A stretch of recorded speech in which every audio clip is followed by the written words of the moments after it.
Hello and welcome back to Monster Hunter Freedom Unite. Apologies for the delay, my cat was exploring somewhere she shouldn't have and knocked a whole bunch of stuff down. But it's all back up where it belongs, and now I'm here.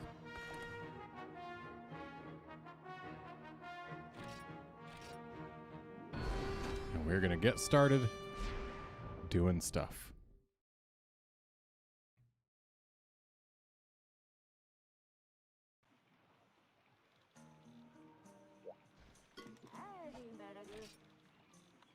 Right, we already looked at the farm and stuff after the last quest in the last episode. Or the last stream. So what we did last time, we got this cuckoo armor I'm wearing, and we beat the Kezu unlocking Village 3-star. I'm just real quick checking to see what we haven't done in 2-star. And the answer appears to be Giapre, Vespoids, special mushrooms? Yeah, special mushrooms. And golden fish.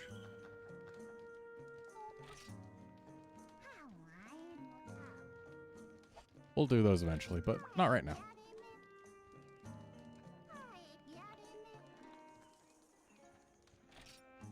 Kezu, 3 Kezu whelps? Damn, that would be an annoyingly long quest. So I think we might have to do this quest, but also that's 3 ranks in a row that have had a quest for Blangos. First one was like 3 Blangos, then 5 Blangos, and now 10 Blangos, because, I mean, hey, that makes the quest harder, sure. Hermitars, Daimyo Hermitar. Plesioth, I know we're going to have to do that. But I don't have any frogs. I don't recall where to get frogs. I'm going to want at least 1 frog.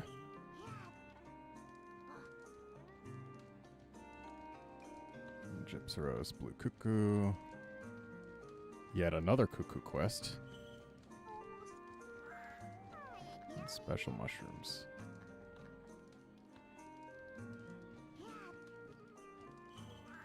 Let's play with this fella. I got a friend who likes Gypsyros. And she did ask me to say hi to it for her, so I suppose I shall oblige.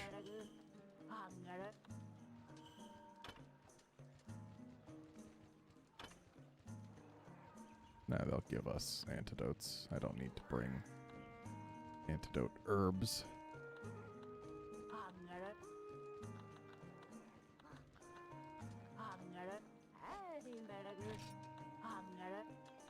And I have been traumatized by Gypsyros in this game. Once lost track of one with no paintball on it, and it took me like 15 minutes to find the damn thing again.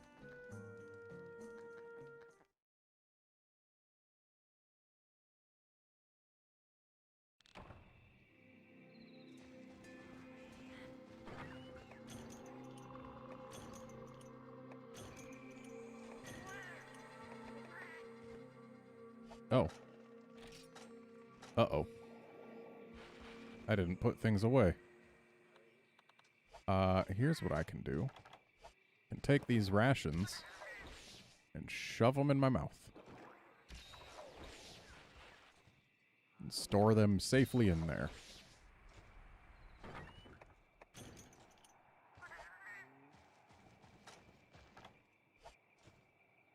And Gypsyros... Well, this is our first time hunting it, so it'll be staying in one spot at least until we get there.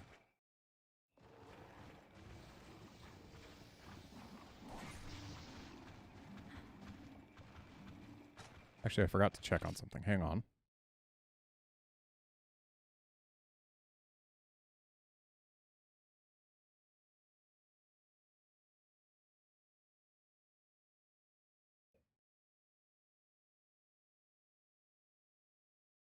Okay. I had to make sure that the game audio was coming through on stream because I Didn't recall whether or not I actually enabled desktop audio before starting the stream.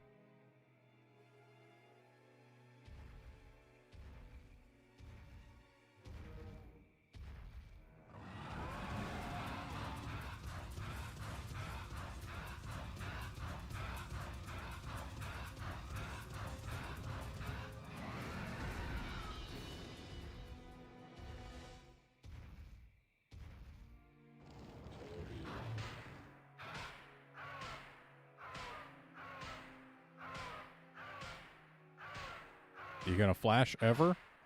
No.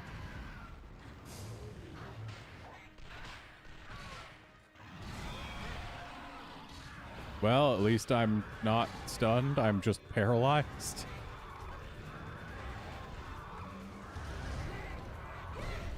Can't believe I got paralyzed in a single bite from a Genprey who just ran up.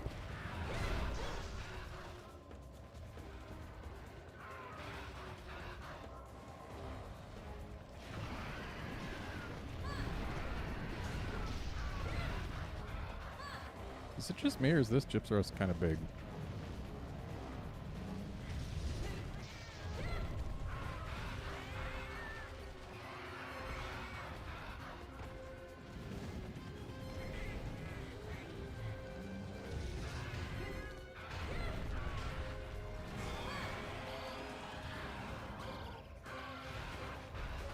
No, my Thunderbug.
And no more flashing for him.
Hey, Ode.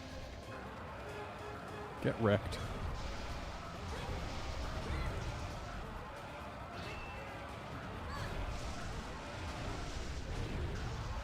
Get dead. Didn't even get to play dead.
Nice, got a light crystal.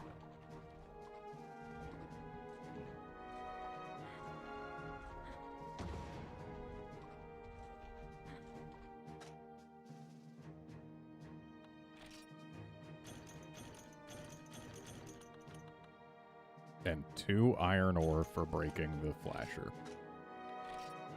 Not amazing.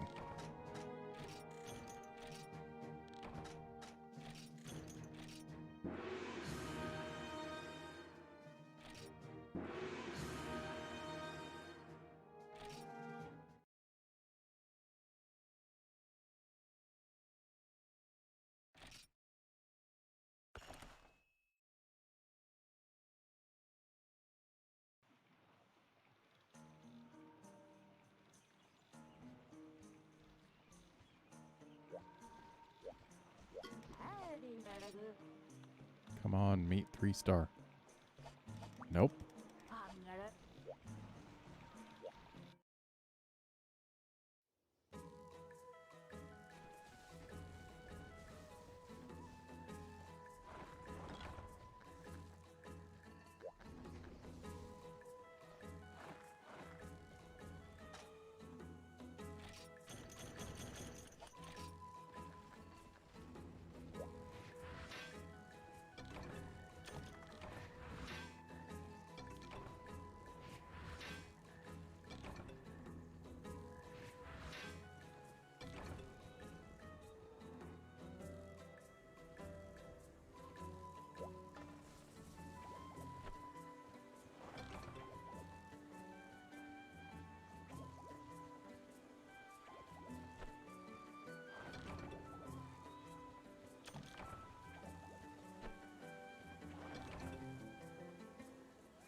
A little distracted because I'm opening up hammer weapon trees for this game, so that I can have an idea of which paths I want to take.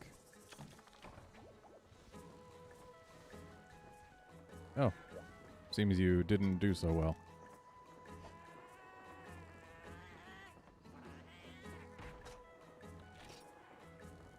Monster fluid, though. 4 of it. Not a bad haul.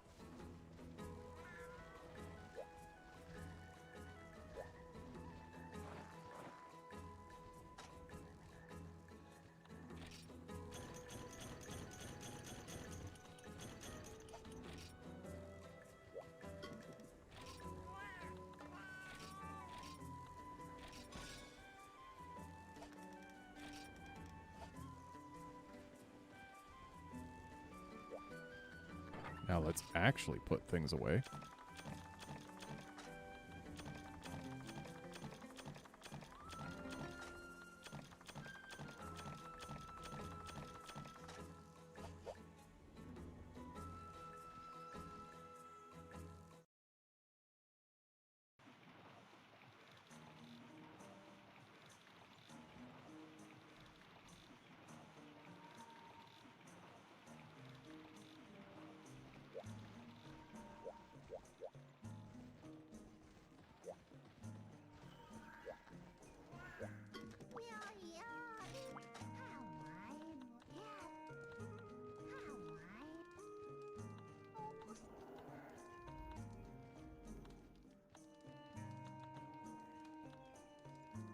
Let's do a blue cuckoo.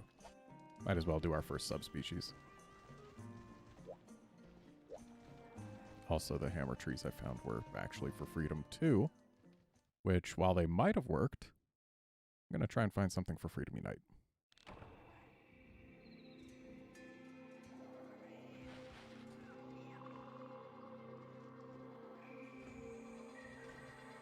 I guess the one from the Monster Hunter Wikia is my best bet, which is unfortunate because it's not great these days.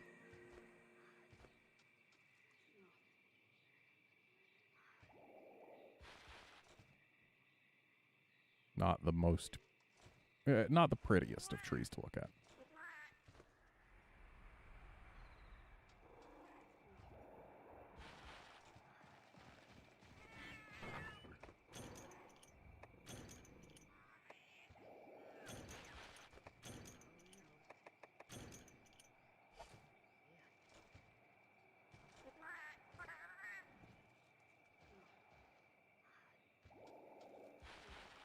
really like to have words with whoever decided that it should have white text on a kind of pale yellow background.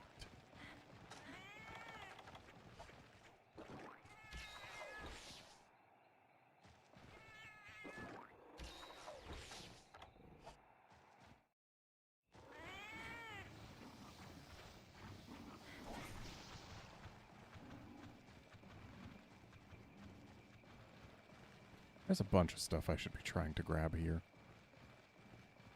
Honestly, I should be doing a lot more gathering than I have been.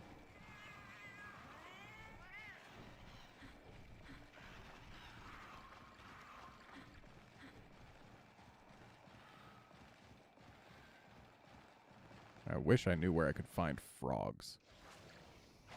Oh, whoops, it's nighttime. We're poisoned now. Nope. Got lucky finding this thing. Also, excuse me.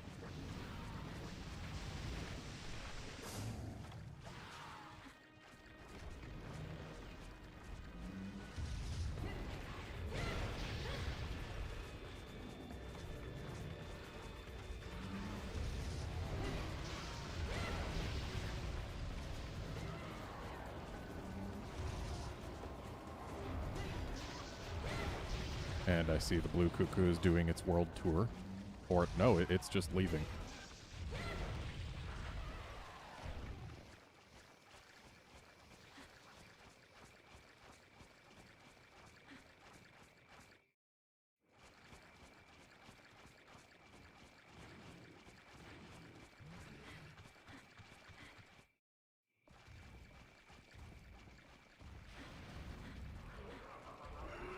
Hello, bird.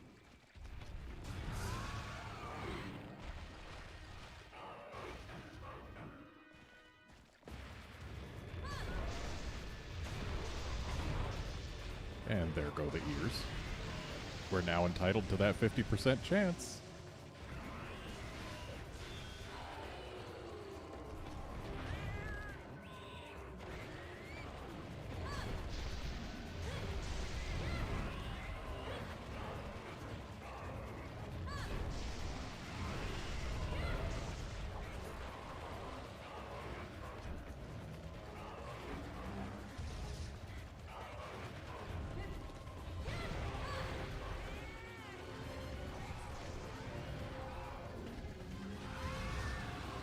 Where you going, bird?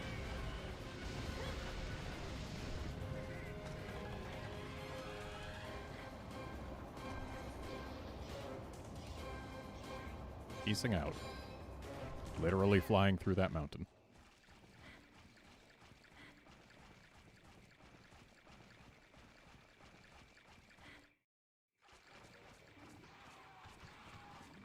Oh man, Freedom Unite. I have made it to Conlos. And I can easily say that it is my least favorite Monster Hunter game that I have ever played. By a very wide margin. It's just so unpolished. Like, it's definitely got that core Monster Hunter-iness. Like, it's got what makes the series tick. But every last bit of it is super unpolished. Gen 3 was just such a huge improvement to the Monster Hunter experience.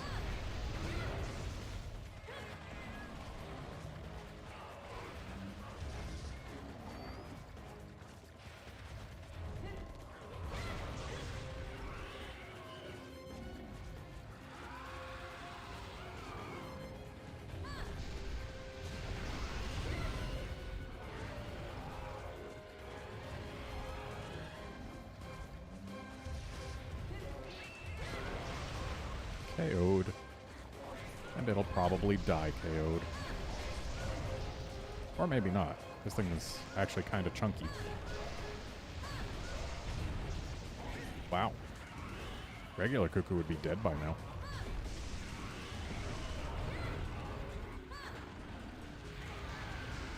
But then again, subspecies are generally more health, more damage, more aggressive. And that's usually the only changes they get in this game. Very, very few subspecies in this game actually get new animations.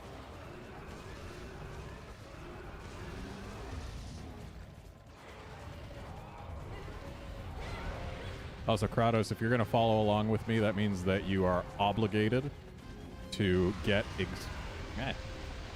Freaking moth just tried to land on my face. But, yeah, you are obligated to get exactly 2 cuckoo ears from 11 cuckoo. Or, sorry, 4 from 11 cuckoo.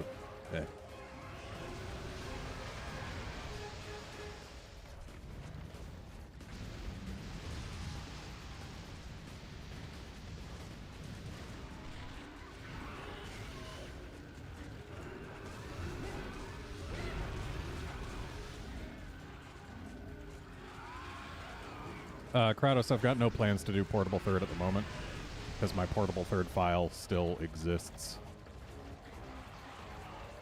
Only reason I'm redoing this game is because my Monster Hunter Freedom Unite for iOS file has ceased to exist since the game has ceased to be playable on the most recent version of iOS.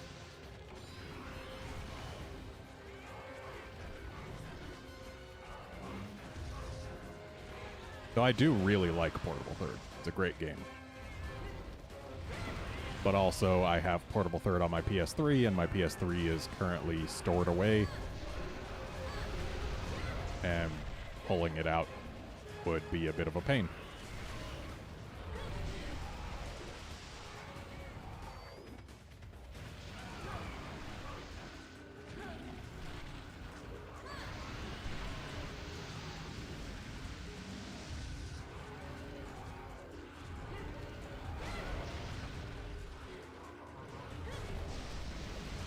Finally, the ears fold away.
Praise are gone. Oh.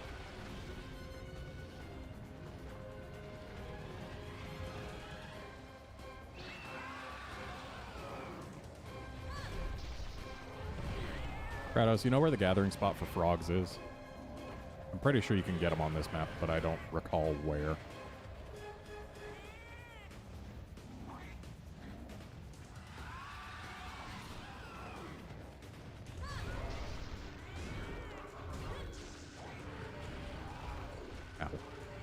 I know I've got potions, and I could use them to heal, but this thing's almost dead, and I don't want Blue Cuckoo to be the first thing that I use my own potions on.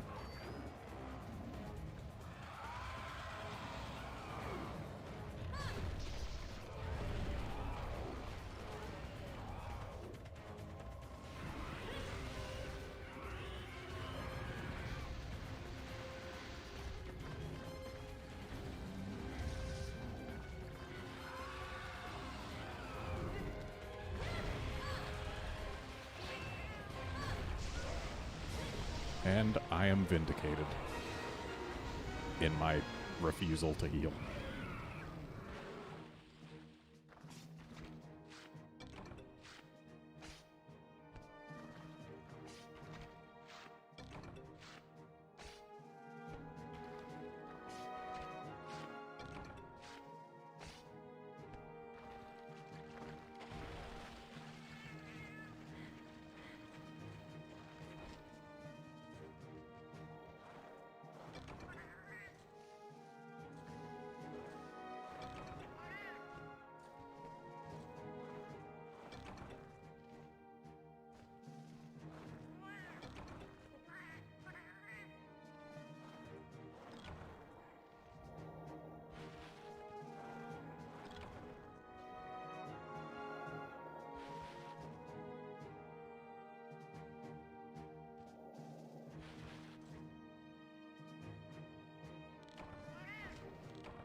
And of course I didn't get an ear. Why would I get an ear?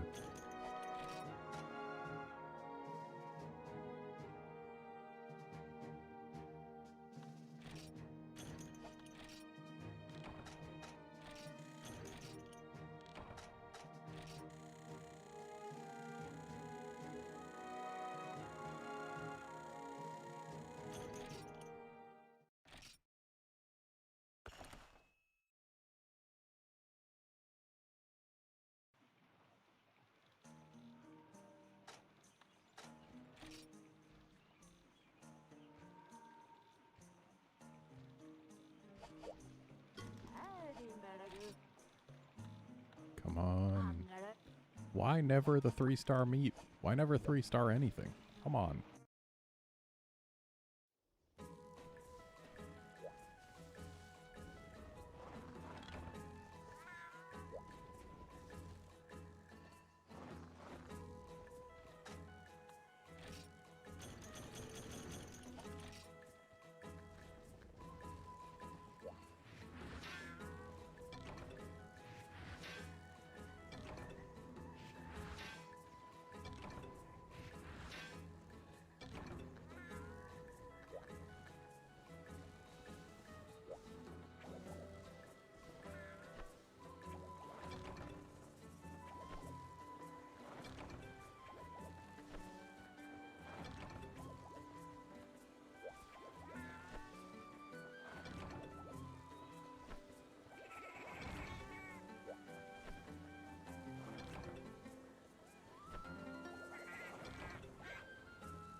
Okay, so the cuckoo hammer comes off of the Atlas hammer, which comes off the cyclo hammer.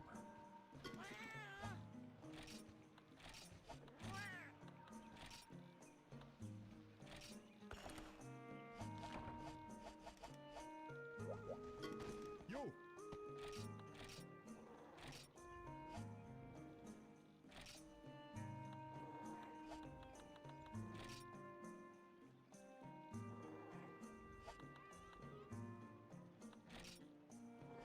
So this is already the cyclo hammer. I went the right way. Good.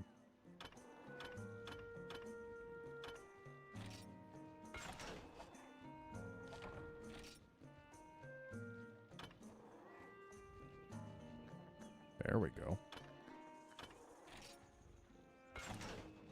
So this is a raw improvement and a green sharp improvement. Nice upgrade.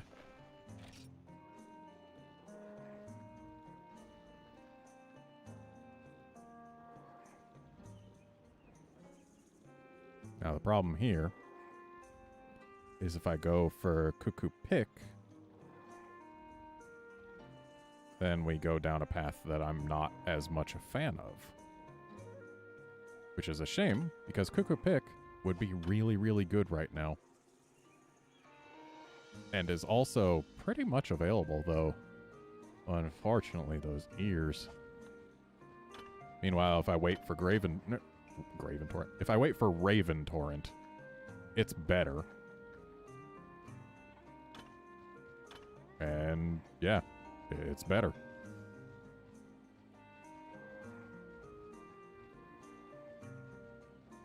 Stays pretty good, too.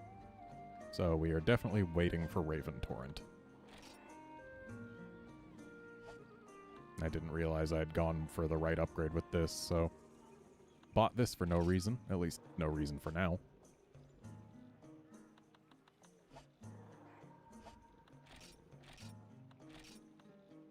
Let's just take a look at some things.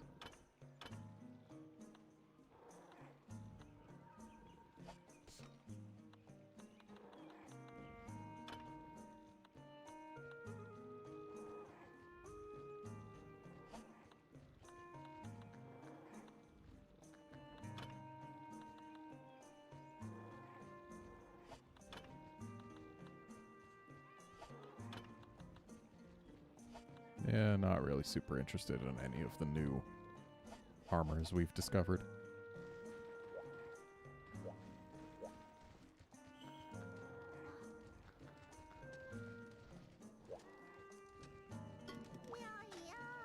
Okay, Snowy Mountain Area 1, we can get frogs. Sounds like that is where I'm going next. Let's see. Oof. Kezu Whelps is the only thing that we have for Snowy Mountain in this rank. Do we have any undone Snowy Mountain quests here other than gathering? Yeah, we've got Gia Prey. So let's go ahead and do the Gia Prey quest. Because that'll give us an excuse to go get some frogs. And once we've got frogs, we can go get some Plesioth.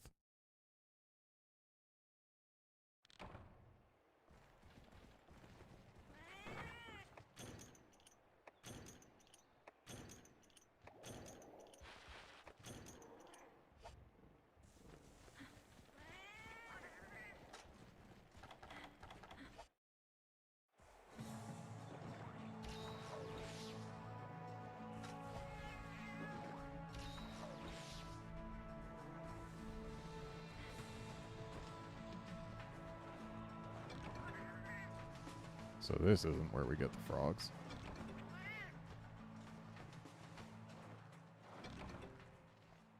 There's like a spot on the other side of the shoreline, isn't there? Might as well gather here till it's out, though.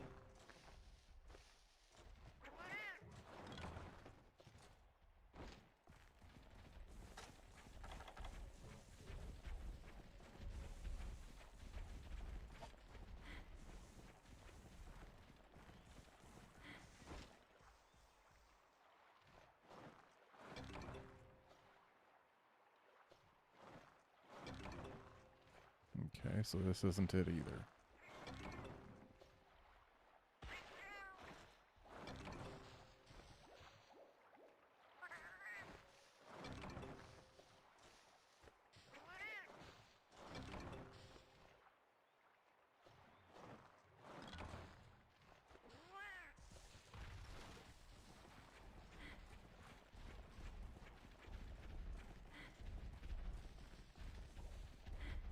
Spamming circle on my way across, just in case.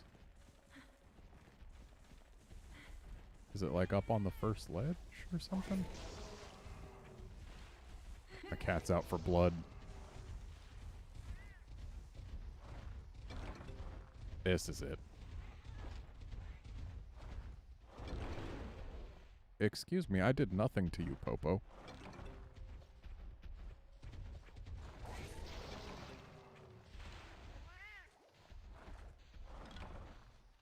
Wow, that gather spot did not last long.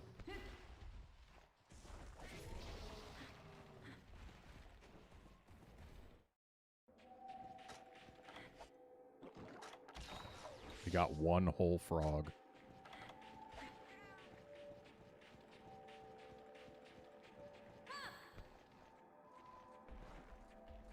I should get honey.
It's a little awkward that this thing makes cuckoo noises when it's fully charged.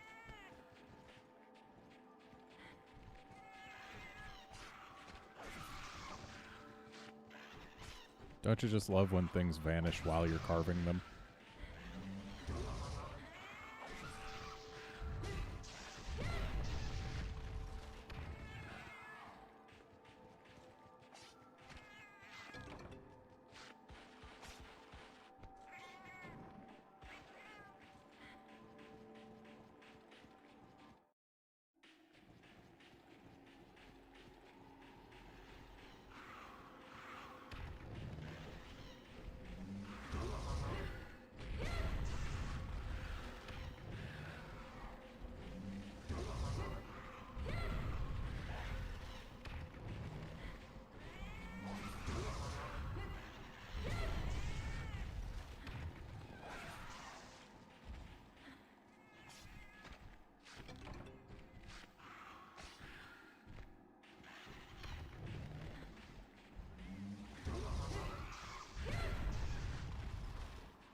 How many Geoprey do we need to kill? 20? Oh. That's a few more than I bargained for.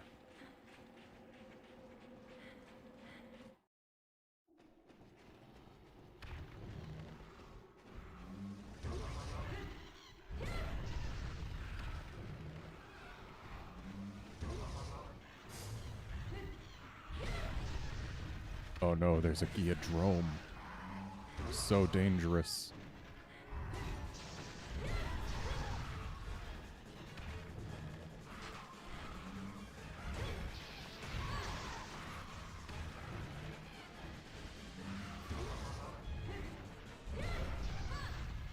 It's dead now.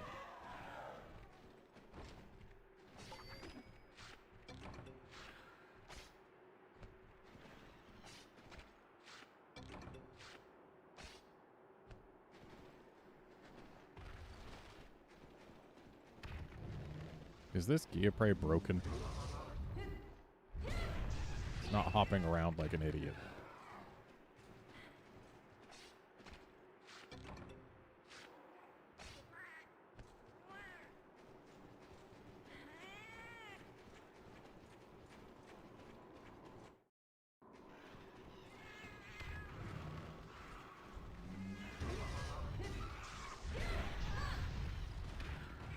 Halfway there.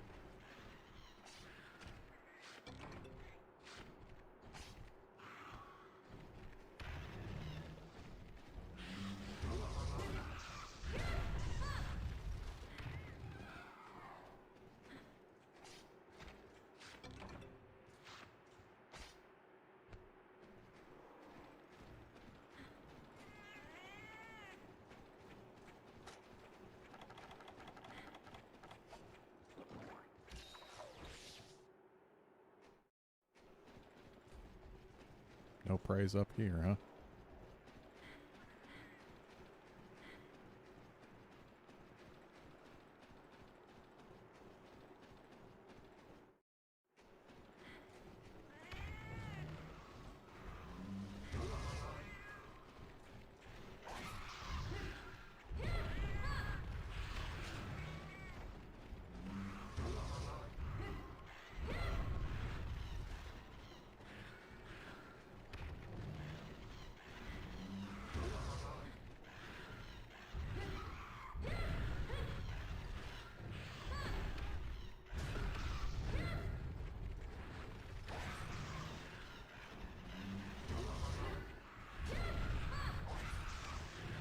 I'm doing a very poor job of actually hitting these little jerks.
6 to go.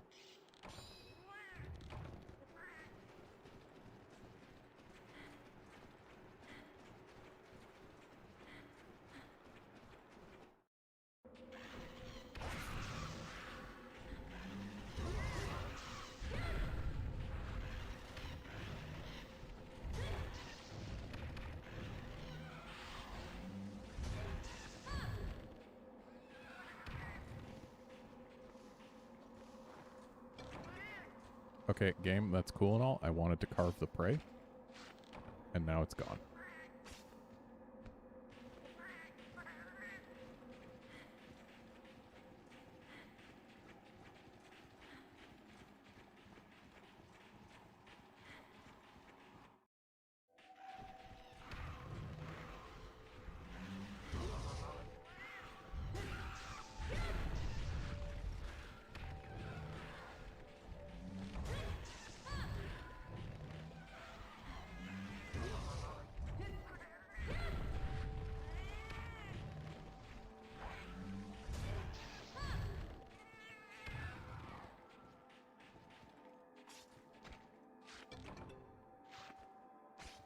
And there's our last prey.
Wow, you got a lot of stuff. Not a lot of useful stuff, but a lot of stuff.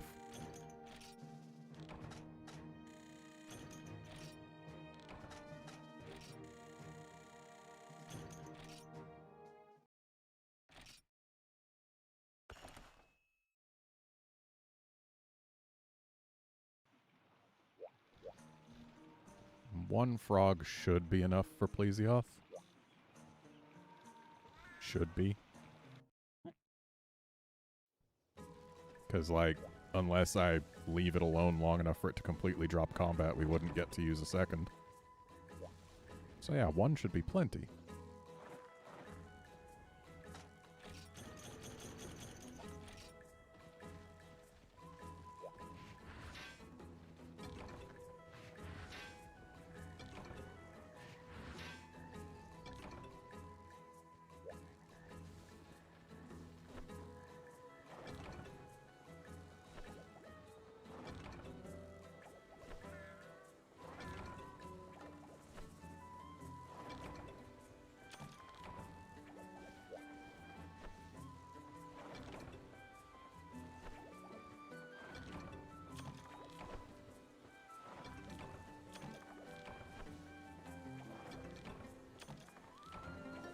Couple of spider webs is a good get from there.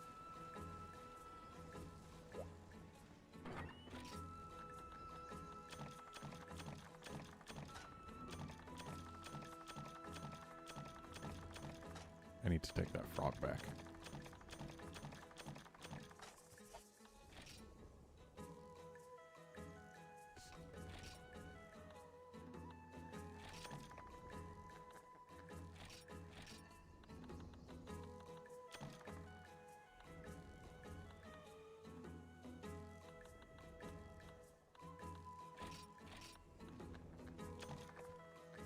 Actually, let's not take 10.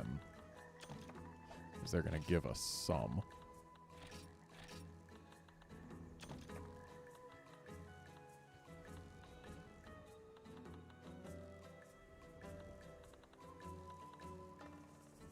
Trying to think if there's anything else I should be taking.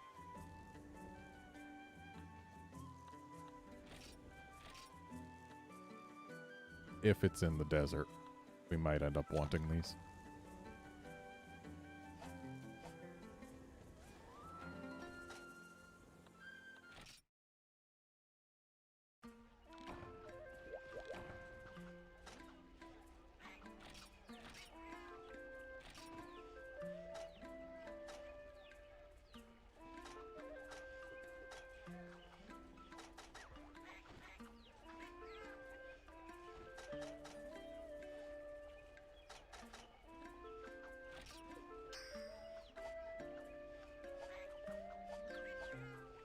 It's probably not worth anything to do that, but whatever.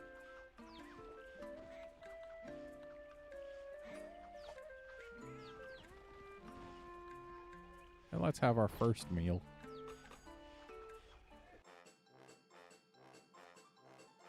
So, veggie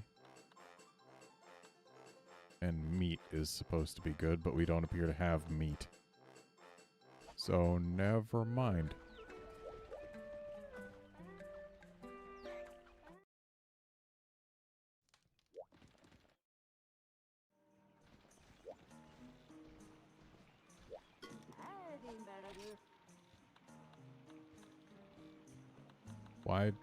Why does none of them ever have 3 stars, much less 3-star meat?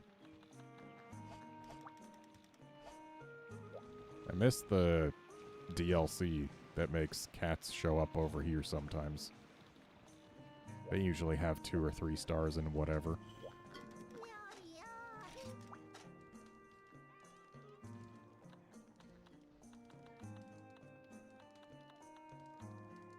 Ah, yes, it is in the desert.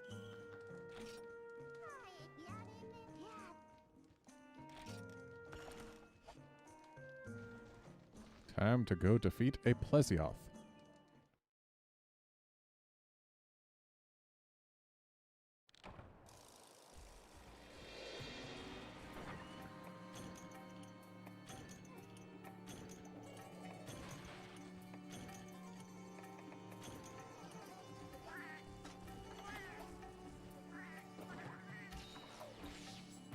So, unlike in 3U, where Plesioth is very weak to hammers on the head, in this game, Plesioth is very resilient to hammers on the head.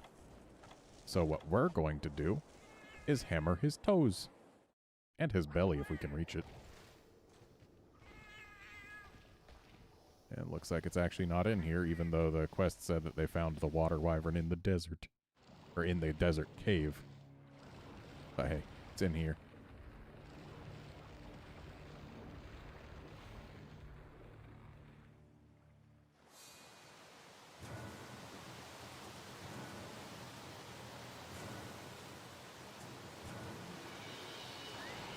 And it's the biggest wyvern we've fought yet.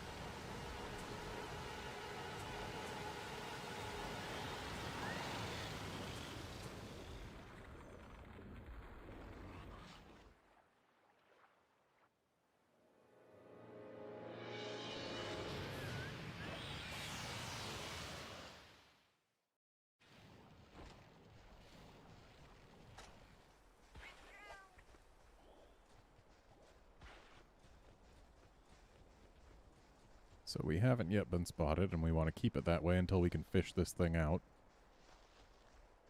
Unfortunately, those Apsaros are going to be a problem.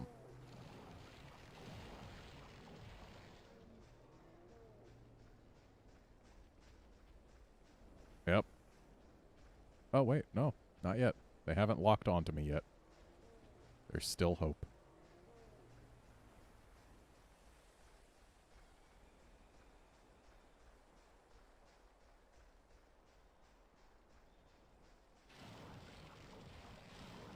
Don't spot me, fish.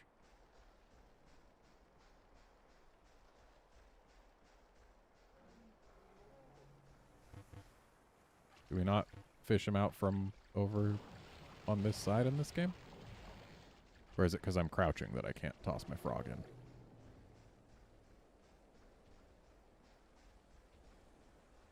I don't want to stand up and risk being spotted.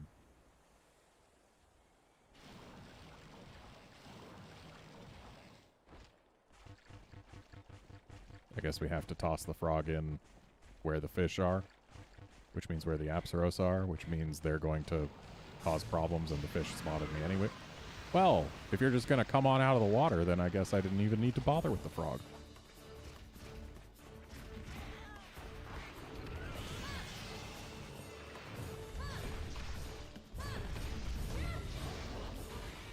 Ow.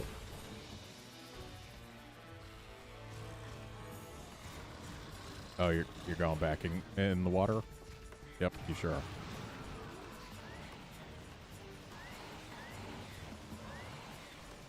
Hey, fish, how about you come out of there?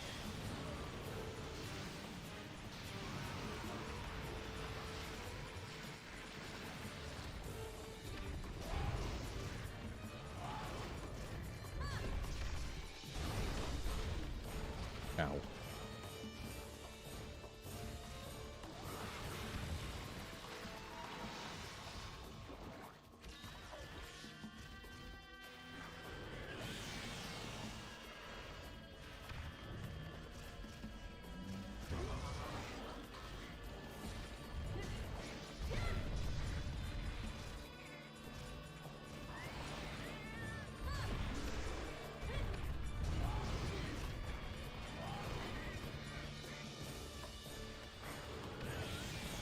Sure is cool how not a single one of this monster's hitboxes is good.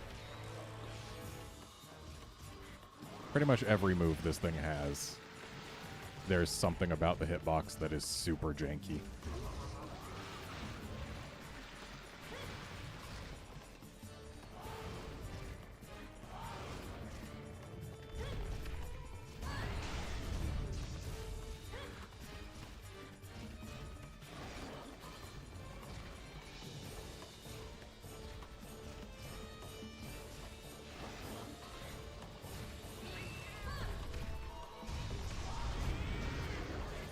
Nice.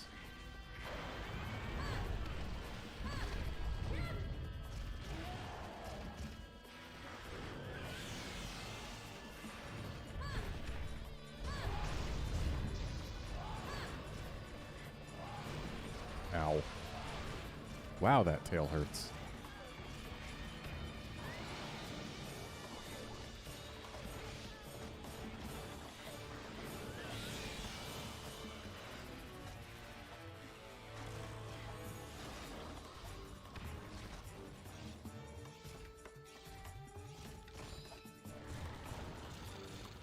Oh, going for a dip, are you?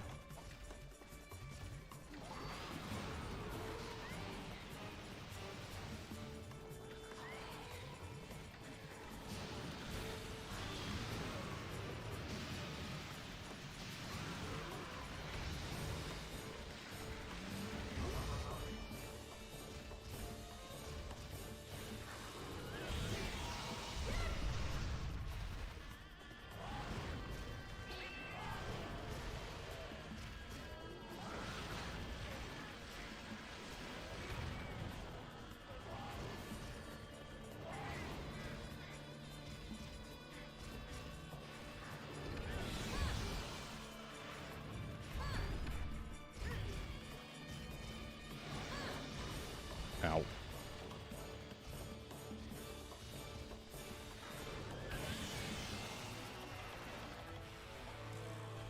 Time to actually use my own potions.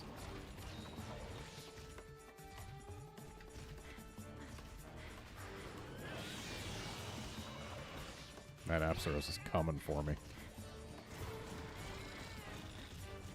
And this fish is going for a swim.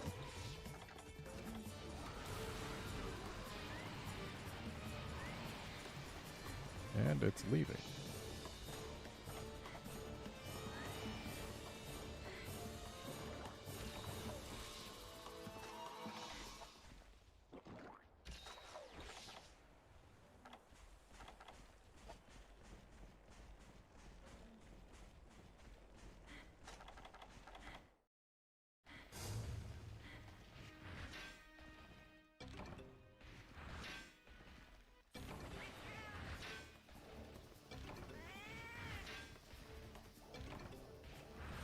Fish must have pretty good eyes if it can see me when I'm way up here.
Damn it, crabs.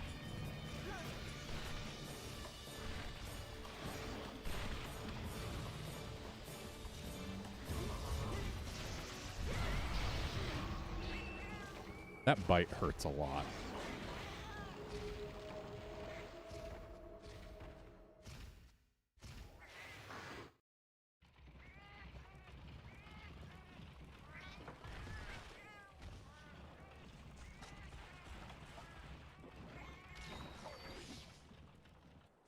And now I gotta hope the crabs didn't respawn. Because I died to make sure that they would. Oh, would you look at that? There's a crab. My death was in vain.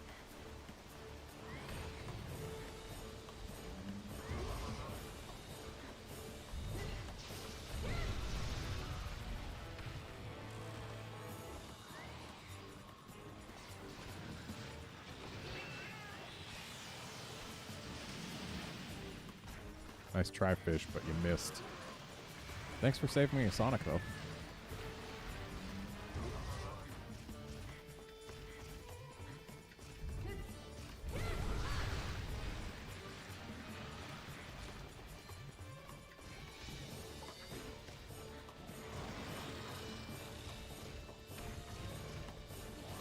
Going for another swim, huh?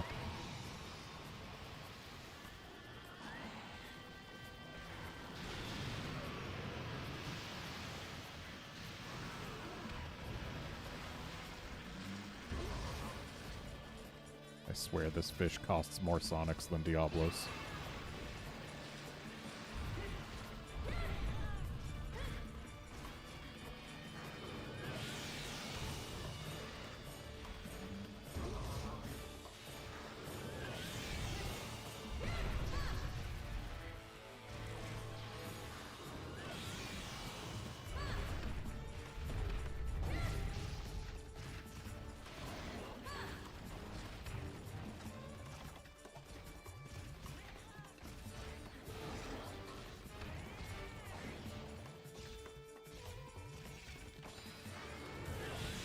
Ow.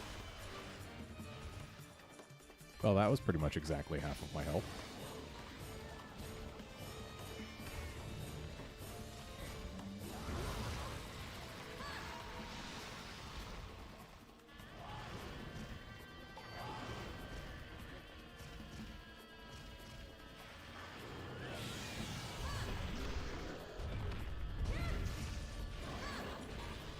Ow.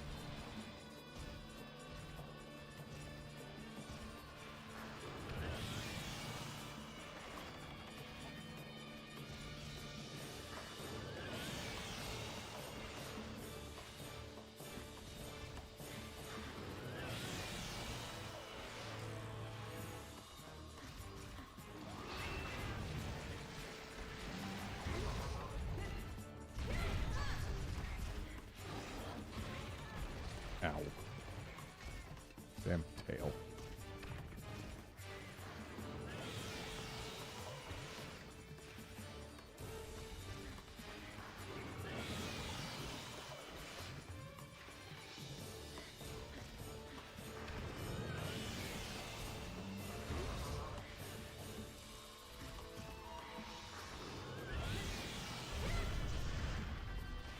Right in the knee.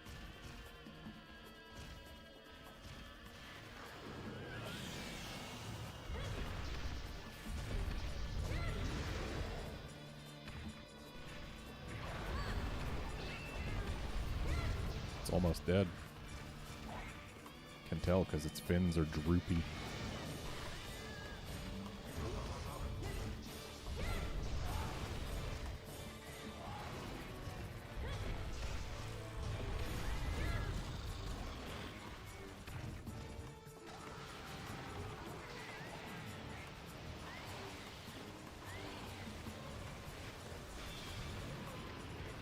Come on out, fish.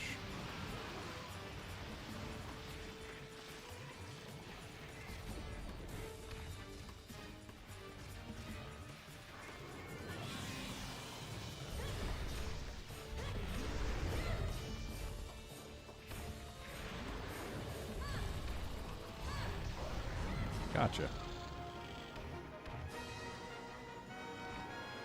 With only one cart, which I'm going to attribute to having been swarmed by crabs, a Vespoid, and this fish.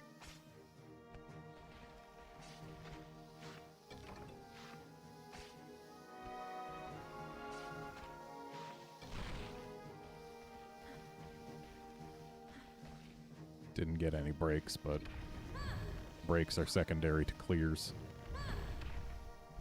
Especially when fighting fish that you vehemently dislike.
Why never anybody with 3 stars?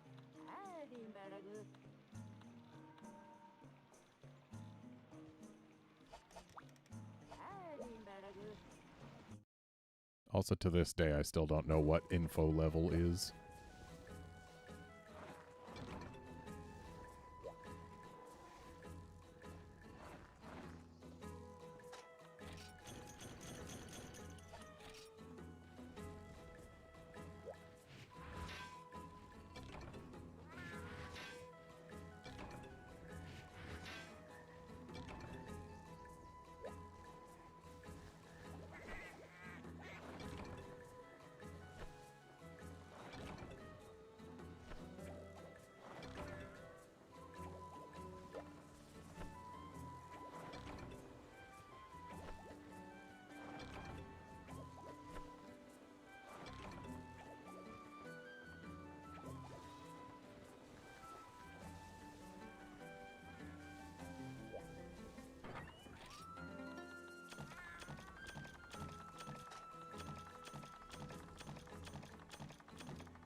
Actually, I should keep those whetstones. We're getting to the point where we're fighting things that mini whetstones don't let us stay comfortable against. Not to mention I also have a respectable amount of green now.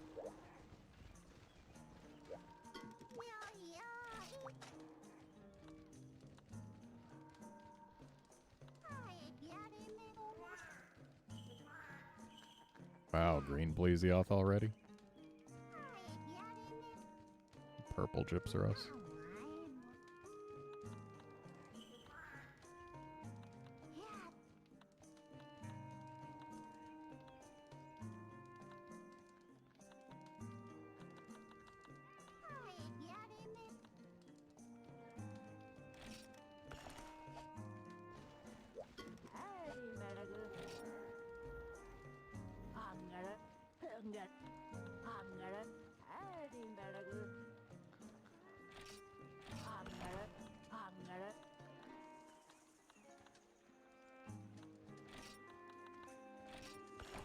just to have it.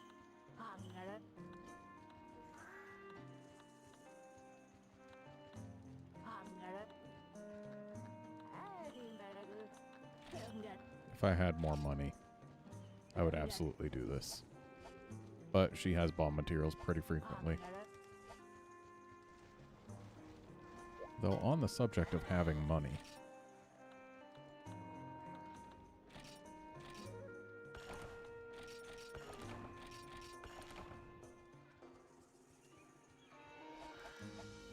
better to have the books of combos than to not have them.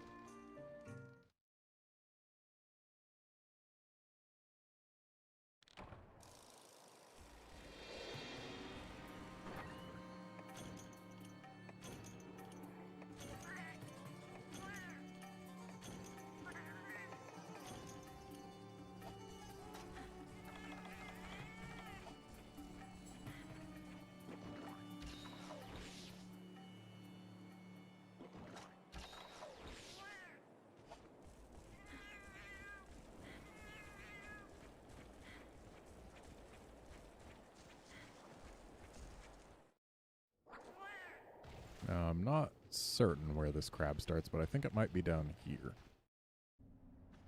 Nope. How about up through here? Nope.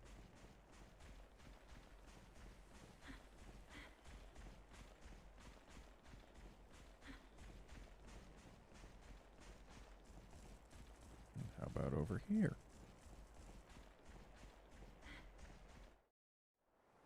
Nope.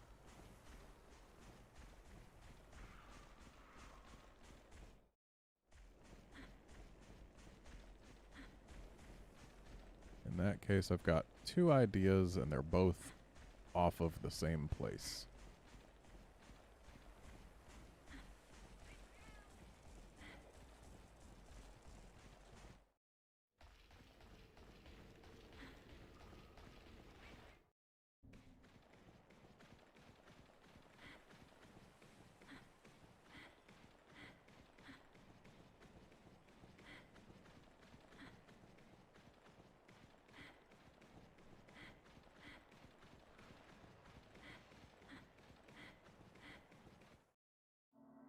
There it is.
Why do the claws have to be so harmful during that?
Ow.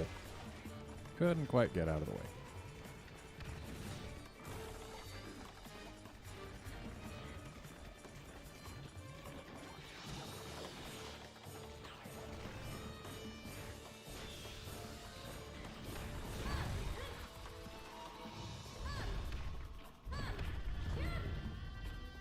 one claw down.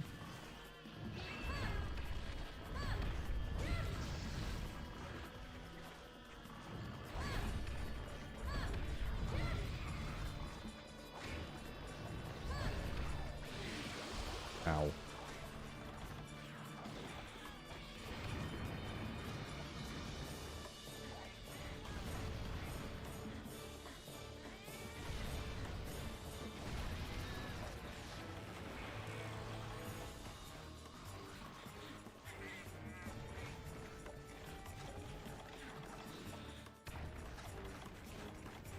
Oh no.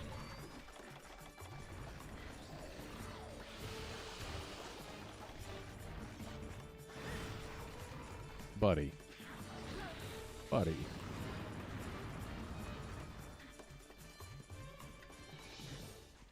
Oh, okay.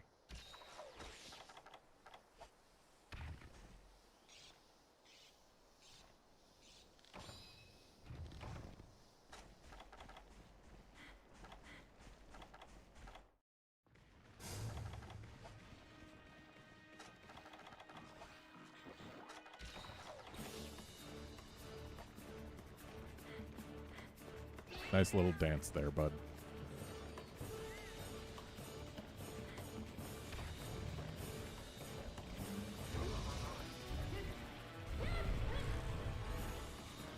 You gonna stop walking?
Okay.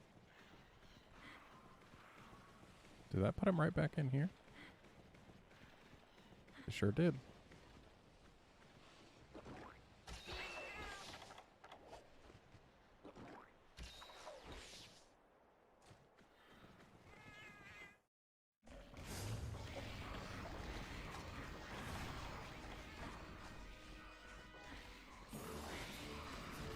Alright, other claw's busted. And he's almost dead. You can tell because his foam is the same color as his blood. And also he won't shut up.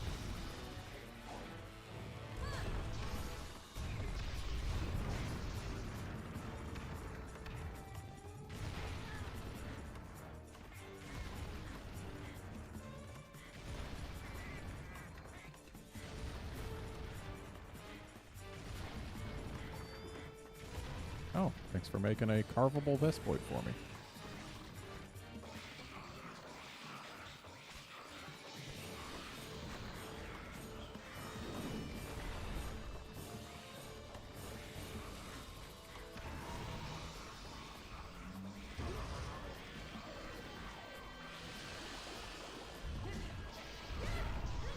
And dead crab.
Still no 3 stars.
Dang it, I need to keep my whetstones.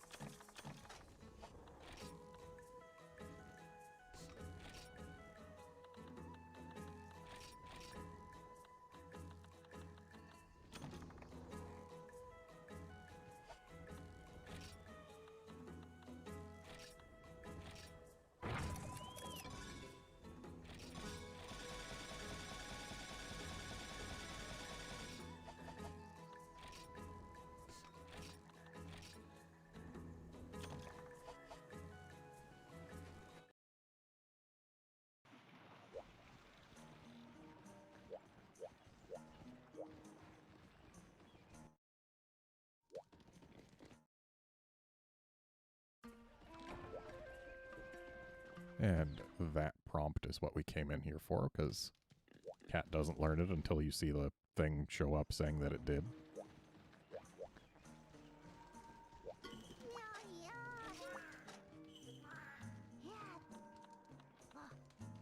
So other than subspecies, is there anything here we haven't done yet? Iodrome.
Oh, sounds like it just went through this load screen behind us.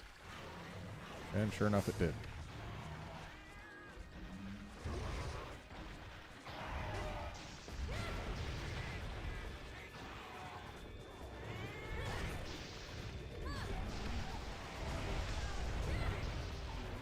KO'd.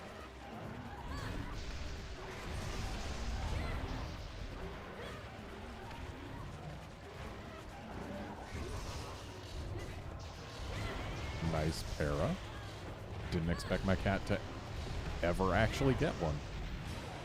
Wow, Iodrome lasts no time at all in this game. Whereas in later games, it always overstays its welcome. So admittedly, we got a KO and a para. Definitely sped it up.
Hey, Edward.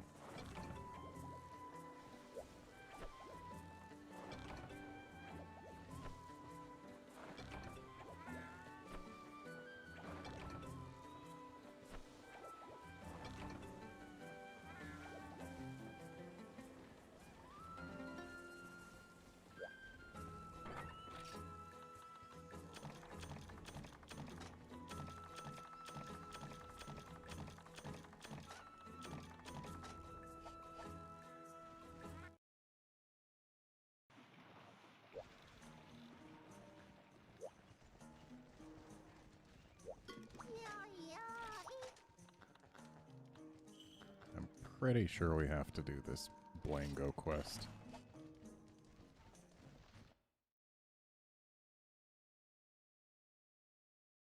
Don't know for certain, but the reason that I'm not... Whoops, didn't mean to take the map. The reason that I'm not actually looking at a list of key quests is the fact that I intend to do every village quest. So, yeah. Whether we do the right ones now or later, they're still gonna get done.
Well, here's 2 of our 10.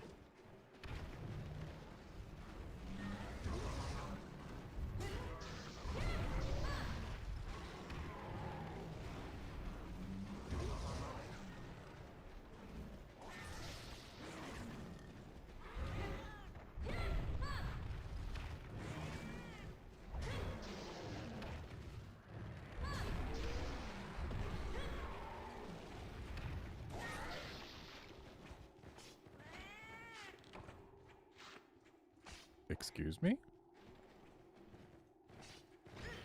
Thanks, Anteka.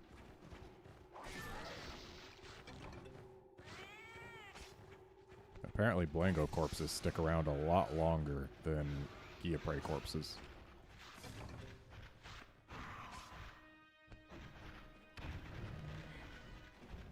This Gia drum seems largish.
I can vividly recall a time where I was grinding up screamers so that I could make more sonic bombs when I was in G rank. And I was doing it by repeatedly taking Geodrome quests and using Super Pounds, that move right there, to one-shot low-rank Geodromes.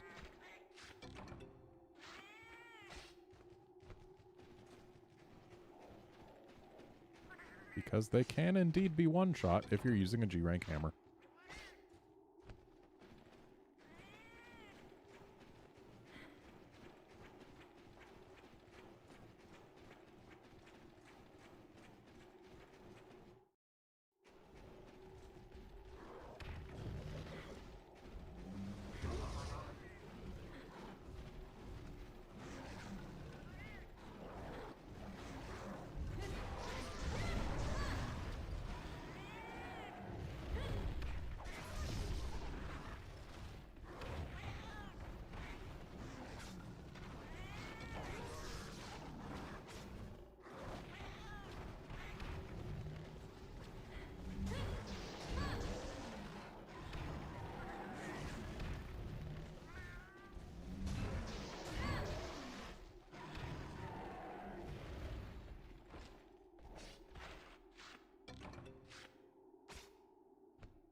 Three Blangos to go.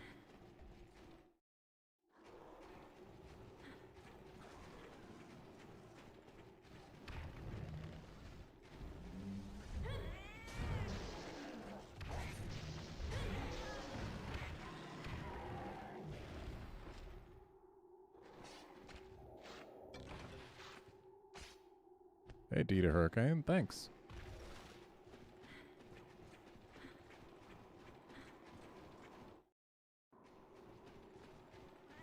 Yep.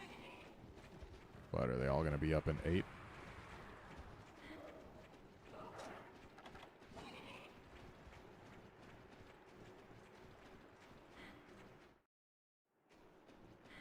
They sure are.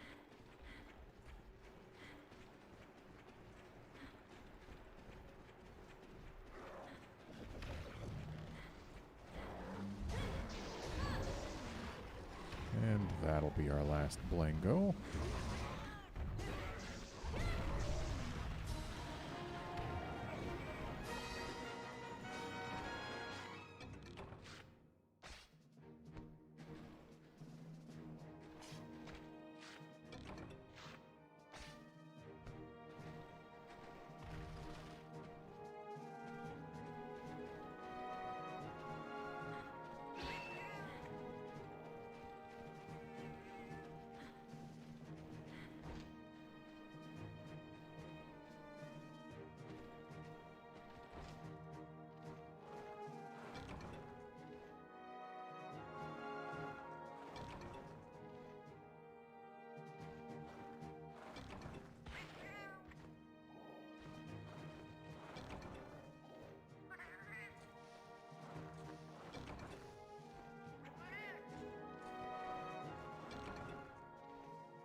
Always a little sad when there are no blue mushrooms.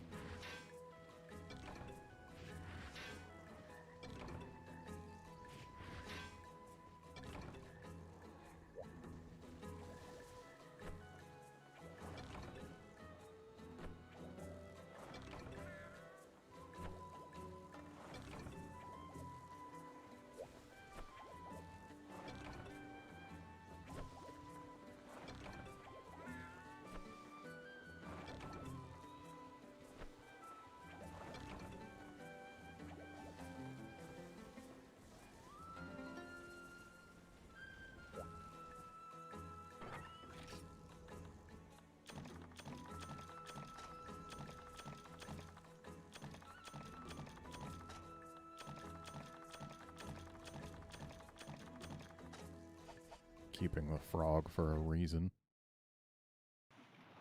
A green reason.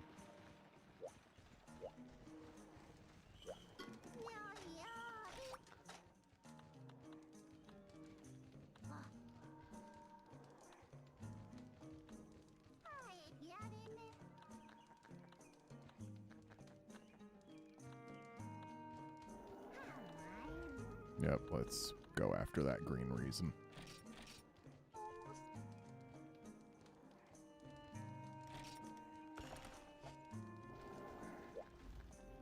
Wait. I need more sonic bombs.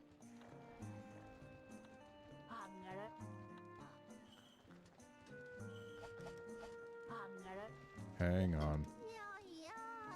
Throwing away the money that I used to post the quest. Because that was still a thing in this game.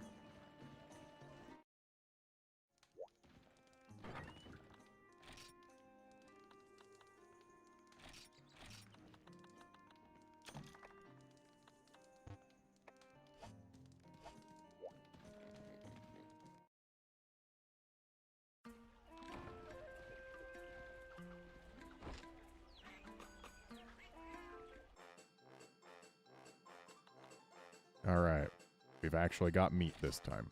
It's only meat scraps, but it is meat. And we're going to put it in a pumpkin.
I was just looking for rations in my inventory when I hadn't even gone by the box yet.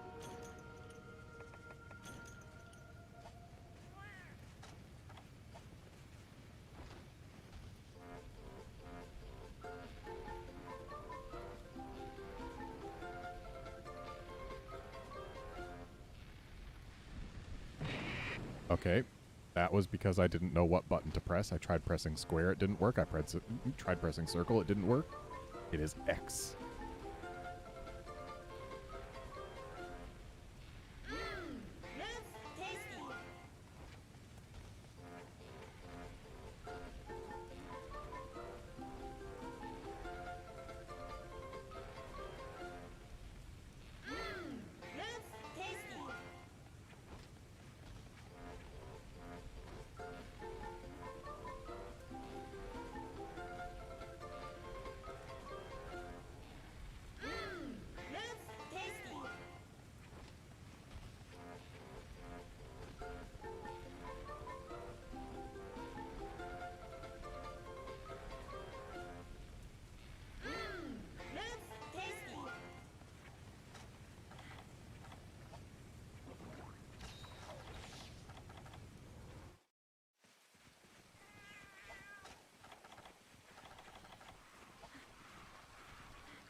Are you kidding me?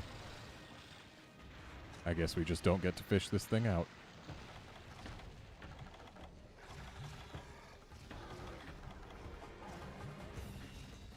This is a big fish.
Rude.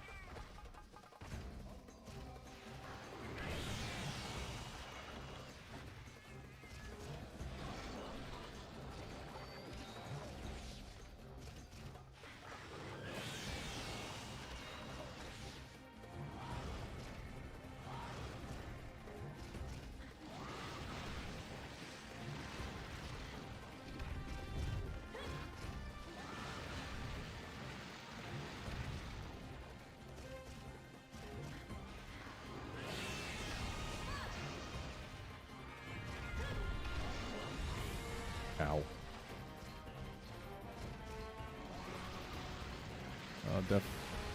Rude. Don't like when monsters slide along walls and that's what gets them to actually hit me.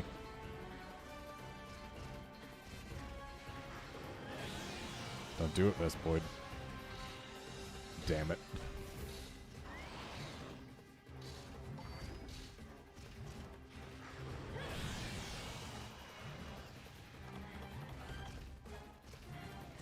Well, good luck in your SNS run for you, Eduardo. Or Edward. Sorry. Don't know why I thought Eduardo.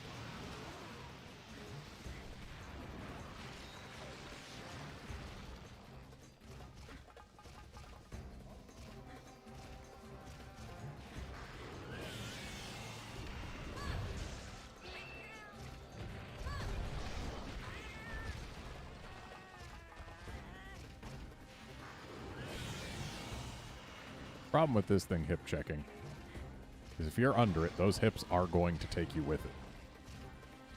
If you're to the side of it, it might just snake its head around and get you with that. If you're to the other side, well, the tail. And green Plesioth hip checks a lot faster than regular Plesioth, so there's even less of a chance to get out of it. So I guess the faster animation means fewer active frames, which means potentially a greater chance to roll through it.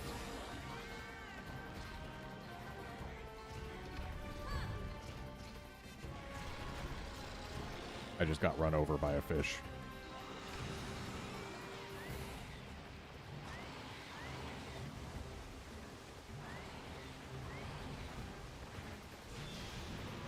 A fish who is far too big for this body of water is stuck in.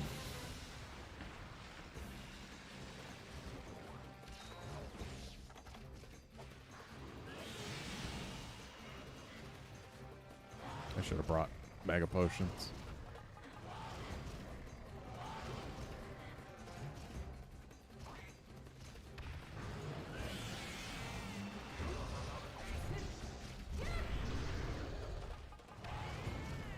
Oh, his tail went right over me.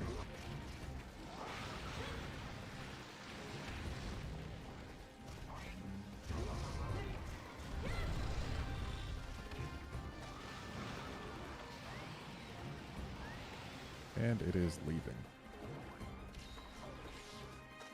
Didn't mean to eat the ration, wanted to use this.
Ow.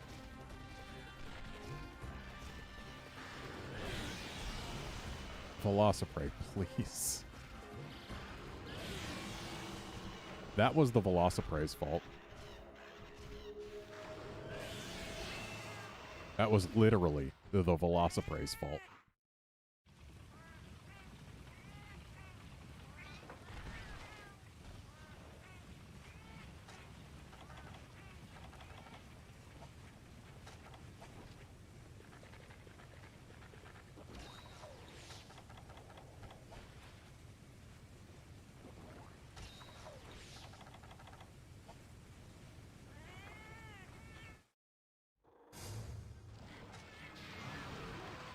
Well, thanks for coming right out.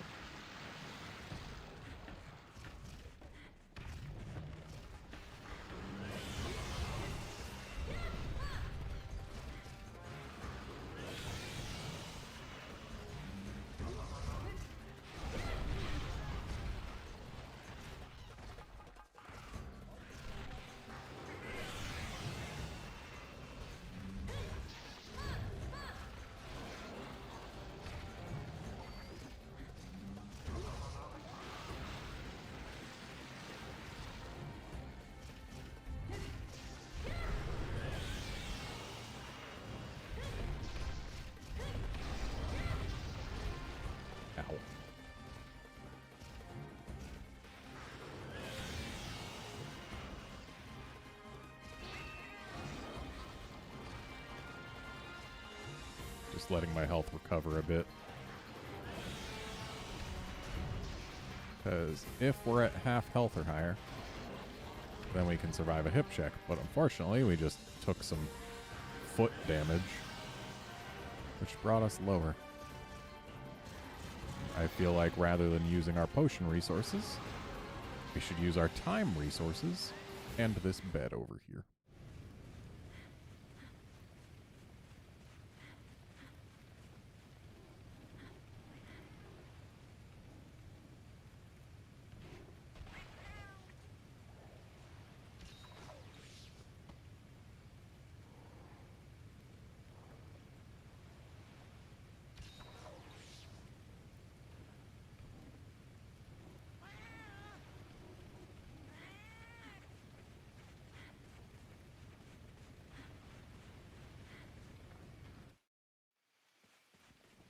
And the fish went to the other area.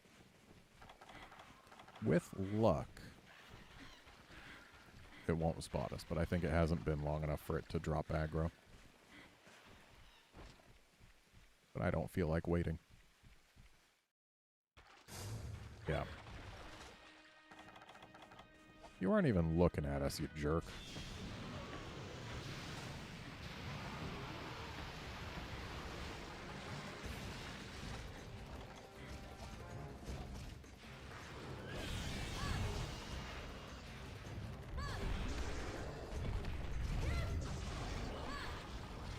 Oh, snap, dodged the hip check.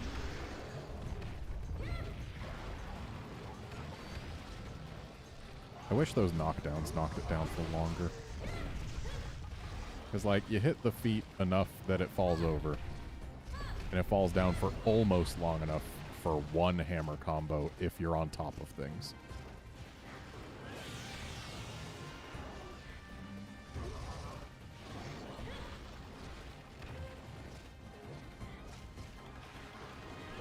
Thank goodness the hip check is dodgeable.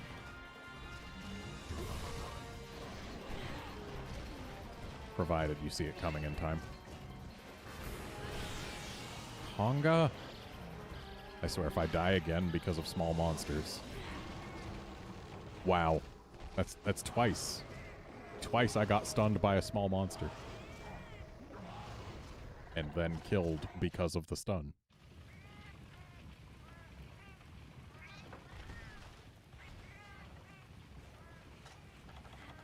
We might fail this quest because of the small monsters.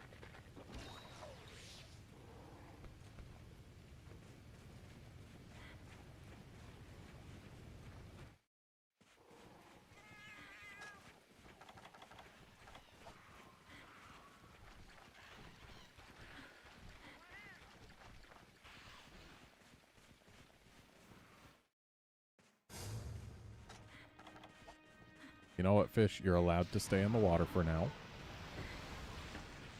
But you did not.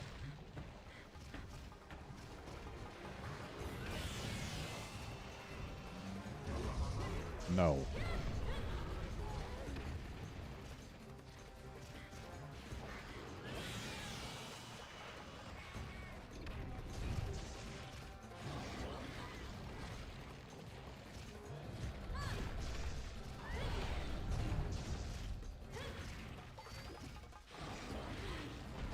Ow.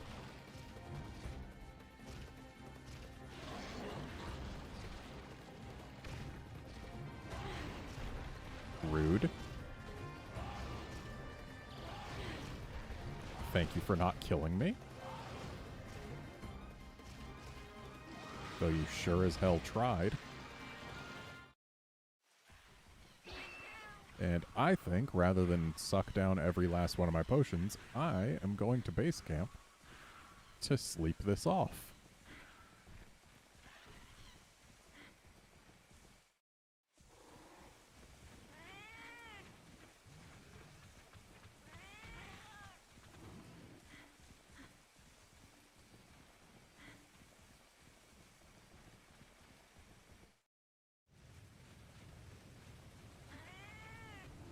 Kind of weird how this game says blue cuckoo. Yeah, that's totally in a different league than regular cuckoo. It belongs in 3-star instead of 2-star. But then Plesioth and Green Plesioth are both in 3-star, even though Green Plesioth is significantly stronger.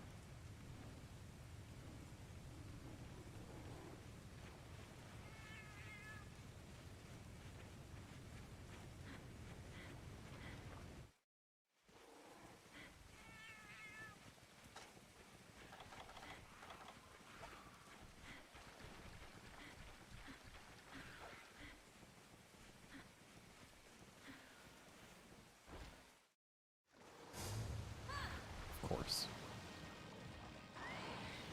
And it's not even sticking around here.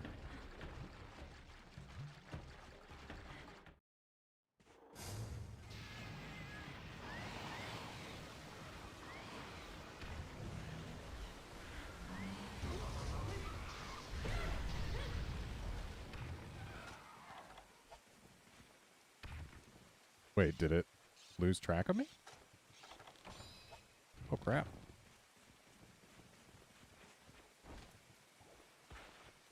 Let's see if I can find the frog spot. I think it's around here somewhere.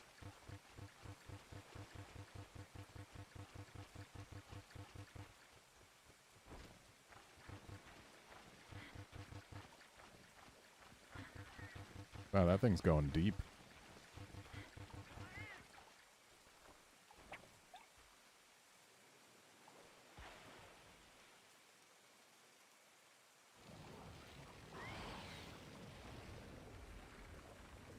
Here it comes. Got a tasty frog.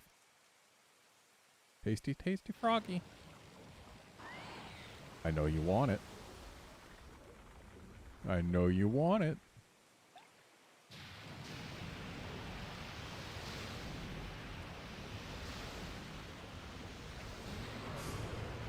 It's amazing that our hunters are strong enough to actually pull that off.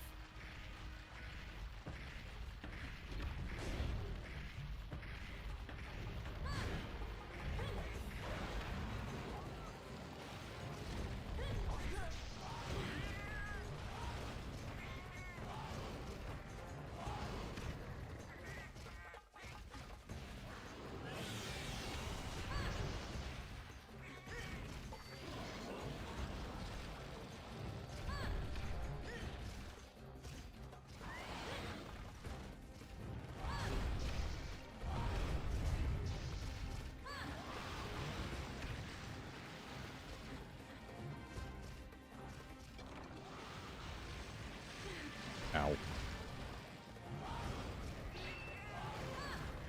I shouldn't be taking risks for sparklies. I've got no carts left.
Just wasted a Sonic.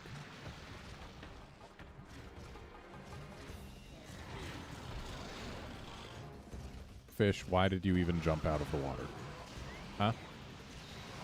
Fish, why did you even jump in the water?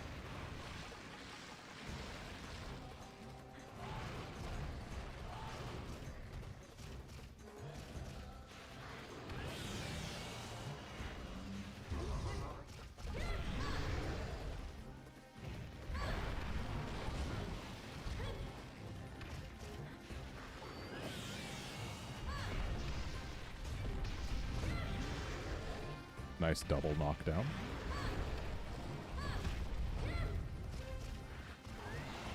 If I just saw what I think I just saw. I did. Its fins are droopy. It's almost dead. It would be capturable if we had a trap and some tranks. But we don't. Did it just try and fail to jump into the water like an idiot? Fish. Why are you such an idiot?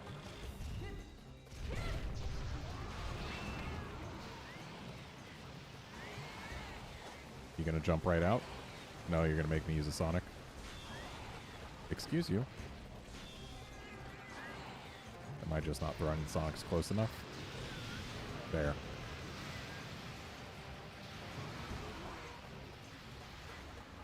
That's 3 Sonics I've wasted against this fish.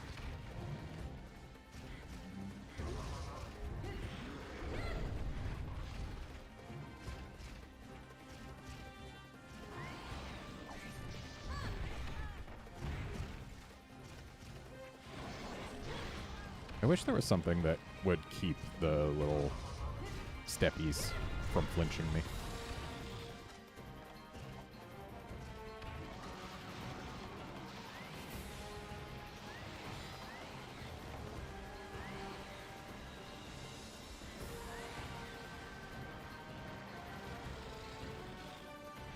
Well, he didn't stay in the water long.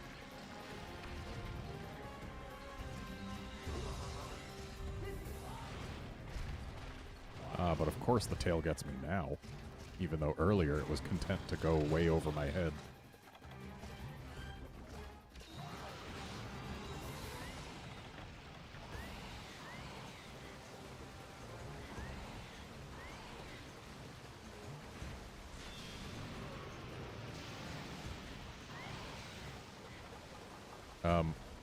Are you kidding me? When you hit it with a Sonic Bomb, it's supposed to come back onto land immediately, not change areas. Oi, fish. I know you see me. Get out of the water.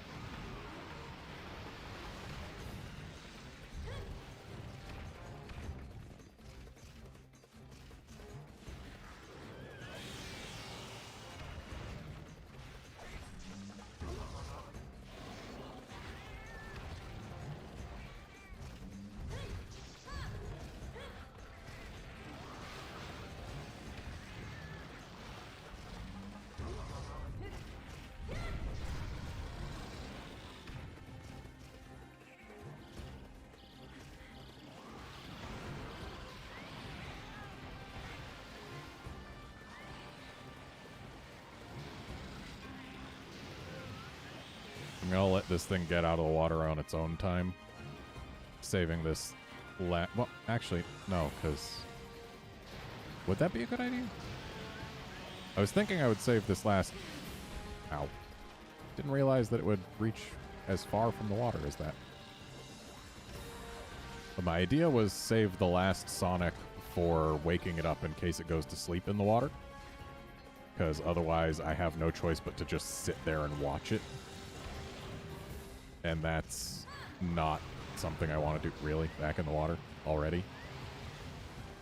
Bud, please, be reasonable here, fish.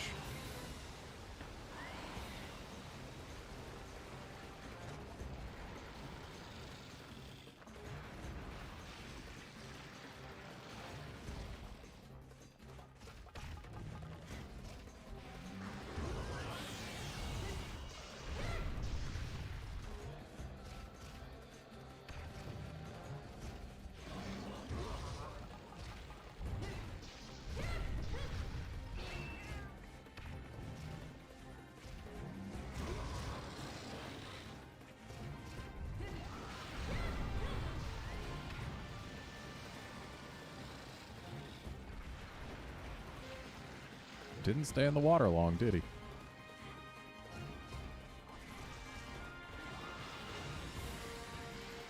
Fish, please. Just more lasers. Endless lasers, please.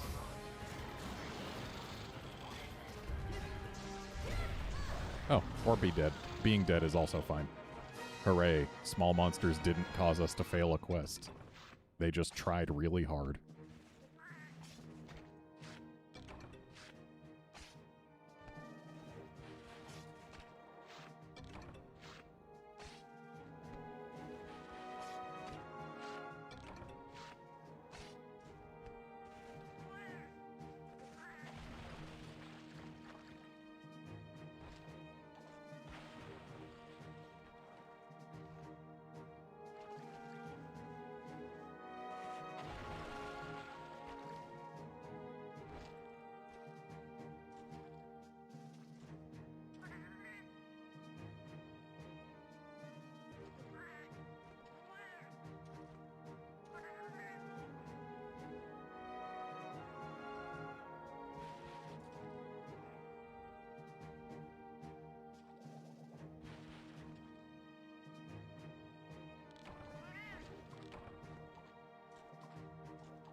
Good bit longer than the last fish.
time for a purple Gypsaurus.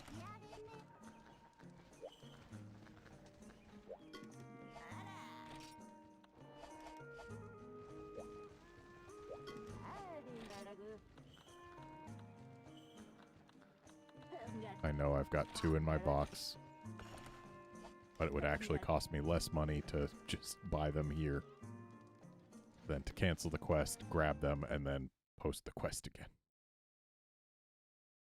Actually, it probably costs a little more money, but not much more.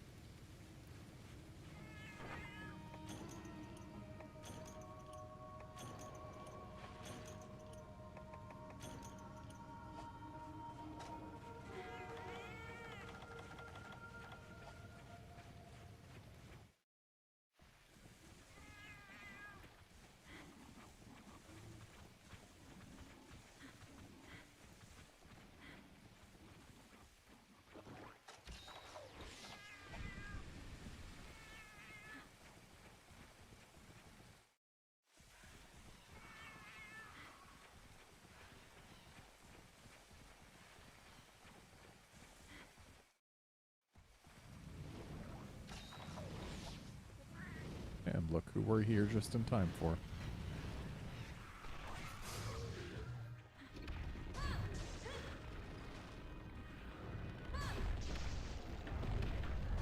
I don't think he noticed us yet.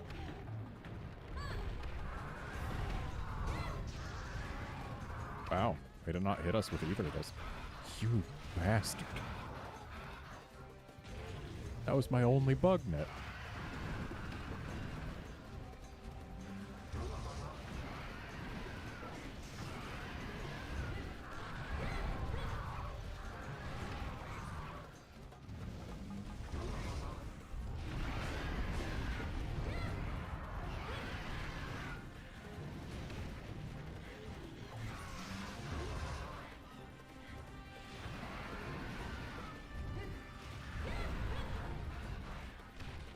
Yeah, it does give you a pretty good chunk of the roster by the end of low rank.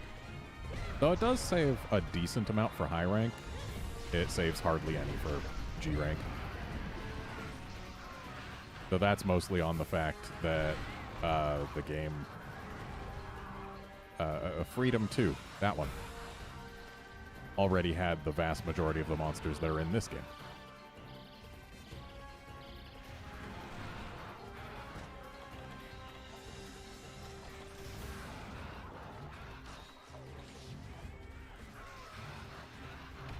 I should get rid of these damn praise.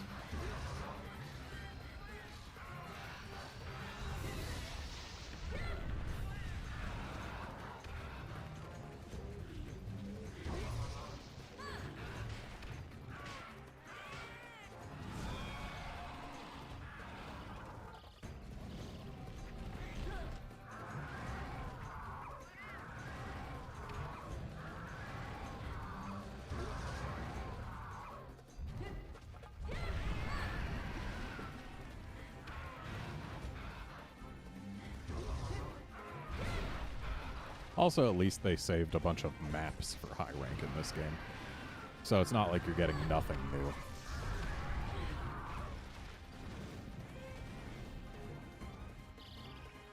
Though I guess all of the new high rank maps, with like one exception, are technically old maps from previous Monster Hunter games. But hey. It's like how Pokemon Gold and Silver saved Kanto for post-game. And no more flashes for you.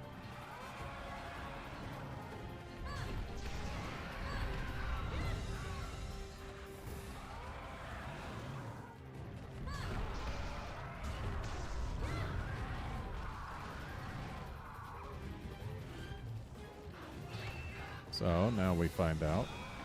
Okay, so in low rank, it is still purely to your benefit to break the flasher. I know that in high rank and beyond, breaking the flasher just makes it do a cloud of poison instead of flashing, which is arguably much worse than just a flash.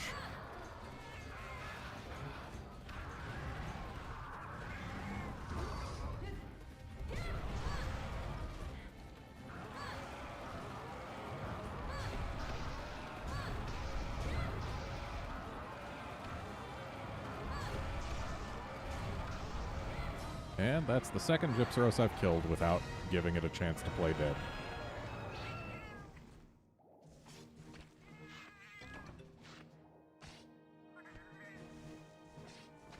So that rubbery hide, is it a purple rubbery hide or is it a pure rubbery hide? Feel free to argue your case. I mean, sure, it says that it's purple, and it's from a purple Gypsaros, but it says per, which could be purple, or it could be pure.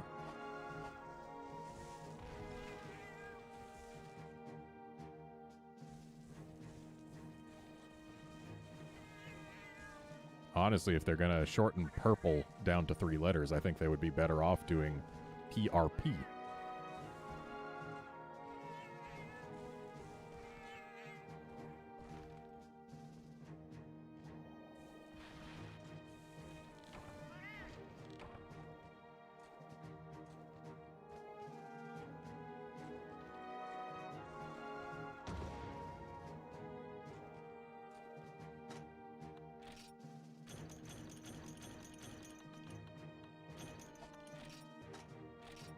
And yet again, I only got iron ore from breaking the flasher. Am I just doomed to get the common parts from breaks instead of the special parts?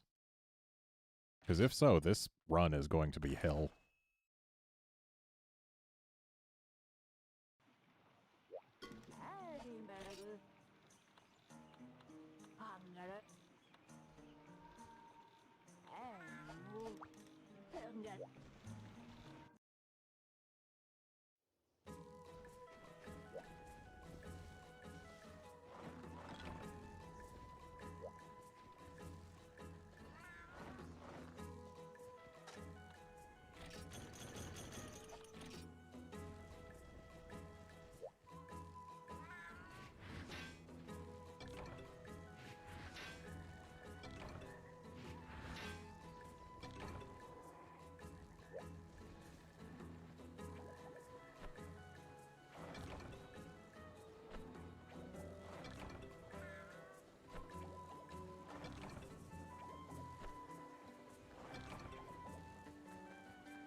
Still no urgent unlock.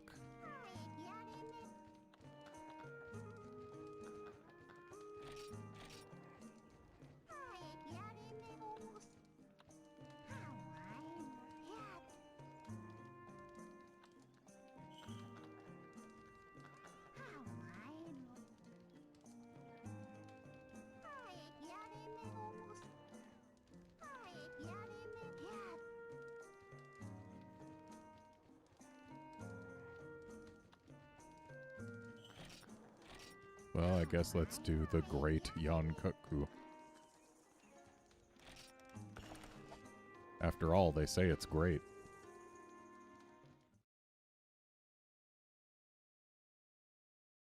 Maybe we'll get an ear from it. Wouldn't that be something? Whoops, wrong button.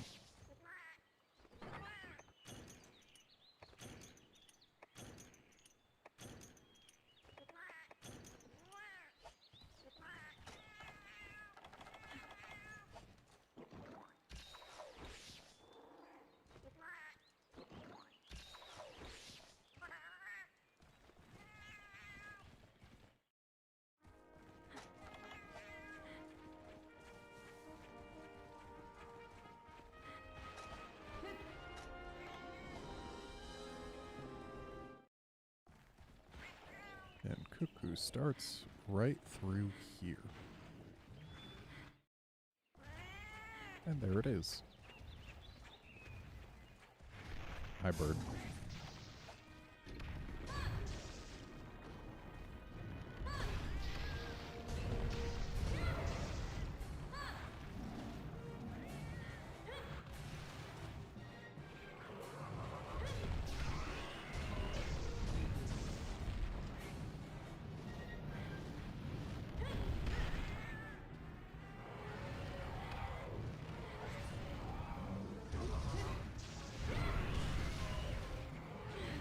Ow.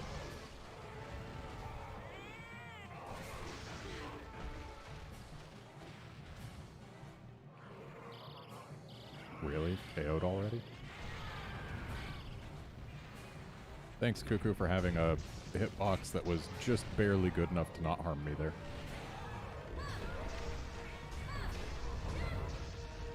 And there go the ears. We are now entitled to our 50% chance at an ear.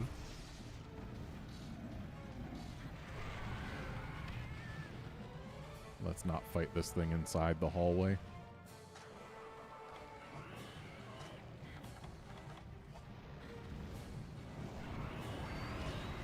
Thanks for being so cooperative and getting out of the hallway.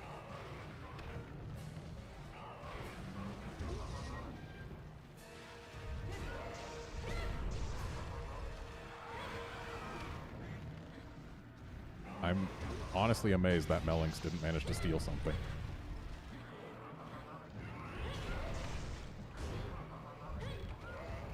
Dead bird. Wasn't really that great.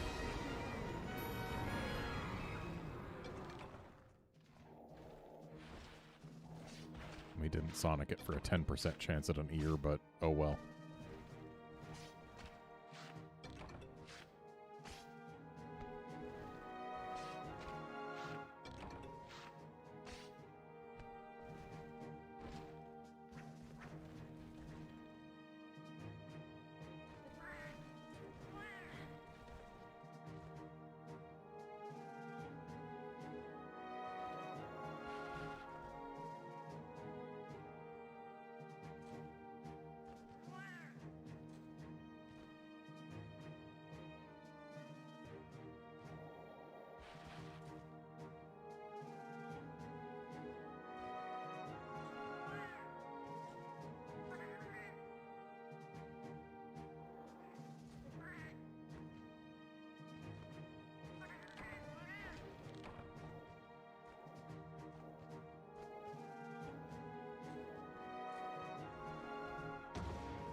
Hey, look what we didn't get.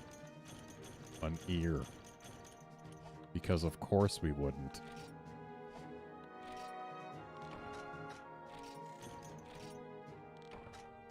That is now 9 out of 12 cuckoos. Actually, it's 10 out of 13 if you count the blue one, where I failed the 50% chance at an ear from the ear break. My results deviate dramatically from the expected results.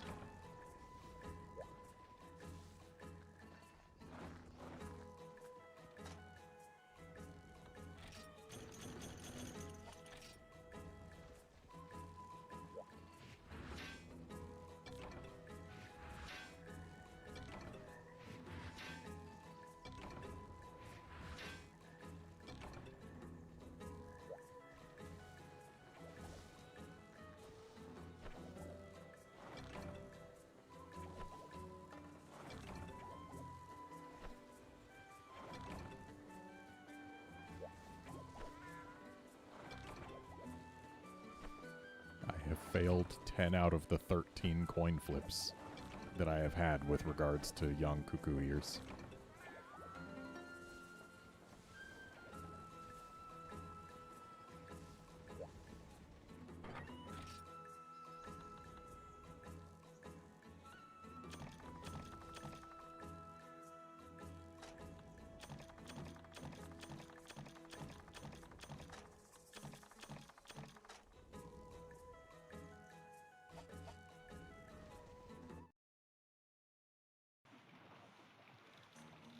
Well, Kratos, I did get a young cuckoo ear on my first young cuckoo from the sparkly, not from the ear break.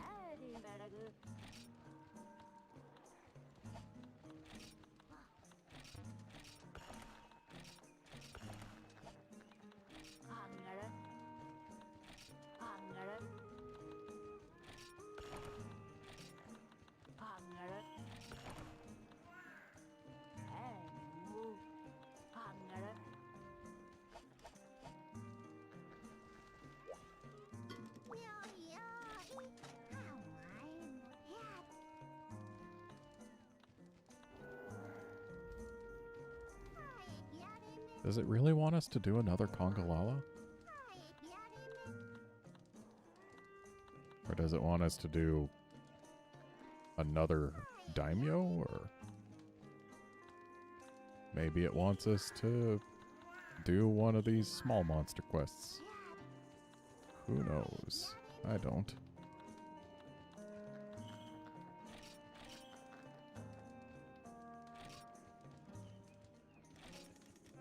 But we'll do the Congalala.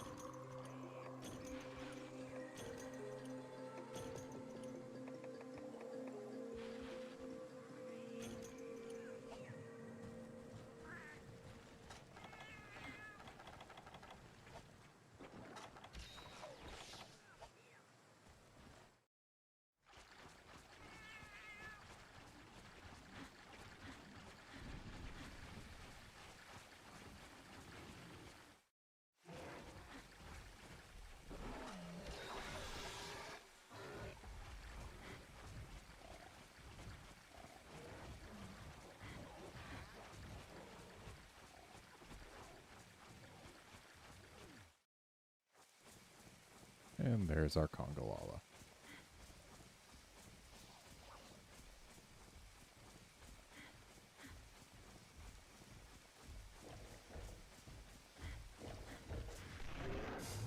So one benefit to playing this version instead of the iOS version, with the high-res rendering that I have going on this emulator, we can still see where the grass ends, like where it stops rendering, but at least they have the right color base texture under there in this version. Whereas in the iOS version, they had like a dark gray or something. It looked really weird.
Ow.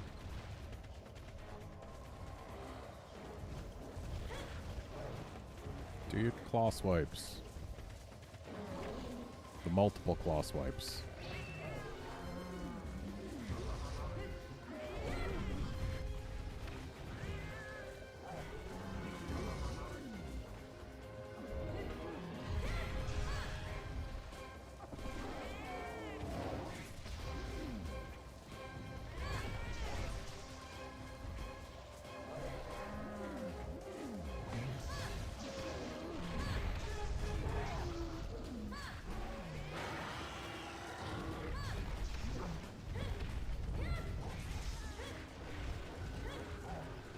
That's close.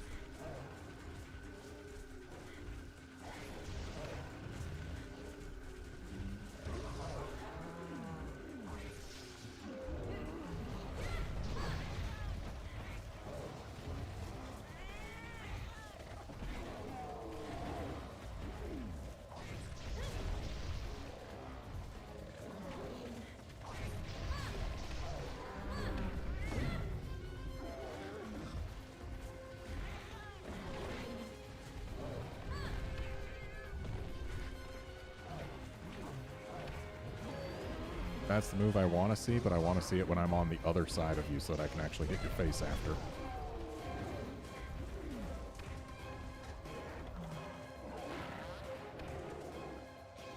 Sorry, bud, you're not farting on me that easy.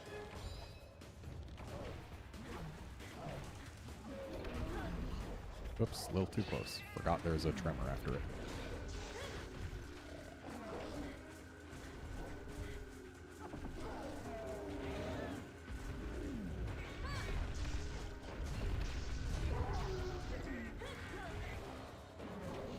Do not like the camera being so close.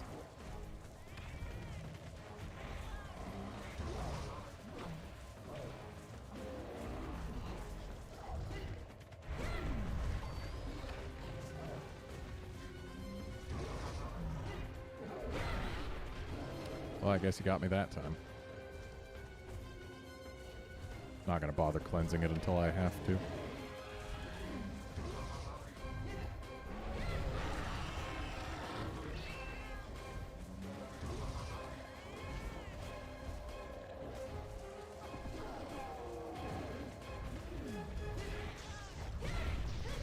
If I cleanse it before I need to heal, well, that's a wasted deodorant. Potentially. Because it could just time out before I need to heal.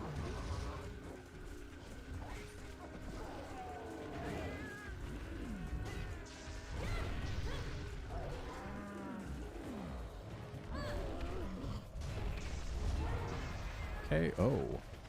And also busted his crown. And killed him. Go ahead, slap me.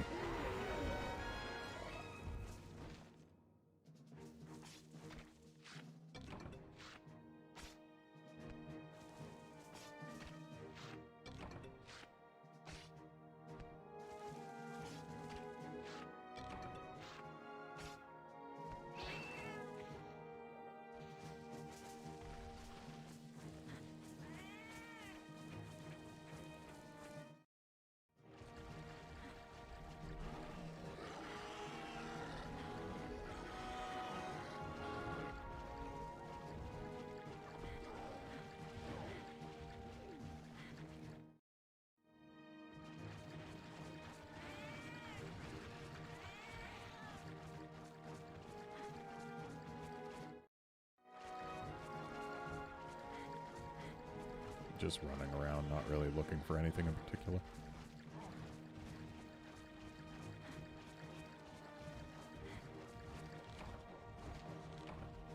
Probably could have made a circuit if I was going for it.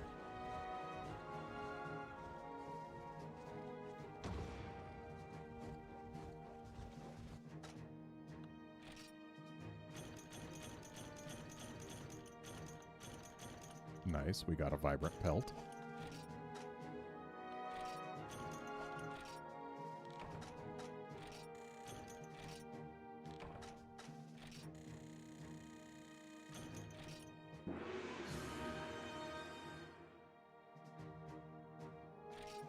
Also, nice gold small.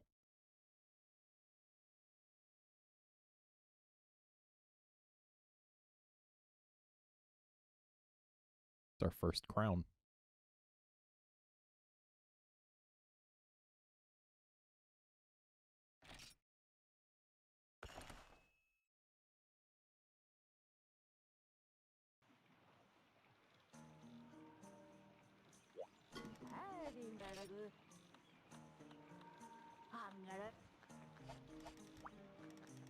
She just doesn't want to give me any more good feline chefs. She had 2 3-stars available for the first round, and she hasn't had a 3-star since.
Still no urgent.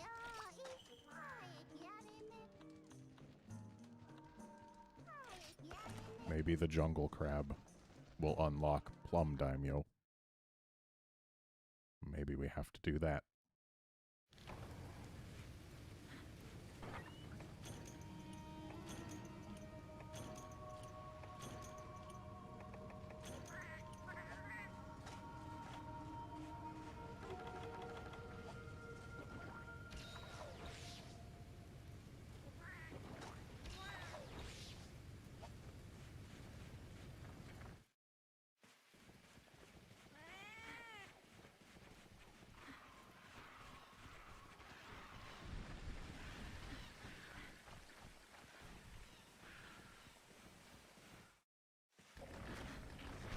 Found it.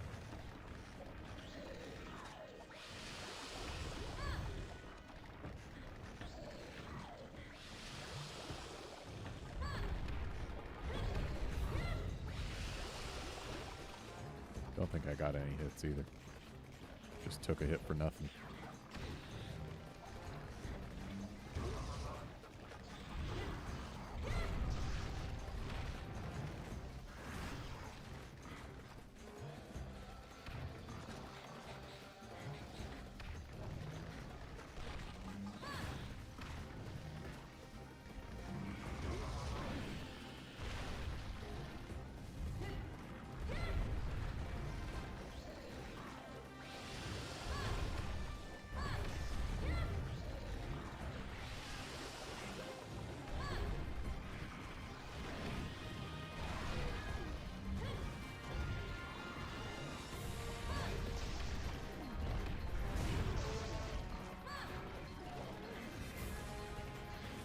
Well, the conga's down.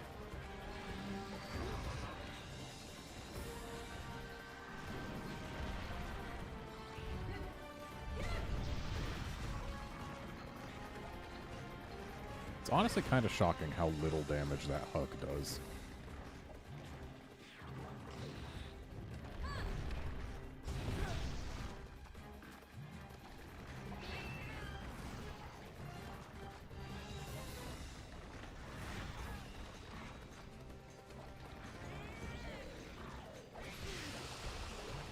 Are you kidding me? I was close enough for that claw to hit.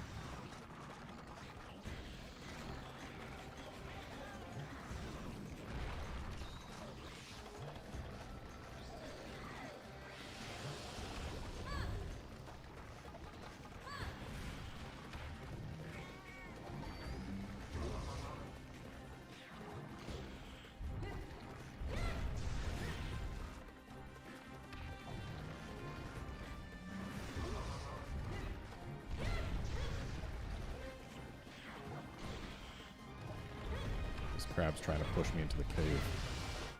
And succeeding.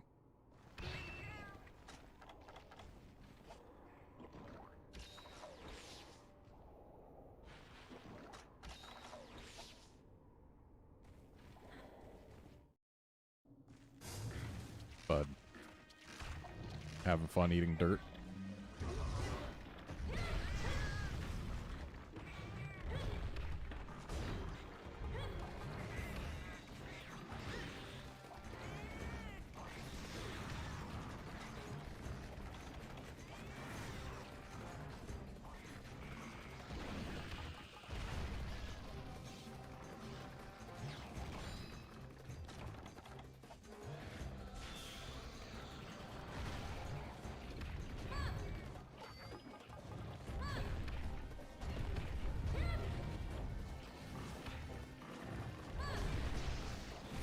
Hi, conga.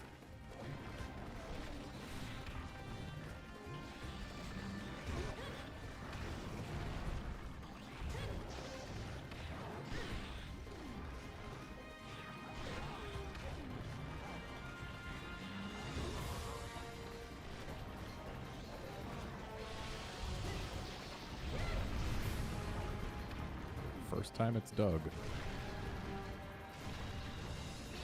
And it didn't stay under long.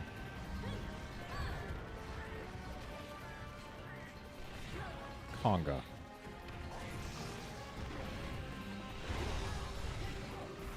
Conga. I don't believe that I was actually under that hitbox. Or at least under the body. Under the hitbox, sure. Because this game's hitboxes are jank, but I don't believe I was under the body. I should not have gotten hit there.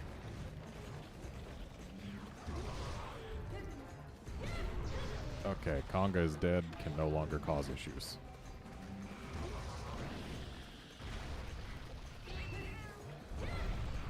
And both claws down.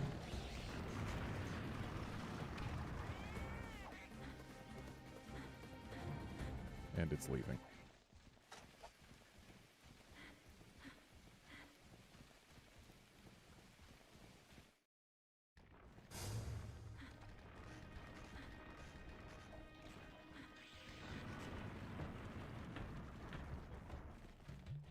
Great. Actually, that's probably a good thing, getting it away from that small crab. Because now the small crab won't be a problem.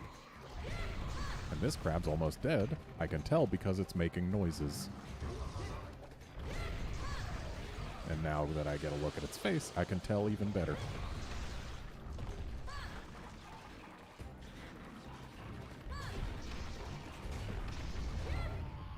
Dead crab.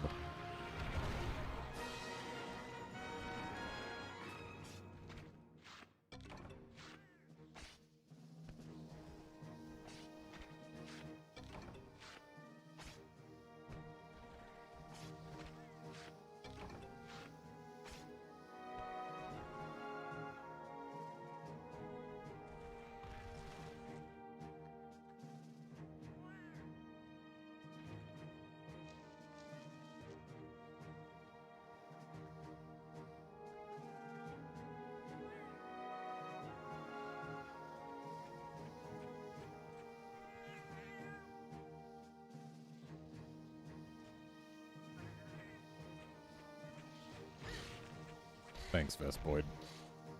The fact that you can get paralyzed in the post-quest when you can't take damage is really special.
Yeah, the game's small monsters absolutely need to take a chill pill.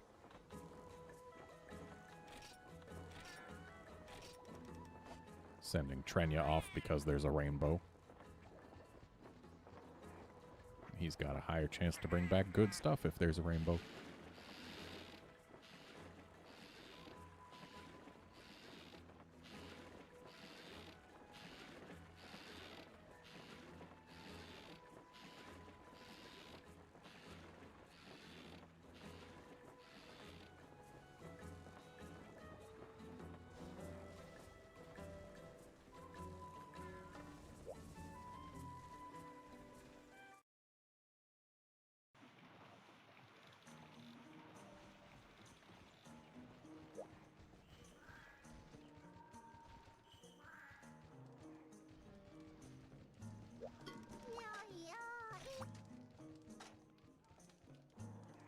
Well, Bullfangos are going to be Bullfangos no matter what game you're playing in. So Bullfangos in Rise at least are sometimes asleep when you encounter them. Instead of just, oh, did you enter the area? We are going to be your enemy forever. So we did not, in fact, unlock a Plum Daimyo. Which means either Kezu Whelps, or Hermitars, or Genprey, or Mushrooms are required.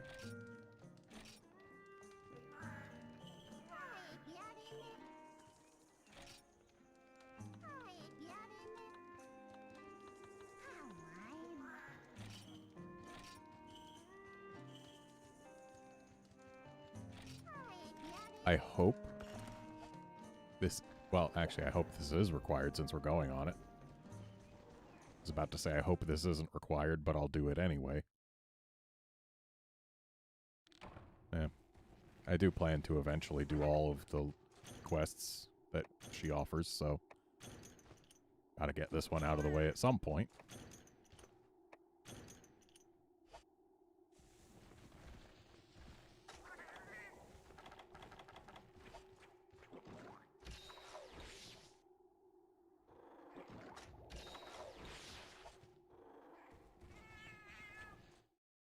Just a shame that we have to climb up and down the mountain 3 times. Once would be enough.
Here we go.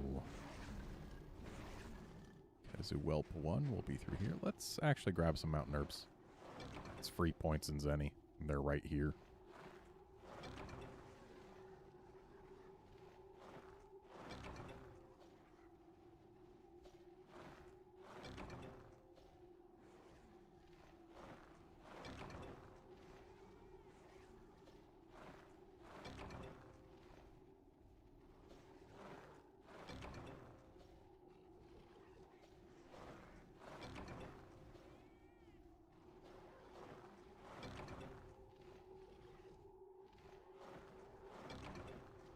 It's honestly a great source of points in Zenny for the effort.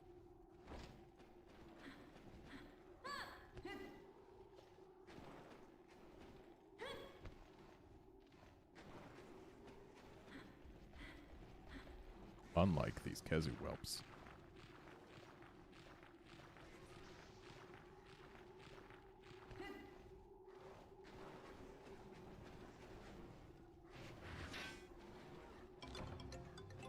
Got one.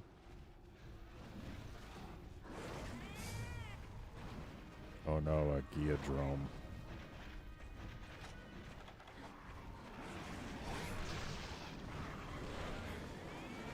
We'll kill it when we're coming back without a Kezu whelp biting us.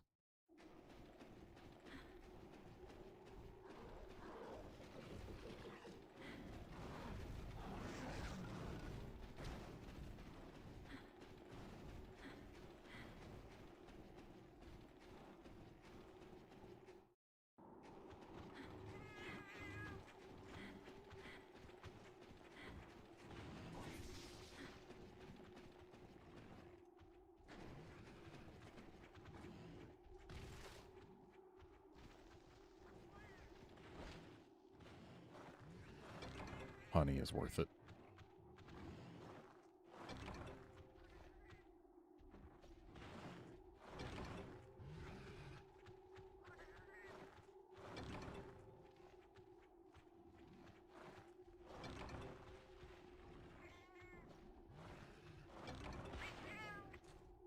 That Kezu whelp's going to town. Sometimes it doesn't drain your health quite this fast. Wonder what determines how fast it drains your health. Seems like it drains it more quickly when we're not on the move.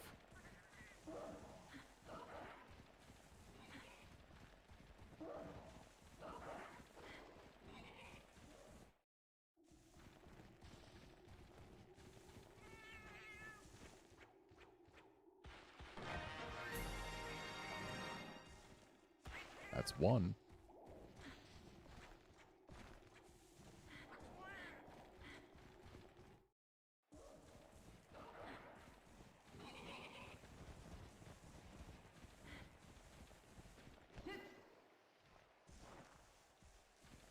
Let's also see if we can get more frogs.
Now the Geodrome is right where we want it.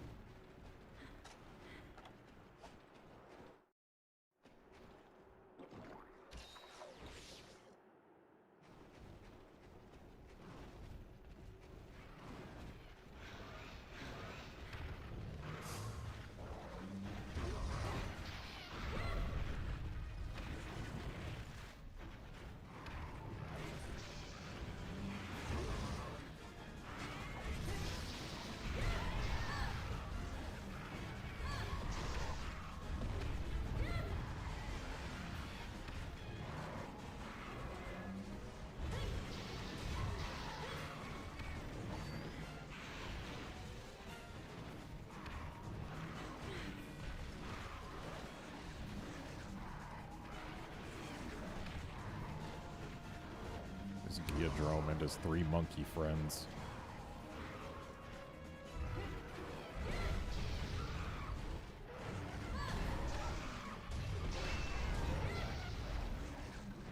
And now it's a dead Geodrome.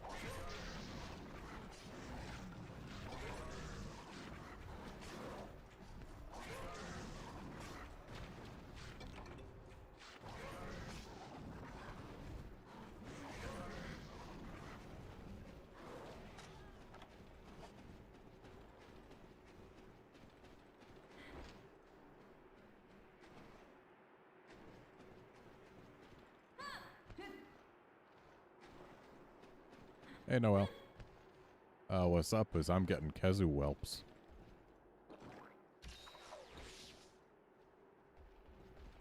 Still Village 3-star.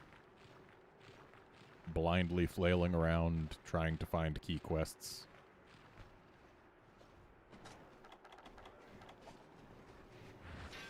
I plan to do all the quests eventually anyway, which is why I'm not making a huge deal out of just looking up the key quests.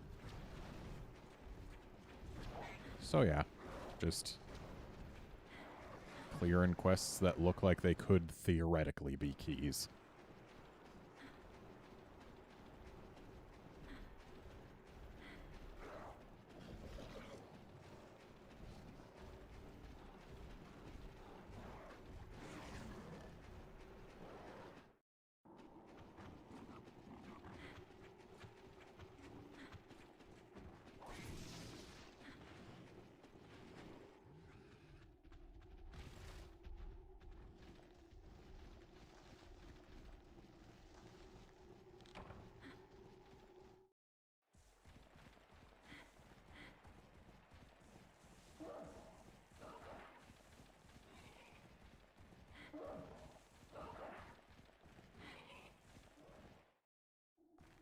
Kratos, that is absolutely the right decision to make.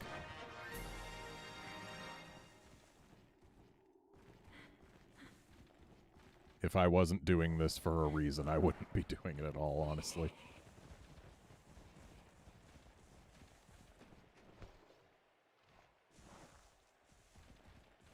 Oh, Noel, if you wanted to see how Freedom Unite says FU, you missed it. The quest to watch would have been the green plesioth I did earlier, where I carded twice, specifically due to small monsters.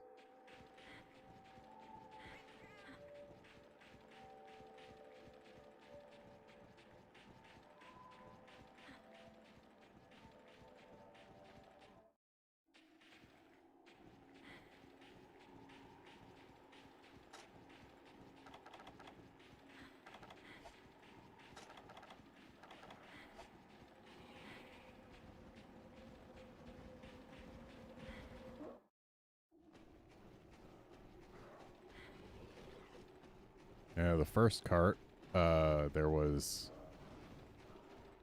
it the Velociprey or the Conga first? Either way, one of those two small monsters poked me, got me stunned, and then the green plesioth finished me off. And then that happened again with the other one. So yeah, a Conga and a Velociprey both managed to stun me, and the stun was enough for the green plesioth to make good the kill. Thankfully, I managed to bring down that green plesioth in the end. I did not fail the quest. No quests failed so far.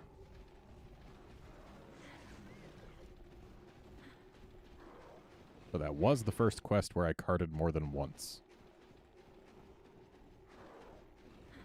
And the second quest where I carded against anything other than a Tigrex.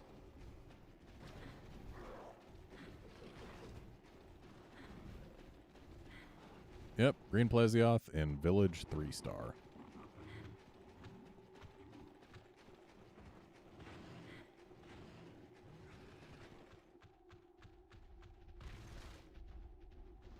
Because in Freedom Unite, they don't save the subspecies to high rank. Yeah, they started reserving subspecies for high rank in Portable 3rd.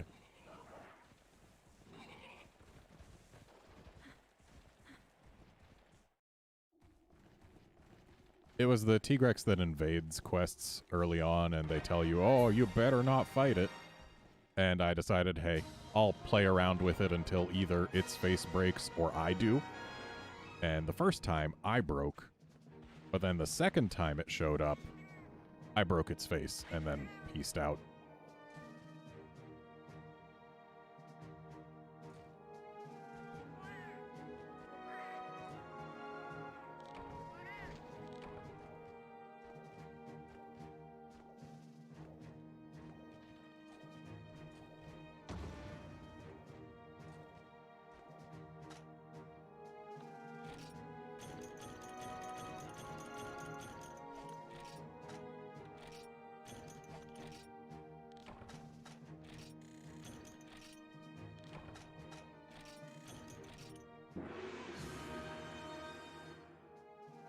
The first one I did get a KO on, I just didn't get the face break because my hammer was trash.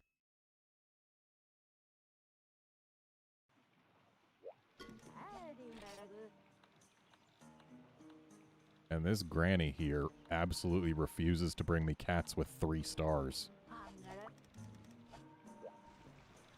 It's really disappointing.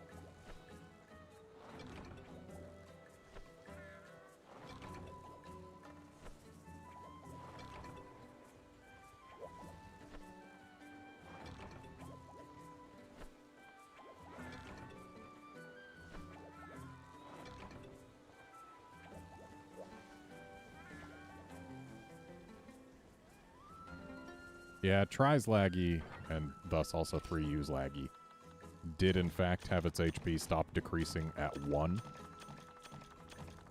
But,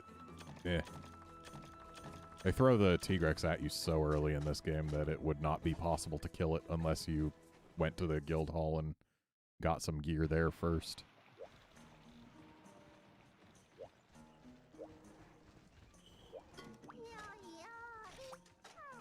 Still haven't found that last key. They better not want me to do these hermitars. That would be dumb. And yet, it's either mushrooms or small monsters that are holding us back. So let's try mushrooms.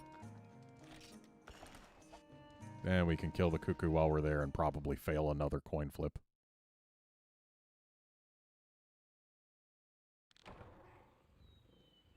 Well, Noel, by that point in the game, the best hammer that you can have has yellow sharp.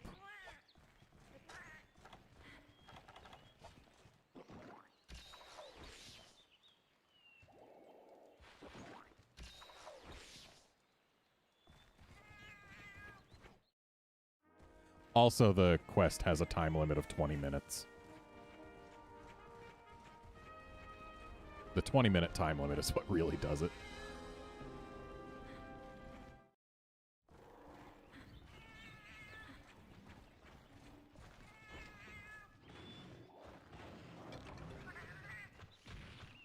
Thanks, Bullfango. Honestly, this game is just cruel to hammer users at the start. Because every other weapon type, the starter weapon has yellow sharp. The starter hammer has orange sharp.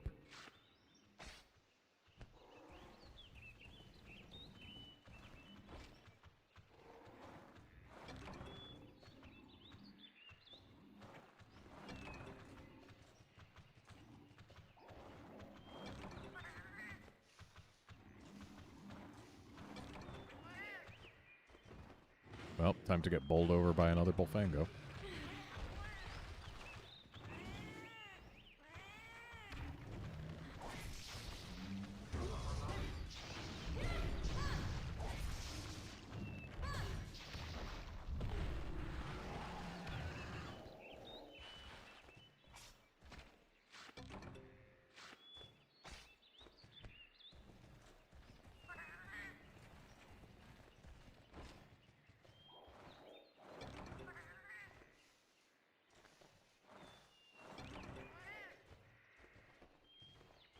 Don't you just love how there are no prompts over your hunter for when you're near a gatherable? You just kind of have to hope that you're in the right place when you press circle. You can keep gathering even when there's nothing left to grab, and you can, in fact, break a pickaxe, whacking a mining node when there's nothing left to get from it. Just feels fantastic.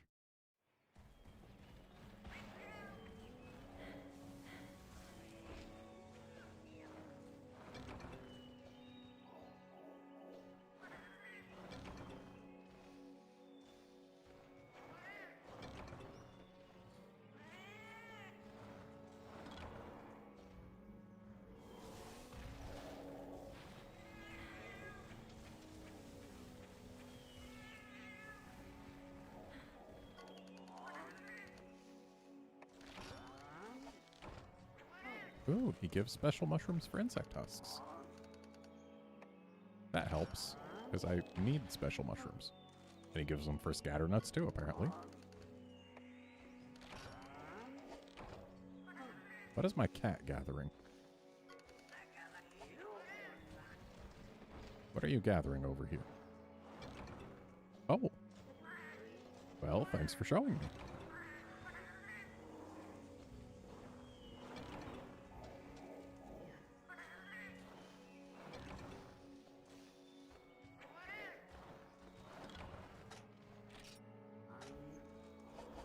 Three more special mushrooms to go.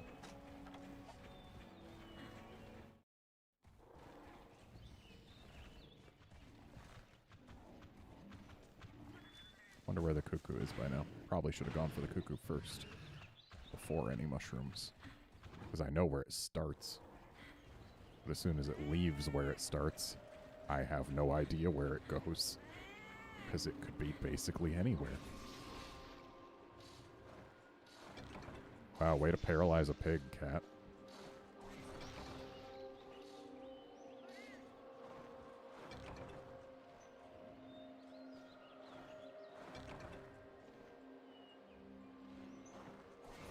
I know we've got enough special mushrooms by now. Wow, you paralyzed it again? That poor pig. Come here, Mosswine. Give me some jerky.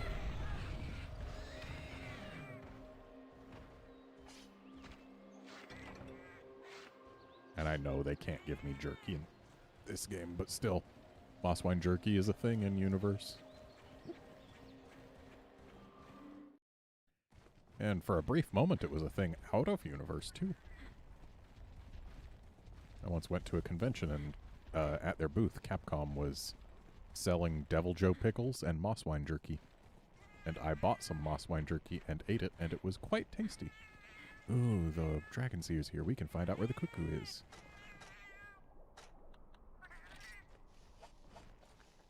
I honestly wish they would start selling the Mosswine jerky again, because it was very tasty and I want it.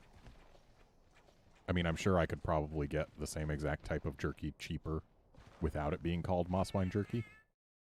But the fact that it was Mosswine jerky just is amusing and worth the extra price. Also, damn it, why'd you have to take off? Okay, good, you weren't leaving. I would have been angry if this thing took off before I got into paintball range and just left.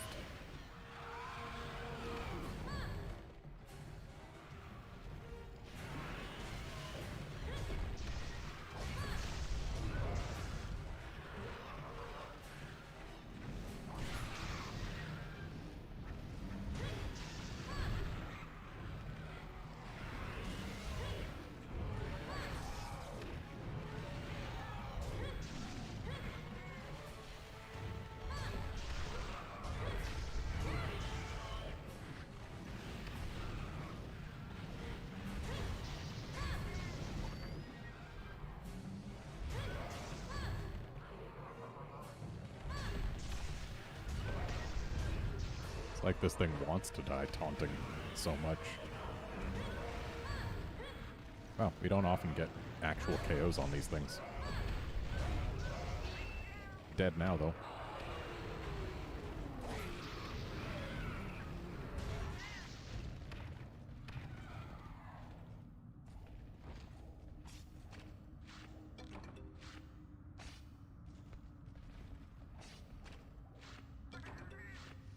Hey, Kratos, the cat paralyzed an Iodrome. That's enough for now. Paralyzed the Iodrome on its literal first quest with paralysis. So, cut Ray some slack. She's trying.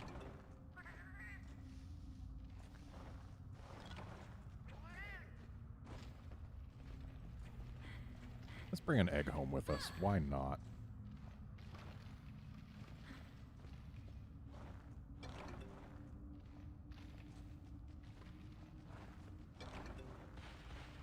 Because apparently there's no eggs in the nest is why.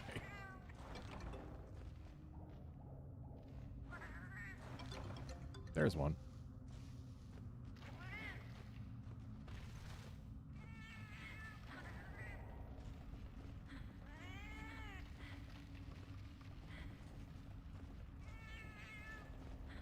careful about how you go down when you go this way, but it is faster if you know where to drop.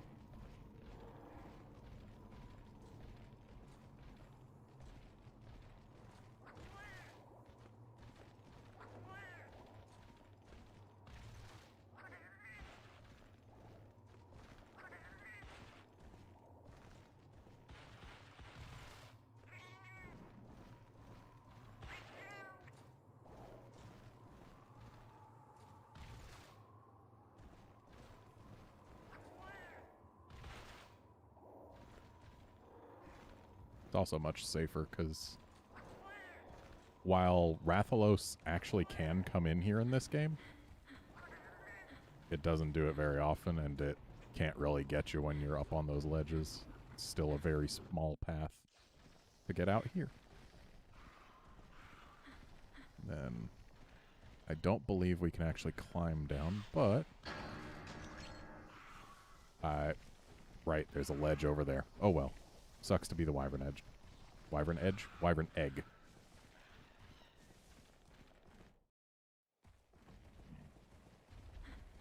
Not going back for another. It's not part of the quest. Just would have been a nice little source of points if I wasn't a dingus.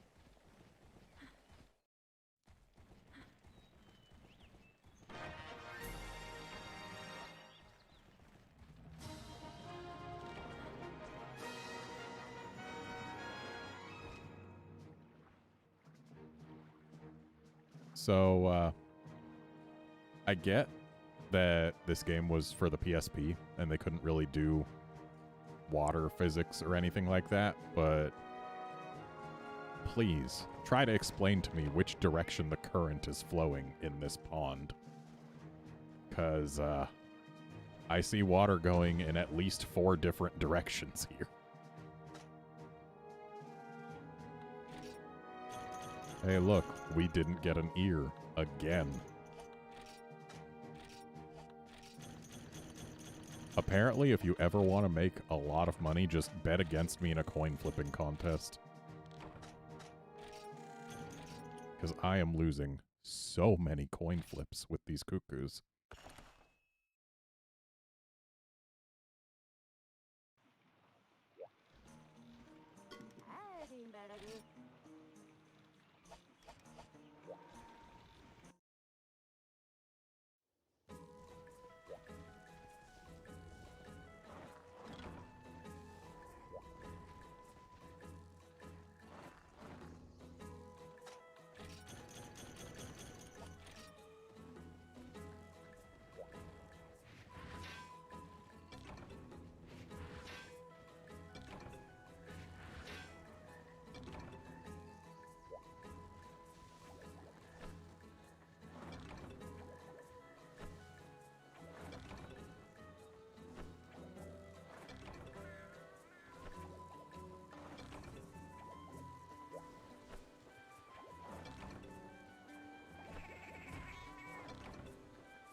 Honestly, the 4 monster fluid he brought us last time were better than this haul.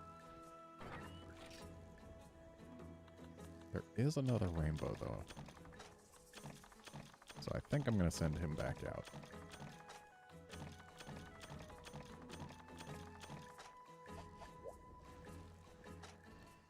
And let's just see here.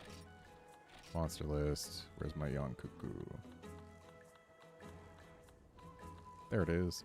So I've hunted 14 young cuckoo. 3 of them have given me their ears from the ear break. Which means I have lost 11 out of 14 coin flips. My record is trash.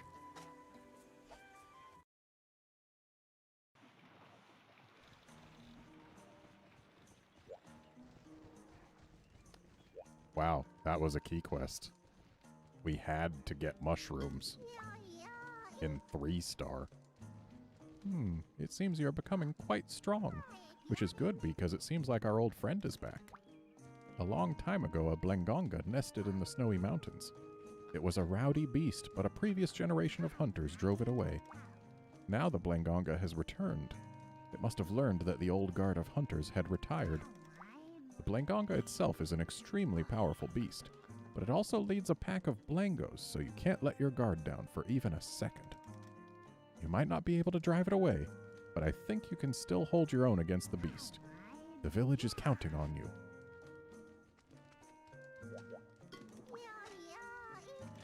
Alright, let's punch a Blangonga. Though, before I grab the quest and spend the money on the quest fee, let's grab more paintballs because this thing can wash paintballs off of itself in the most arbitrary and annoying ability they have ever given a monster. It's designed specifically to annoy. And it's arbitrary as heck.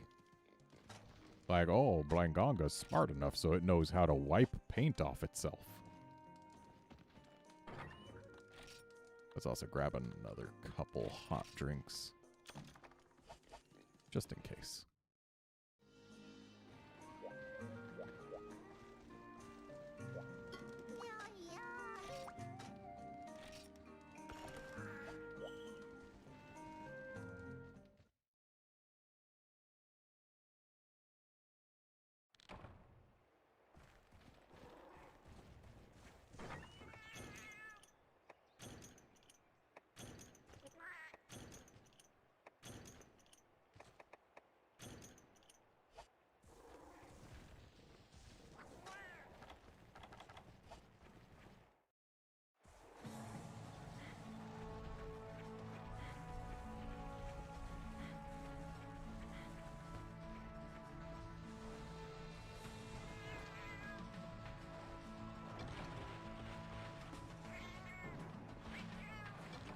You never know when you're going to need more frogs. Actually, you do. It's when you're fighting Plesioths. Or Gobbles in 3U. Or Zamtrios in 4U or GU.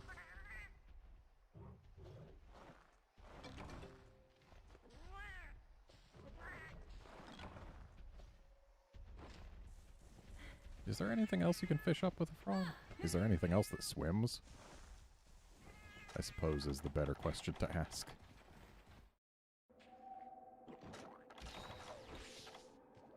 Well, I mean, there's plenty of other things that swim in 3U, just not that many eat frogs.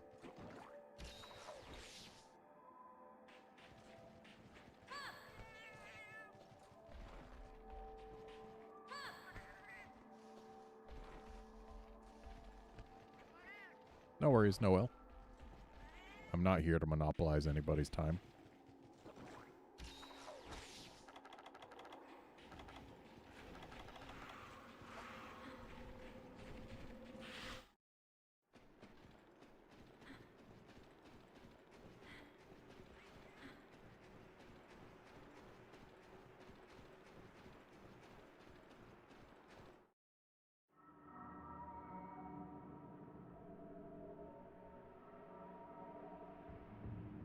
Blangonga time.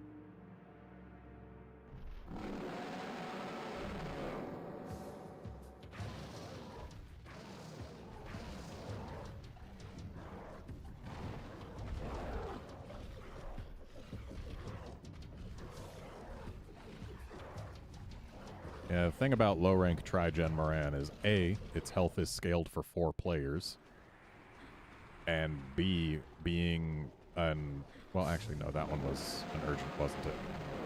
But Gen Moran is usually an event quest that shows up every once in a while and is meant to provide great rewards, so there's a reason that they tried to make it difficult. Its HP is huge for a reason. It's meant to have 4 players working together to kill it. And it occurs to me we don't have fire damage, so I don't think we're allowed to break its fangs. Shame that. Because as long as it has fangs, it can keep calling new Blangos.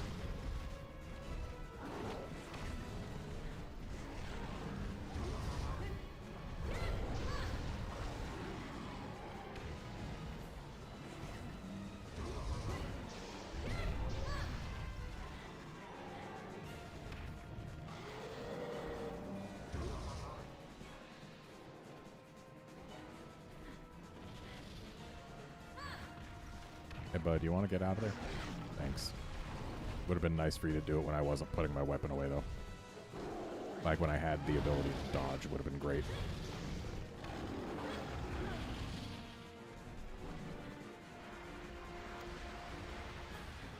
And under the snow he goes.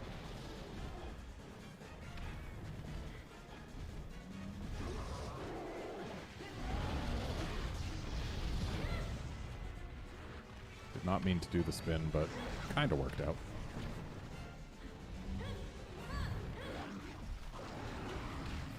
Would love to get rid of this last Blango.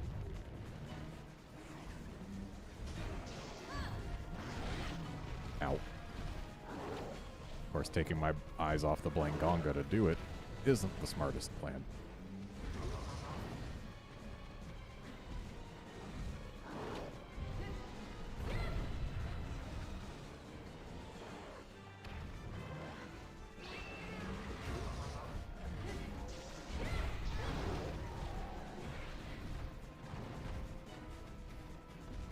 Do your ice breath. Seriously, this dude's ice breath is the best attack for him to do, because it puts his face in one predictable location for like a year.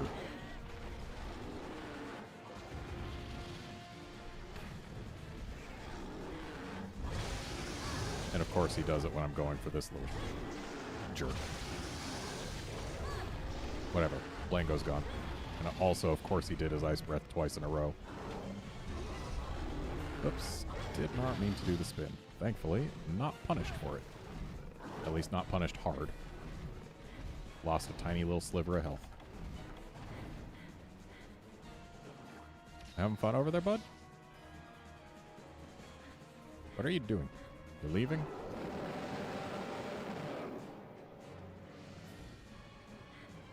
Shame we can't look high enough up to watch him go.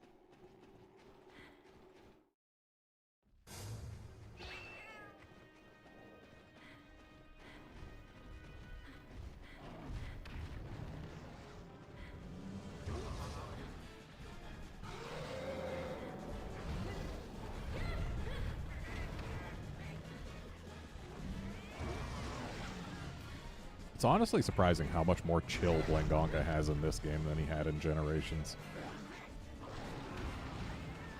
Like, I know we're still in low rank, but low rank Blangonga was flying, like, all over the place pretty constantly. This one is nice and slow by comparison.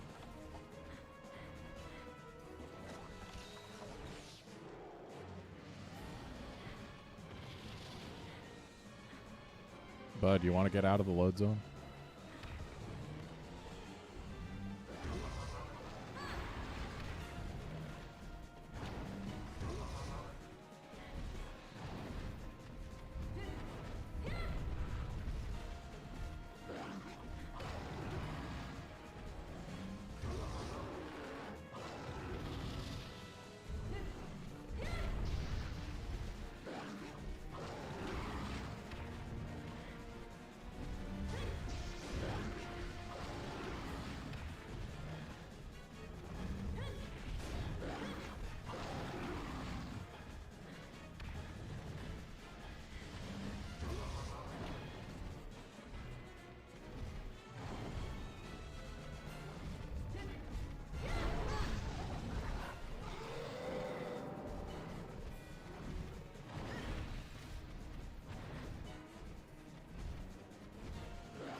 Actually, Noel, that's a bit of a misconception. Gammoth is not based off of a Cyclops. Rather, they used inspiration from the fact that Cyclopes were most likely based off of when ancients found mammoth skulls. since mammoth skulls, to someone who doesn't know any better, do look kind of like humanoid skulls with one massive central eye and tusks. So they took that idea and then they made it so that Gammoth had big bony plates on its forehead to kind of bring to mind the look of a mammoth skull.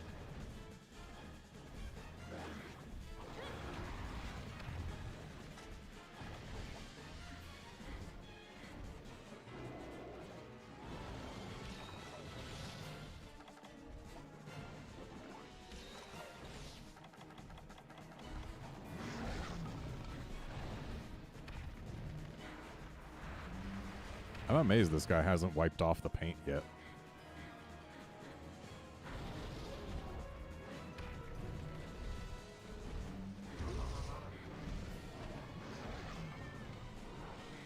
Oh, there it goes.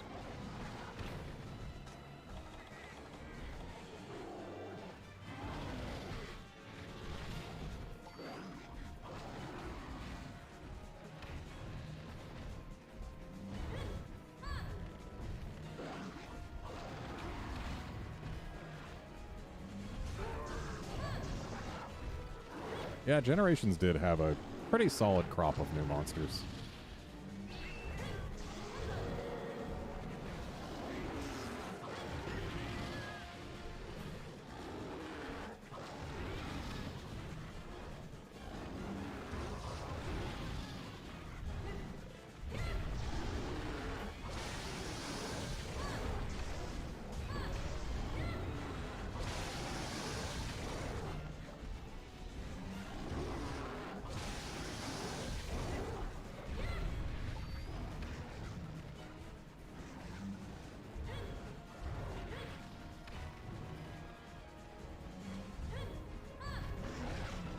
So, here's the thing about Astalos. I know somebody who is really into monster design and all that. And, like, they're some kind of biologist or biology major or something. So they care a lot about accurate representation of things. They absolutely hate Astalos. Not because it looks like a bug or anything, but because it's got basically no scales between the shells. It's basically just purely shell, which would make it completely inflexible. It wouldn't be able to move around, like, at all if it were a real animal that had that much of a shell.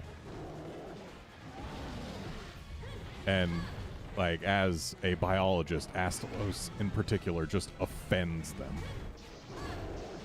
Like, all the other Generations monsters, they're totally fine with, but Astalos, they rage.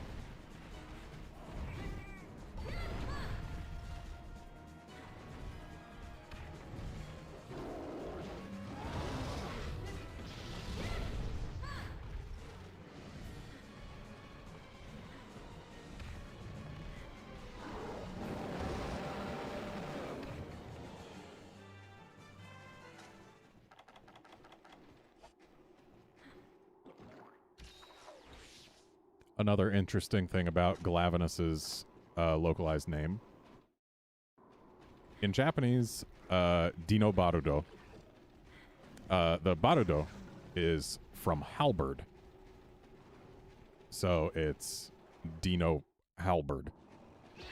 So they wanted to keep a blade in the name, so we got Glav as in, like, it wasn't... It was like Glavenus, except it was like meant to be a rhyme with gladius or something to that effect. It seems like it would be glaive, but I'm pretty sure they said in a localization thing that it was not from glaive, it was from gladius.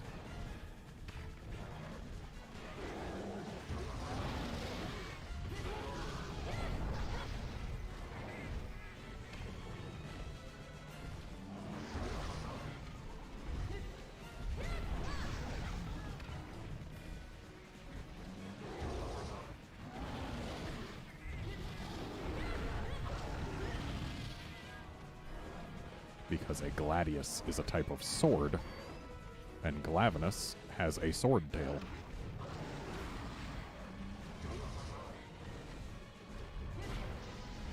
And that's also why it's glavenus instead of glavenus.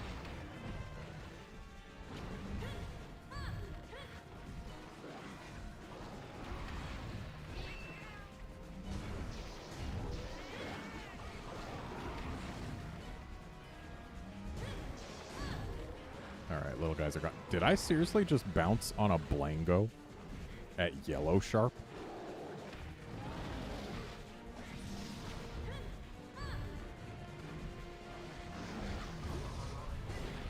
I mean, I know I should be at green sharp anyway because green sharp's way better than yellow, but sheesh.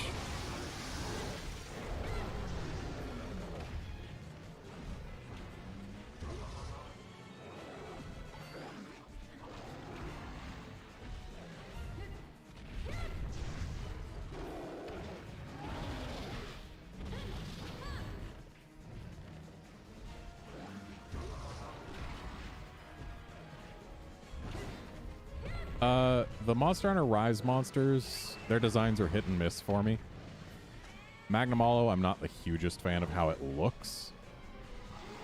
Acnosom, I absolutely adore. That bird is fantastic. So it's a mixed bag. I'm also not the hugest fan of the Serpent's designs. Honestly, you can actually see it on my channel in a video. The first time I fought Ibushi, my response to seeing it and how it moved around and all that was, you know, since it's upside down the whole time, I was feeling like that snake was not taking the fight seriously.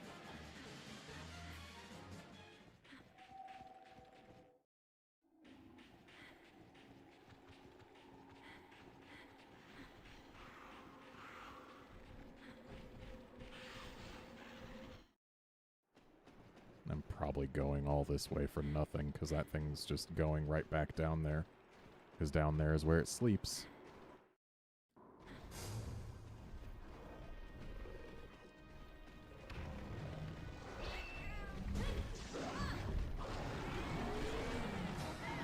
Oh, guess it's not going down there.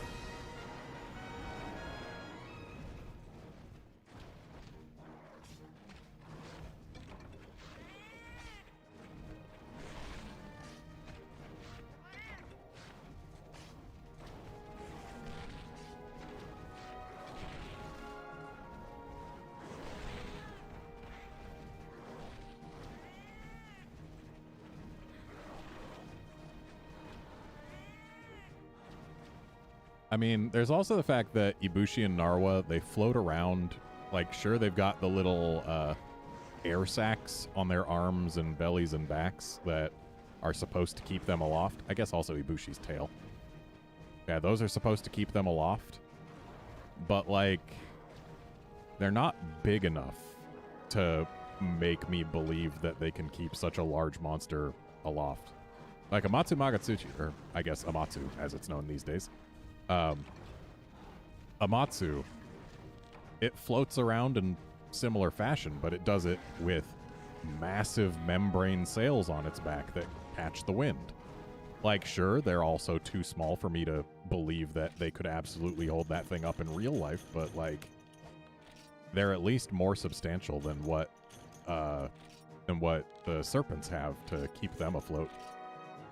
Plus, Amatsu also controls wind, so it controls the very thing that keeps it aloft using those sails. Whereas Ibushi, yeah, it controls wind, but wind isn't a lighter than air gas that can fill a sack. So yeah, Ibushi and Narwa, like, they haven't done enough to make me believe that they could exist in universe. And still no 3 stars. Oh, wait, you. Wait. Excuse me, game. I wanted to talk to that man.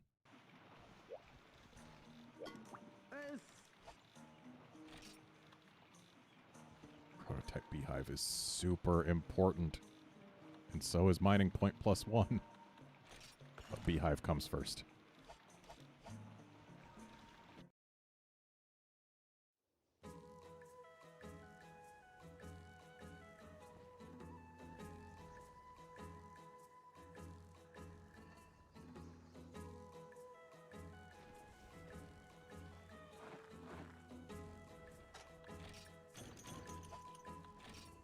Finally, we have passive honey income. It's not the best yet,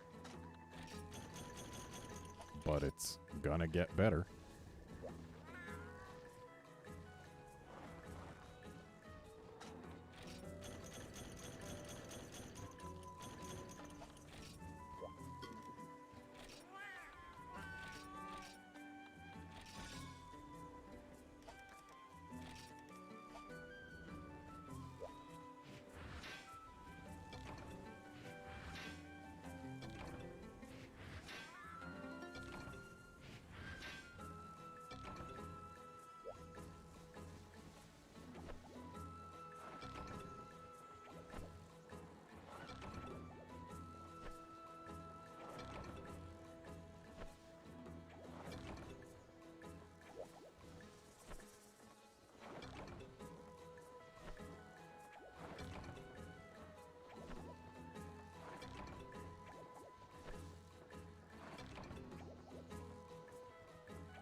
Doing okay, Trenya?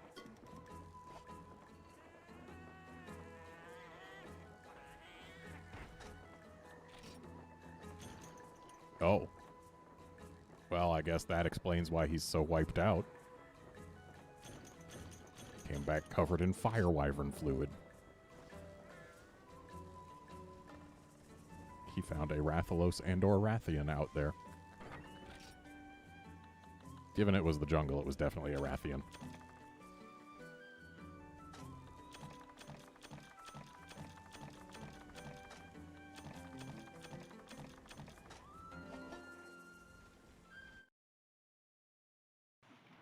Hey, DK Renegade, it is going just fine. Just hit Village 4-star. Oh boy, special boots. I don't care.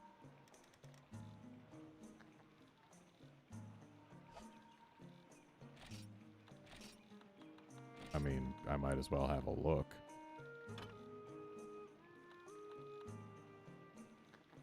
Only women get antiseptic +5?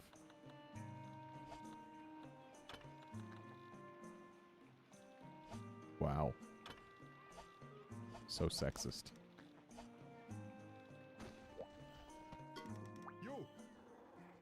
Yo, and hello. Word on the street is you rid us of a Blenganga. Mighty fine job if I do say so myself. Figure you deserve something to commemorate the event. Remember that Suiko jewel I gave you? Well, this time I have an even nicer jewel. It's called an Akito jewel. You can use it to make the expert jewel, which raises your affinity through the reckless abandon skill. You can also make an early bird jewel, which triggers the reloading speed skill and allows you to quickly reload your bowgun or bow. You can obtain an Akito jewel in the swamp or the forest and hills. However, the best way to get them is mining in the volcanic belt. I'll give you a few now so you can try them out and see what they do. Of course, leave taking on and off decorations to a professional. Me. Now, I remember in my first file, I upgraded from Cuckoo armor to Blenganga armor. Looks like we didn't get whatever we would have needed to make the chest.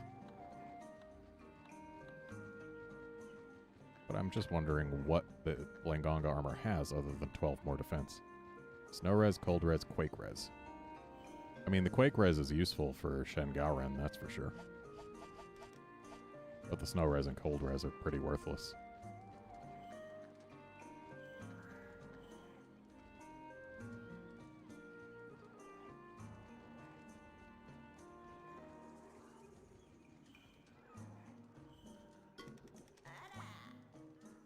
Welcome. So you got rid of the Blenganga, huh? Well, thanks to you, we've been able to stock even more items. Here's one of the new items we got in. It's the Book of Combos 4. If you carry it along with books 1, 2, and 3, your success rate will skyrocket. We've also got some new monster info. Figured you would be interested because a hunter of your level requires the latest information. Finally, we received some powerful bowgun shells and a wide assortment of useful items. I do like useful items, but I'm not seeing anything particularly useful that is new.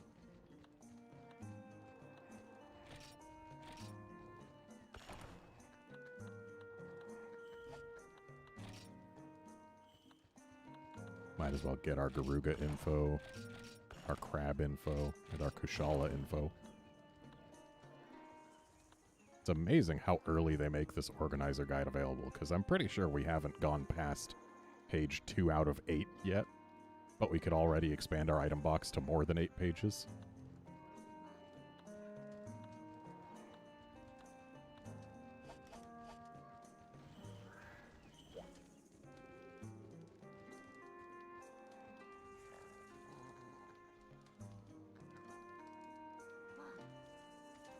Noelle, my favorite generation of monsters is 3rd generation. I love the designs they had in 3rd generation. I can't think off the top of my head of a single one that I didn't care for. So, like, the 3rd gen monster designs are just stellar.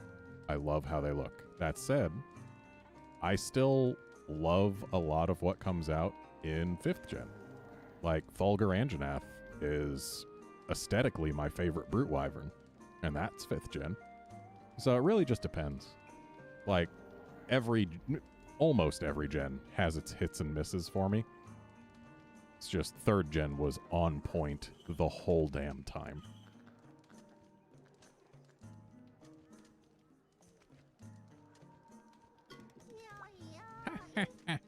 You slayed the Blanganga. I knew you had it in you. What would you have done if I captured it? Or what would you have said? I'm just so thrilled you've gotten so so strong. Now that I know how strong you are, I can trust you with this job over in the volcanic zone. The zone is an even hotter area than the desert, so protect yourself against the heat. There are many gathering points, and you may find rare ore. I also have to mention that there have been rumors lately of a monster called an Elder Dragon appearing nearby, or close by. They are fiercely territorial and move within their own bounds.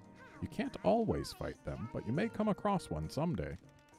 Oh, I forgot about your reward for defeating the Blanganga. It's something nice that I'm sure you'll find useful. Ooh, Poke ticket. Neat. Let's go put that straight in the box.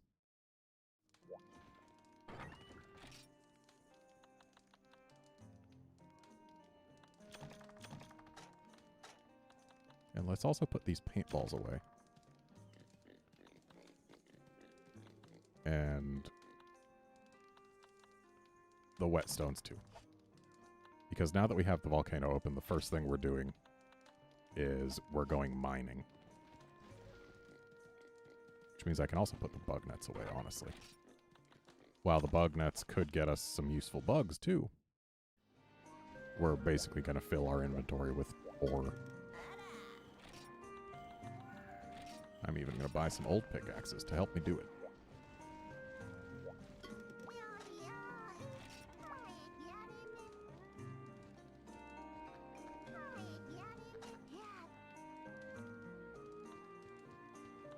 So, ooh, Garuga.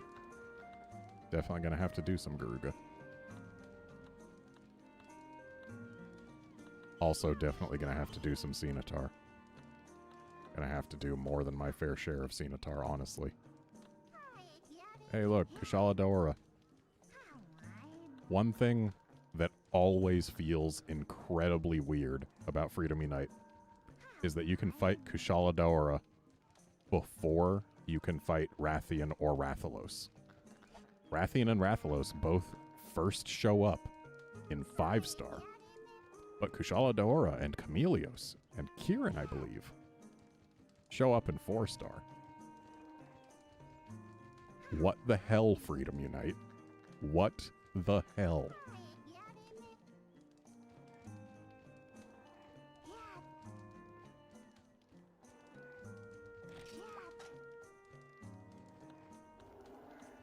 And you know what? This coal quest this is what we're going to do.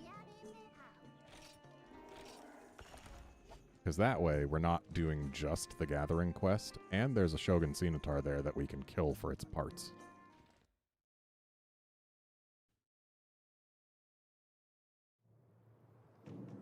Yeah, Noelle, you can actually beat them. It's just really rough if you go in with gear that you have when you get to 4-star. Like, if you go in against Kushala with a poison weapon, then it's not going to be that hard, but you will bounce a whole lot. So, like, it's all about what you bring, mostly.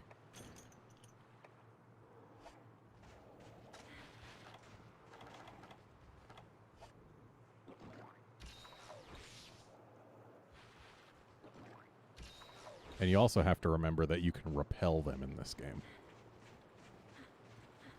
And in fact, the way they're handled is different than in any other game. Because they give you, like, I think it's a 30-minute quest. But if you've done over a specific threshold of damage by the 20-minute mark, then they run away. And if you reach that threshold anywhere between the 20-minute mark and the 30-minute mark, then they run away. And then you can take the quest again, and they'll keep all of the damage that they've taken. Though they'll regrow any parts that you broke. And, yeah, they're expected to take multiple hunts to actually kill when you're this early on. But the repel is generally an easy enough threshold to hit.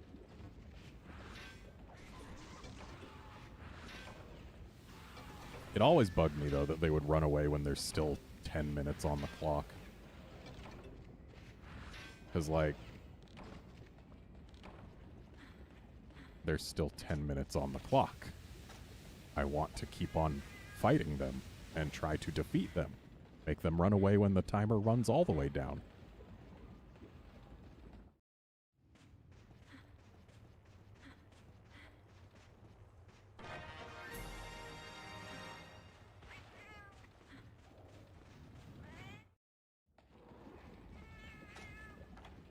Should have grabbed more old pickaxes. They are in the item box there. Game, you're not supposed to be this kind to me with the coal drops. I know this is a coal quest, but actually I guess they kind of have to, because in this game, mining spots wouldn't respawn. So maybe it's just going to be vast majority coal.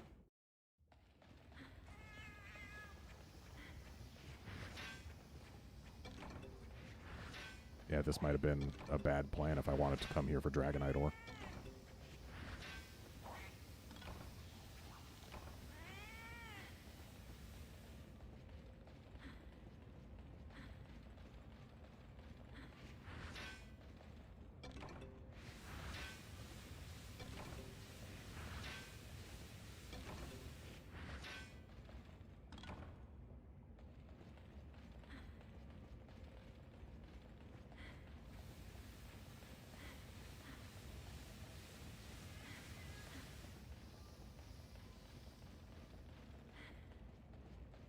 Gen and GU are solid choices. I absolutely adore them for the fact that they have a greater... their monster roster is wider than any other game. And I love that about them. Gameplay-wise, I'll still take a 5th gen game over GU. But, like, that's only gameplay-wise.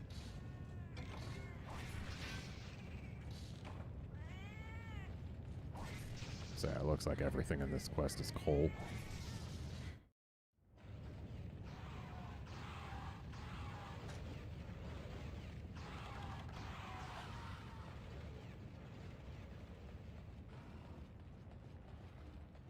One thing that I absolutely adore about GU is just how colorful it is. It's the most colorful Monster Hunter game there is, hands down. And I really like that.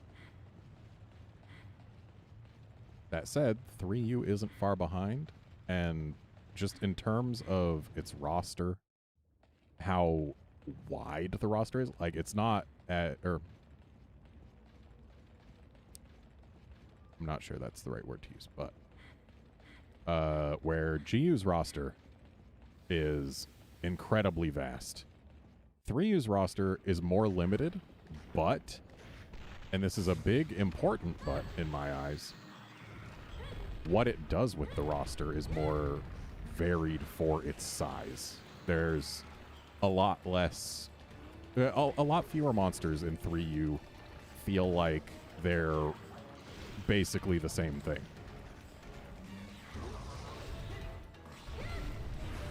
Like, who can I use as an example? Well, GU has all of the praise and dromes. The praise and dromes are all basically the same thing. 3U, I mean, sure, it's got its great trio,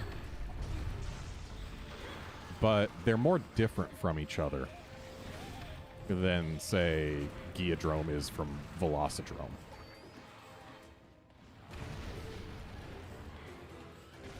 And then, like, we've got Gobble and Nibblesnarf. Nibblesnarf was basically designed to be a land-based Gobble, but it's a very different monster in a very different fight. Whereas most of the returning Gen 2 monsters that are flying wyverns, like, you're gonna see a lot of the exact same moves over and over and over again. And that's not a problem with GU, it's a problem with the monster's original designs. But it's one of 3U's strengths that basically every monster it has feels like a significant difference from basically every other monster it has. There are fewer monsters that are like, wow, this is basically the same thing in another package. Like, Basarios, for the most part, is basically Cuckoo, but with a hard shell.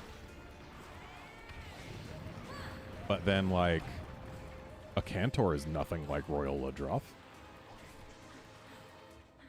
Or not a Cantor, Agnactor. Agnactor is nothing like Royal Ladroth.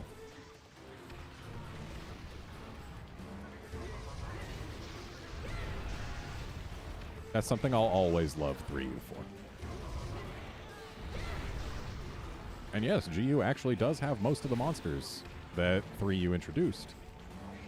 Though admittedly some of them feel a lot better when there's underwater. Like, in 3U I actually like Plesioth. There is no other game in which I like Plesioth. And the reason I like Plesioth in 3U is the fact that I can jump into the water after it. In no other game can I do that.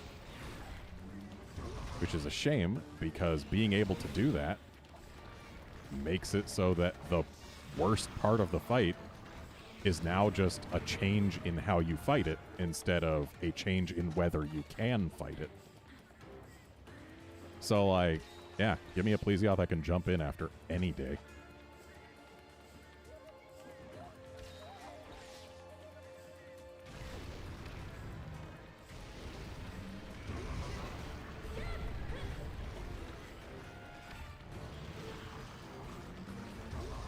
Yeah, I actually think Plesioth is a more interesting fight underwater. Way to go, cat. Because on land, Plesioth is just really, really big Cuckoo. It's not a fun fight, it's just big. But in the water, it actually has unique moves, and the way it moves around, like just its animations for swimming, are different than anything else. It's fantastic. You can tell that this thing is built for the water. It's one of the rare examples of in the franchise of a monster that feels more at home in a game after the ones that introduced it.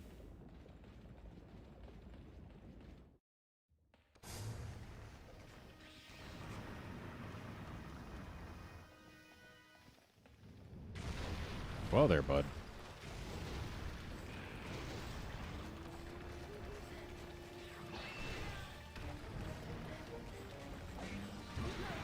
I forget, does this crab rage forever upon having one claw broken or both? Maybe it's one. I know one of the two is true. It'll rage forever as soon as either one or both claws broke. One is or both are. Grammar. But I forget which. Would have been great if Challenger was here and it was one claw. But alas, this game has no Challenger. We just have Angry Stab Crab.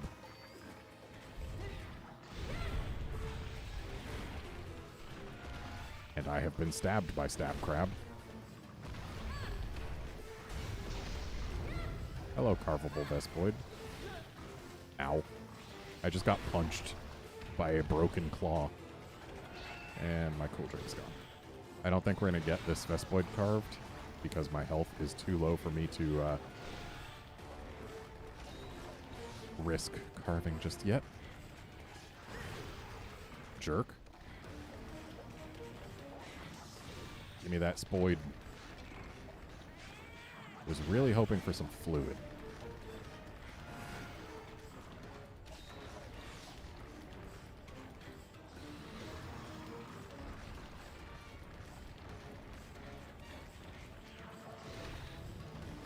Also, I absolutely love the underwater Legiacrus fight, so yeah, you're not going to win any points with me by saying you preferred it in GU, but Laggy just doesn't feel right when he can't swim. So they made it work with Ivory Laggy, but it was also interesting. Ivory Laggy was much more interesting during those rare occasions where it did go underwater. Like, it doesn't do anything that regular Laggy can't when it's underwater. But just the fact that it's on land most of the time, but then it does go underwater sometimes, and you have to actually fight it underwater. It's a change of pace, and I love that. Like, it's still the same monster, but its moveset is different, and it's different in a natural way. It's not like just, oh, I've entered a new phase, and my moves are different because of it. No, it's underwater, and being an aquatic animal, it can move differently underwater, and that's just how it is.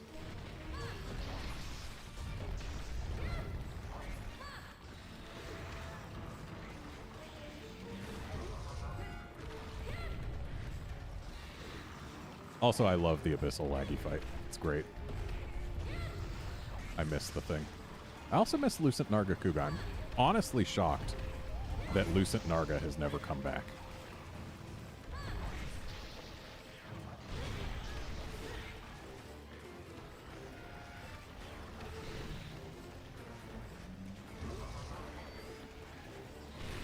Molten Tigrex is another thing that needs to come back, honestly.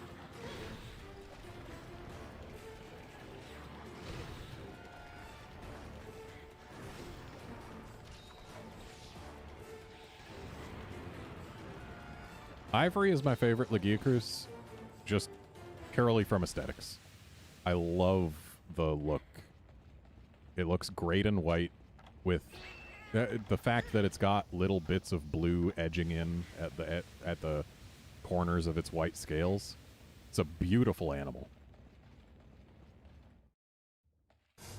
Abyssal looks fantastic as well, but it's not nearly as beautiful as Ivory in my opinion. Aesthetically, Ivory Legiacrus is my favorite monster in the entire franchise, bar none.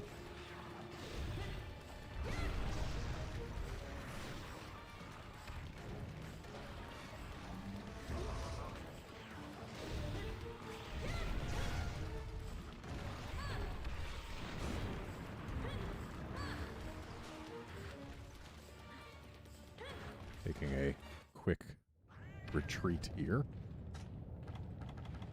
to sharpen.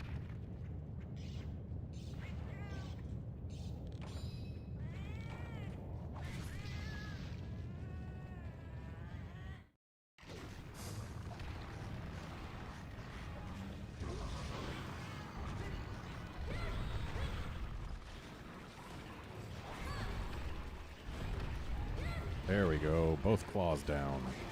We are now entitled to at least one claw from the breaks.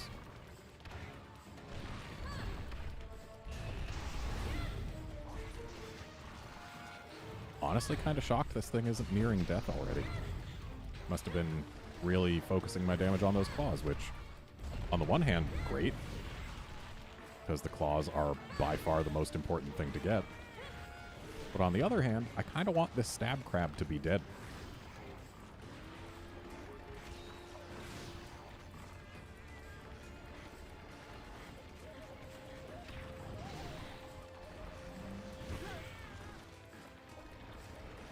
I've got a real solid set going in 3U. My default set, I have like 2 pieces Abyssal, 2 pieces Bracky, and 1 piece Lucent Narga.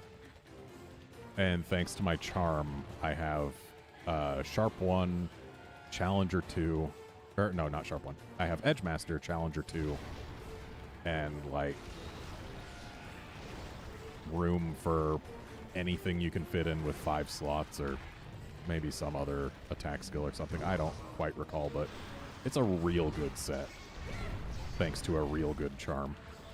And aesthetically, it doesn't look nearly as bad as most mixed sets, because the Bracky and the Abyssal Laggy have similar color schemes, and they go well together. And can you stop?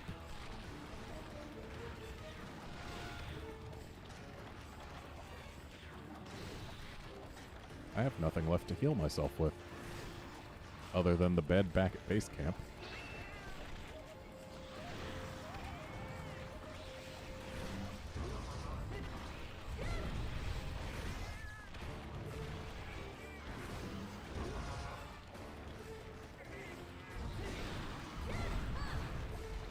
I need to sharpen. But I can't. I have no whetstones. I think I could grab a whetstone from this pile of rocks right here, but that's assuming these praise and crab would be willing to let me.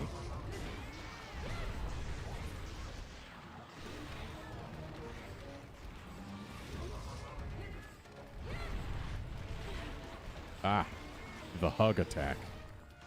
That attack, where he walks forward with his claws outstretched, they completely ruined the animation in GU. Because like in this game, he walks forward with his claws at ground level, so it makes complete and total sense when he walks by you and you get hit, because his claws actually hit you. Whereas in GU, when he's doing that animation, his claws are raised up pretty high, and yet it's still got the same hitbox as it does in this game. So they actually made the hitbox for that attack worse and less believable in GU. It's an interesting thing. I'm not getting whetstones. That is absolutely not what I want. Can one of these please have not cold? Oh, cool. I'm going to burn to death. Well, I guess we're going back to base camp sooner than we expected. Because, yeah, I don't have the health to get back there. Watch me cart to heat. I am burning to death here. One more tick. There I go.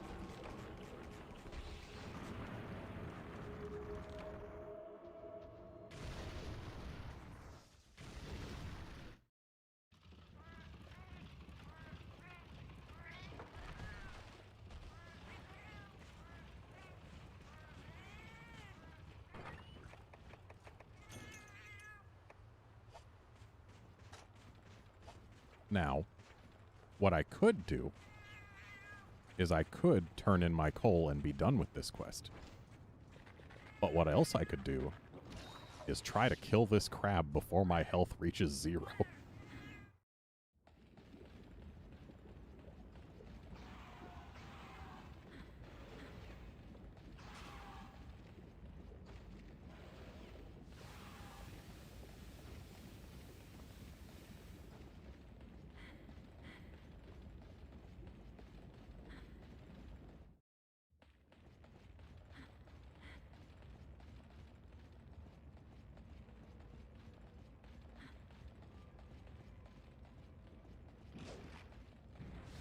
Wow, that little Scimitar almost got my toes.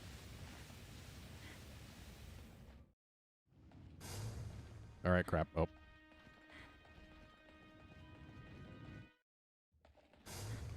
Okay, Stab Crab. I've got a signed death warrant for you.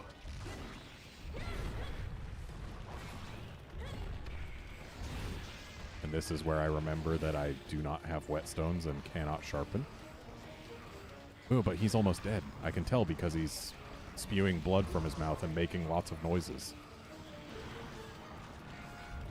Crabs get noisy when they're almost dead. Also, I'm probably going to burn to death again at this rate.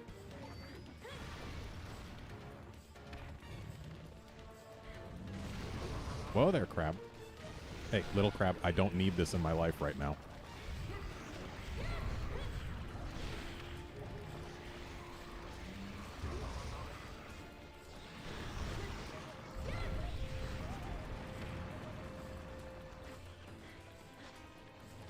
Every hit I take is health I'm not getting back. I can't recover anything right now.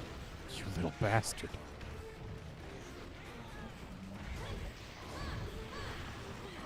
Oh, that was the heat again.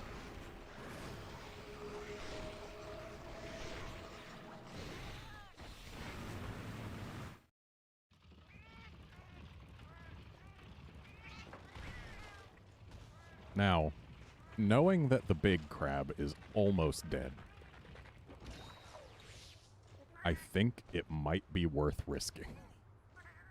Though I am risking the entire quest. I think it might be worth it. Especially if we, like, grab some herbs here. Are there herbs that we can grab? Fire herbs. Those are not what we need. We want just herbs.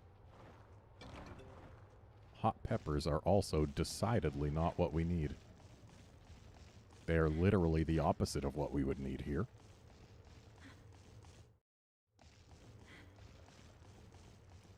But whatever. Don't you do it, Bullfango. He tried to do it. But there was no way he was going to succeed. Alright, Stab Crab. I'm not walking over your kids this time. Oh, yes, please. Just ignore me. I'm not even here, bud.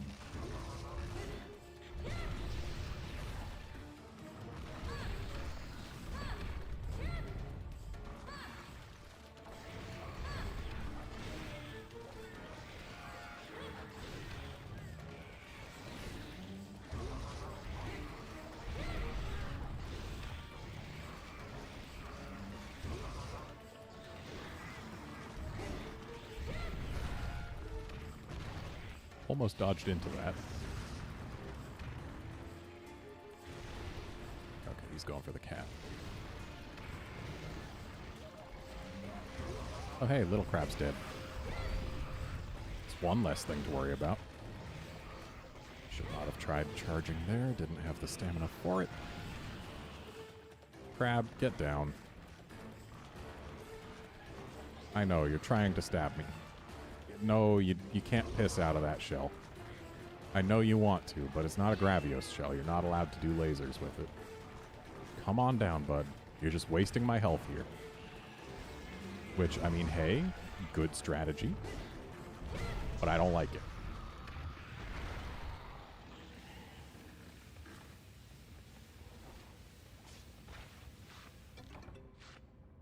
Nice leg. Legs are the most valuable carve that we can... Ooh! Most valuable carve we can get, because we're going to need a bunch. And they're the rarer carve. Alright, so it looks like I'm getting out of this without triple carding.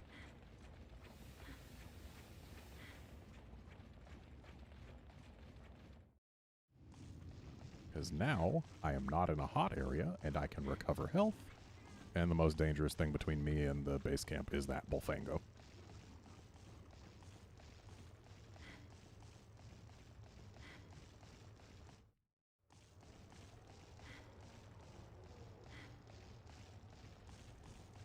That Stab Crab had a lot more health than I expected.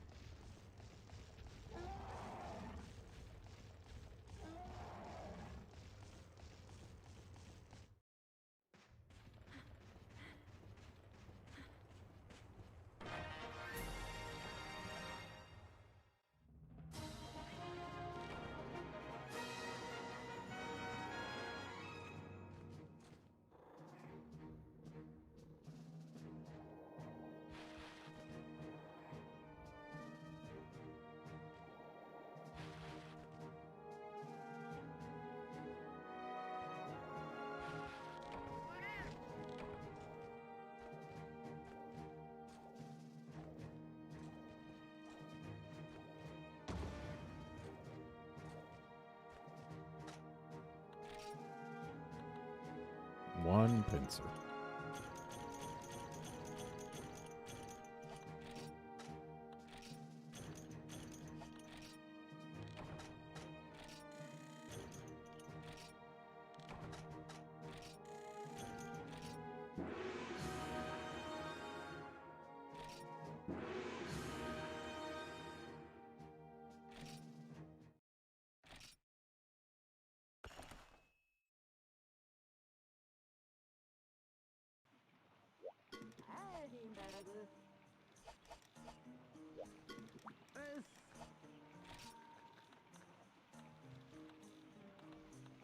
Oh, how I want you. Oh, how I want you. We need so many points. I know we could do some treasure hunting quests to get them in a flash, but that would take time and effort. Admittedly, less time and effort than getting the points via other means. But, like, it doesn't get us non-point things. And there will eventually come a point where we can't spend any more points other than on, like, Trenya.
I need to make more potions.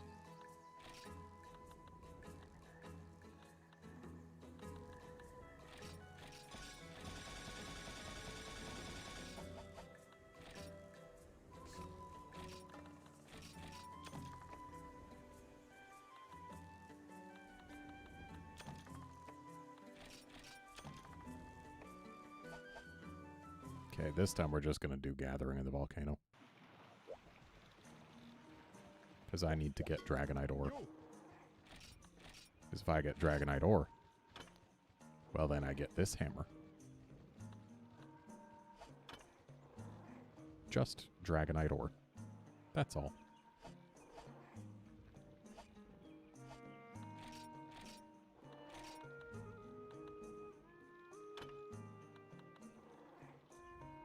Oh crap, this already has sharpness. Which is razor sharp. So not as ideal as it could be, but it's still good. And it's got a little bit of artisan, which is handicraft.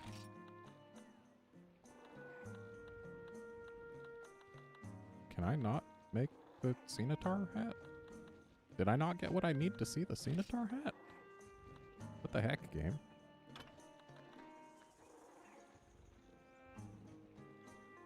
Yeah, it looks like with the right decorations, I would be able to trade the razor sharp for sharp +1.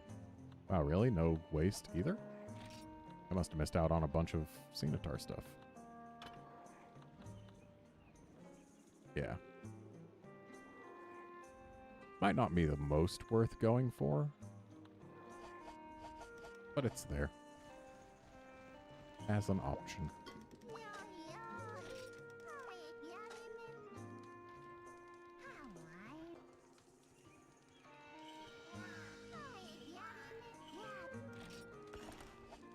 Let's go get some Dragonite Ore so that I can make things dead faster.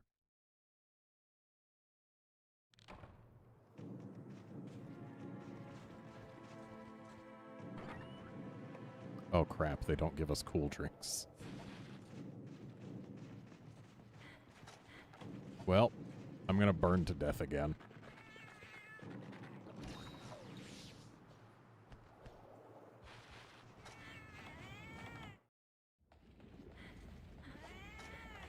And if I'm gonna burn to death, I'm gonna do it while gathering from the spicier nodes rather than the ones in here.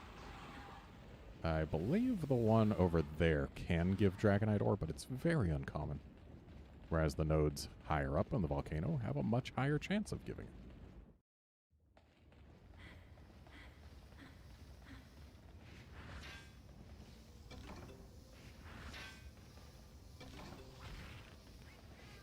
Vespoid. Vespoid. We got one. One Dragonite ore. 2 Dragonite ore. We just need 3 more and we can call it quits.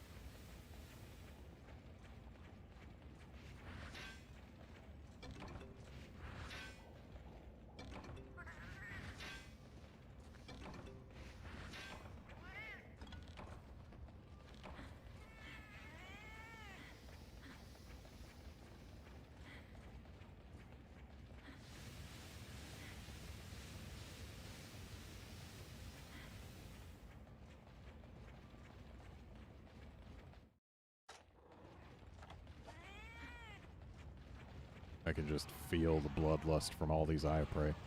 They're going to try and tear me apart while I'm gathering at these mining spots.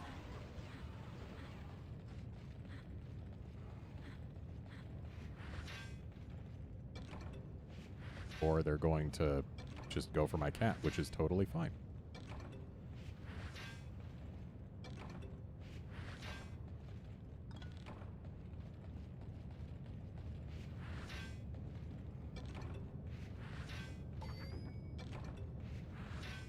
They killed my cat.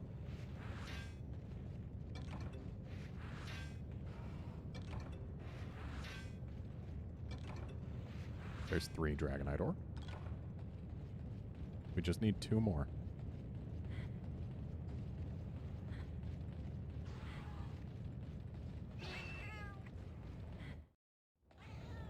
If memory serves, the first mining spot can only be iron.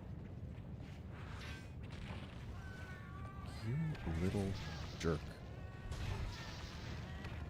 It's my disc stone.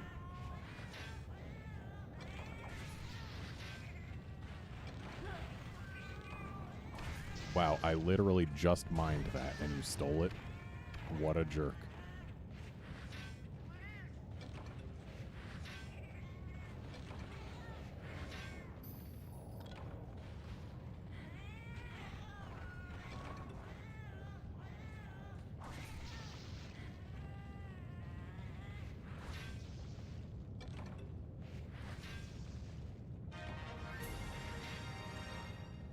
Well, at least we got a ruststone rod. Rainbow ore. I don't even remember rainbow ore existing.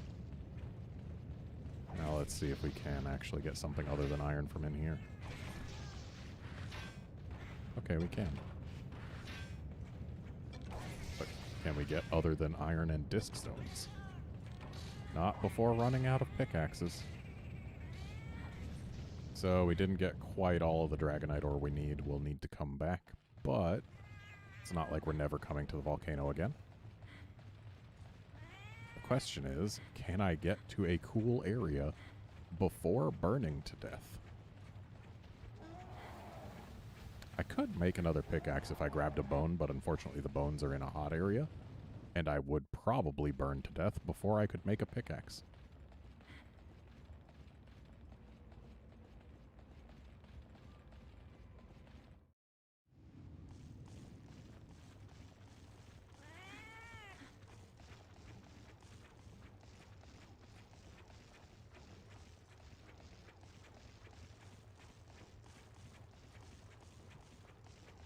Hey, Wolfkinson.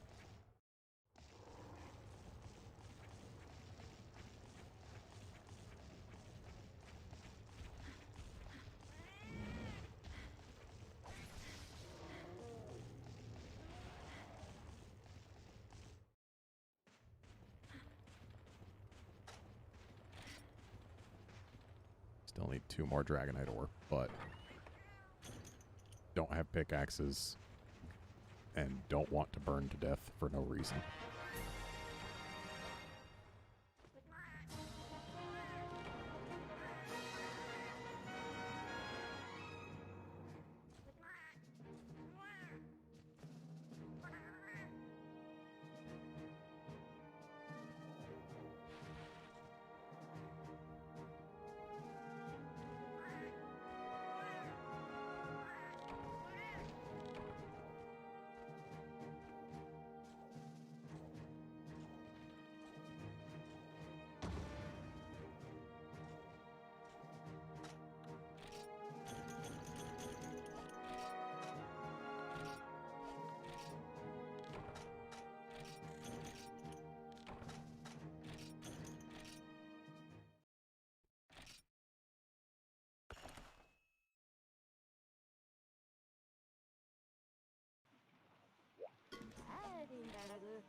Still no 3 stars.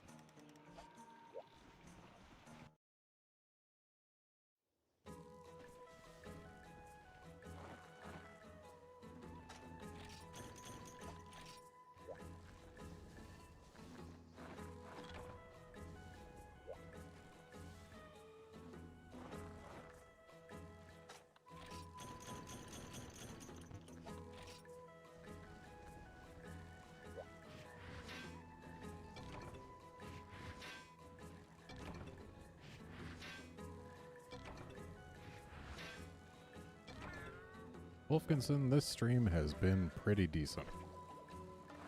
Spent an absurdly long amount of time just blindly feeling around the 3-star quests looking for keys. Turned out the last key quest I needed to do in 3-star was gathering mushrooms. And since I hit 4-star, I have burned to death twice while fighting a stab crab, and then gone on a mining tour for Dragonite ore. So all told, it's been an eventful stream.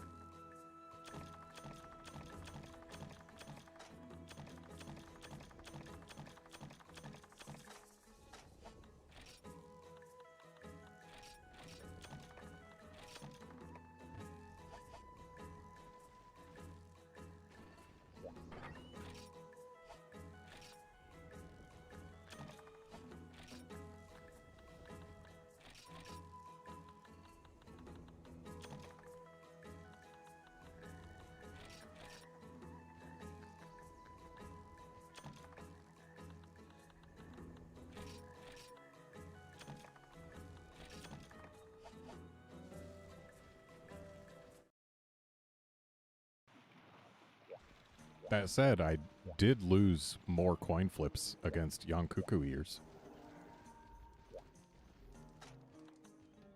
How many young cuckoo have I fought so far?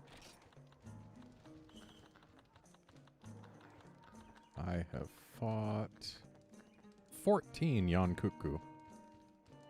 Broken all of their ears. Gotten 3 ears from the ear break. Which means I have lost a 50% chance 11 out of 14 times. Bet against me in a coin flip competition, you'll come out a rich man.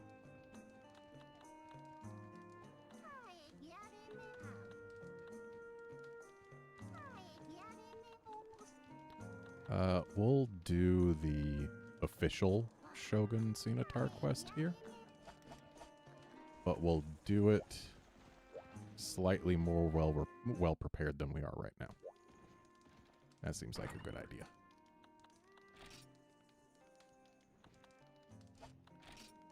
What am I going to do to prepare better? I mean, I could make mega potions, I guess. But we did the last one without mega potions. We can do this one without them.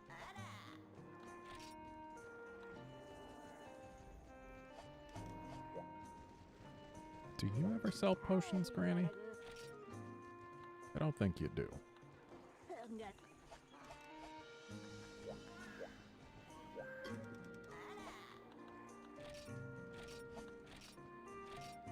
Yeah, I think it's about time to do this. I'll bring Mega Potions just in case, but I'll try not to use them.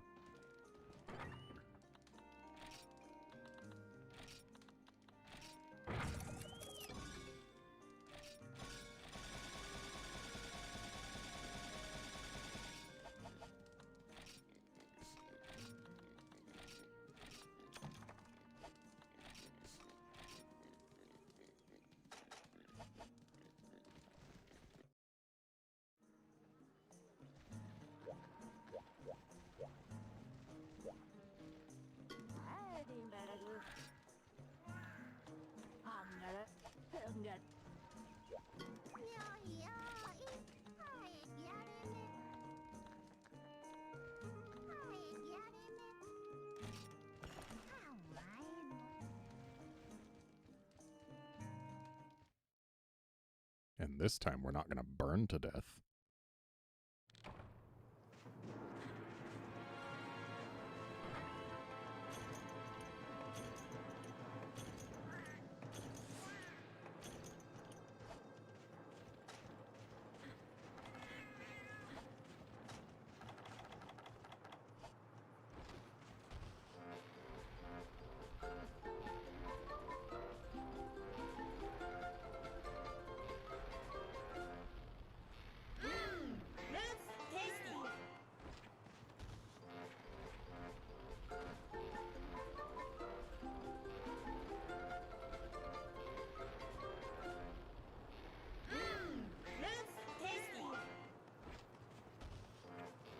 Fun fact, this is the last Monster Hunter game released in English that did not use a native English speaker for this voice line.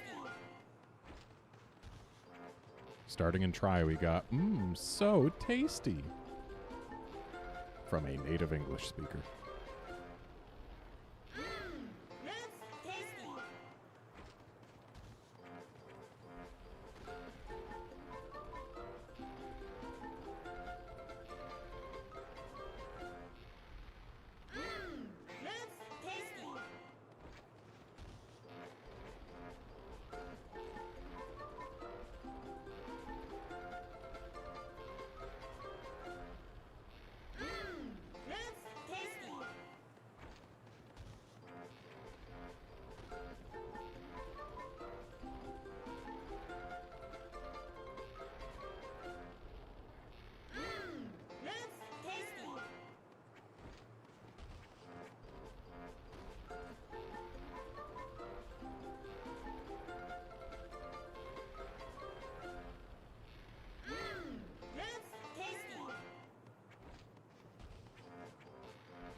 Noelle, Freedom Unite Teo is honestly easier than For You Teo.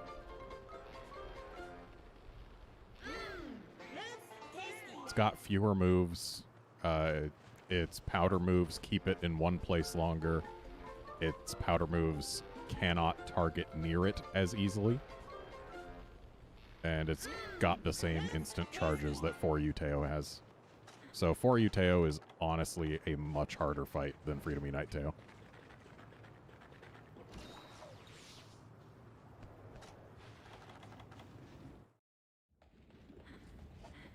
Oh shit, it's nighttime.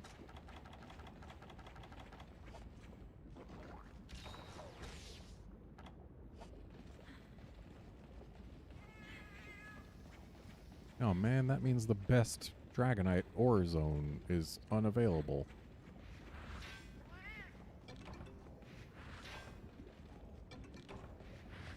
Yeah, like, also Teo in this game can't do blast, so the damage its attacks do to you is the only damage its attacks can do to you. And, yeah. And when it's doing its blast powder attacks, where it kind of sits in one spot and flaps its wings about to spread some blast powder, then it will then gnash its teeth to explode. You know, the usual Teo move. There's only two patterns that it can do. It can do a close circle or a far circle. And you can tell which one's which based on the color of the powder in the air.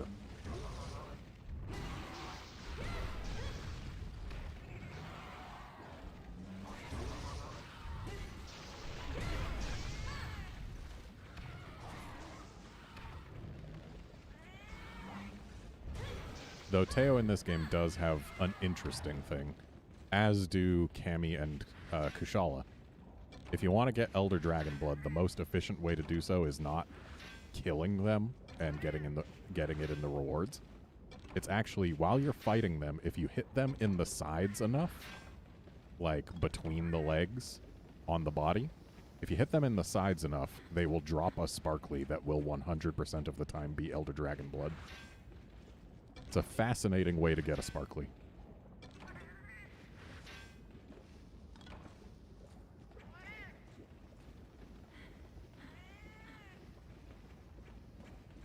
Noelle, in this game, Lunastra is more than just Teostra but blue. She's Teostra but blue and with tells on her attacks. Like, her instant charge is not instant. Her jump is not instant. Lunastra is Teostra but with tells when you are playing this game. Nighttime, so lava up there can't go all the way up top. Which means over here is basically my last hope of decent chances at Dragonite.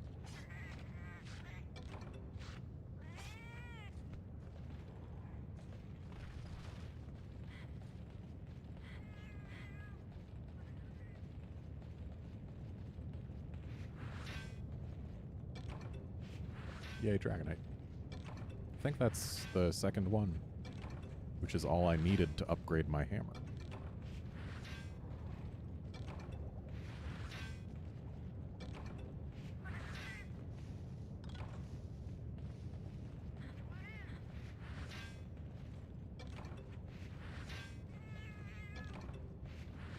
Ooh, Firestone.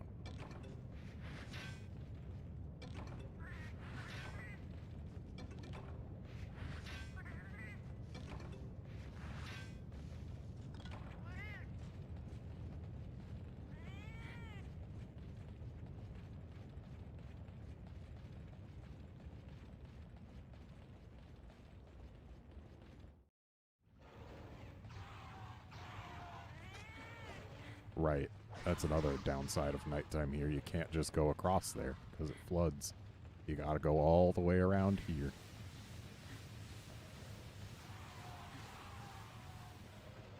Also, fun fact, if you find a Rathalos here and he flies off to go to sleep, he sleeps on that island. And unless you have something to throw at him, he will sleep until he is good and ready to wake up.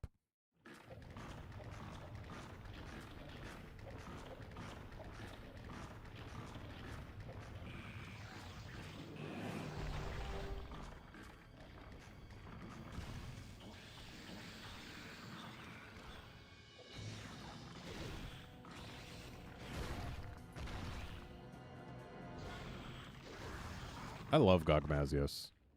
My proudest moment in all of Monster Hunter was defeating him solo in my challenge run in 4U, where I played through the whole game without repeating quests, without carding, without doing the same monster more than once per rank in the Everwood, and with a handful of other stipulations, without doing multiplayer. Using a weapon that at the start of the run I was unfamiliar with. Greatsword. I managed to get to and beat Gog without ever carding or repeating a quest. It was... It was very satisfying when it happened.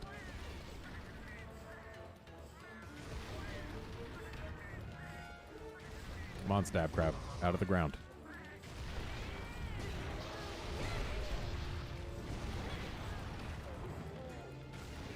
There you go. I'd love to see my cat get another pair on this crab. He got one on the last crab. Or she got one on the last crab. Hey, bud. What were you even trying to say? Oh, you're going to jump up and try and piss on me with a skull that can't piss? Oh, nope. You're just jumping right back down. Begging the question of, why the hell did you even go up to begin with? Ow.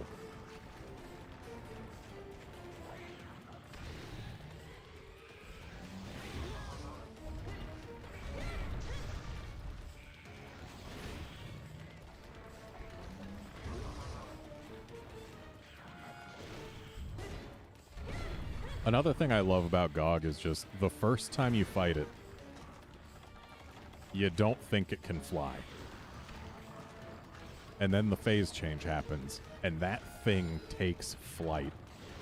It is horrifying, and I love that experience. No other monster has gotten me like that, where it's like, I'm fighting it, I think I know everything it can do, and then it just pulls something out that I have no idea is coming, and that radically changes the fight. Even a Talca didn't get to do that for me, because basically everything pre-release, they showed off the damn Empress's throne.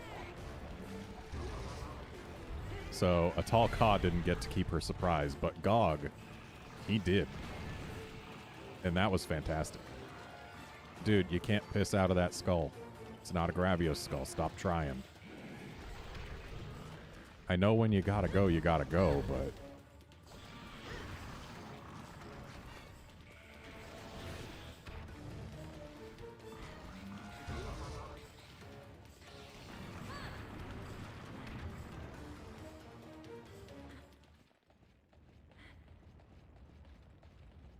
Yeah, I got to go unspoiled for GOG because A, I got to him pretty quickly, and B, I got to him when it was still Monster Hunter 4G because I didn't wait for the US release.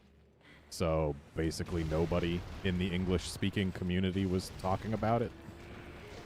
So I had the advantage on staying unspoiled there.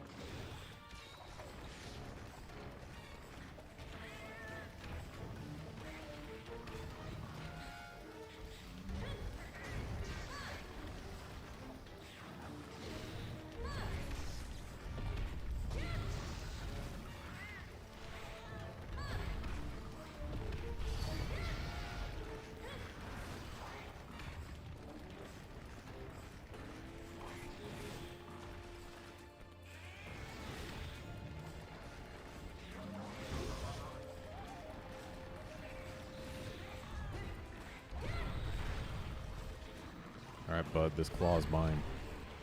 Wow, that only took one more hit.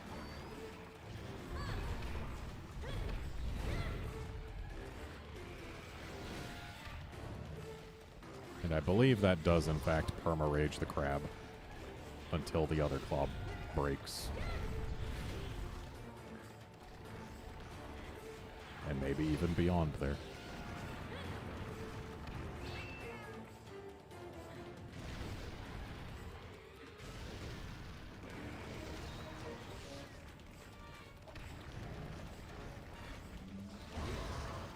Paralyze the crab, cat.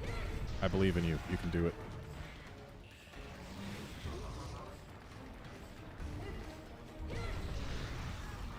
But do it after I've sharpened. Oh, you're leaving. Is Crab leaving? No, he's doing his, oh, I bet you don't want to step on top of where I am. His time waster attack. Digs underground, and then will immediately pop up if anyone is foolish enough to step where he was. But, like, why would you walk over where the crab was? On what earth would that seem like a reasonable idea?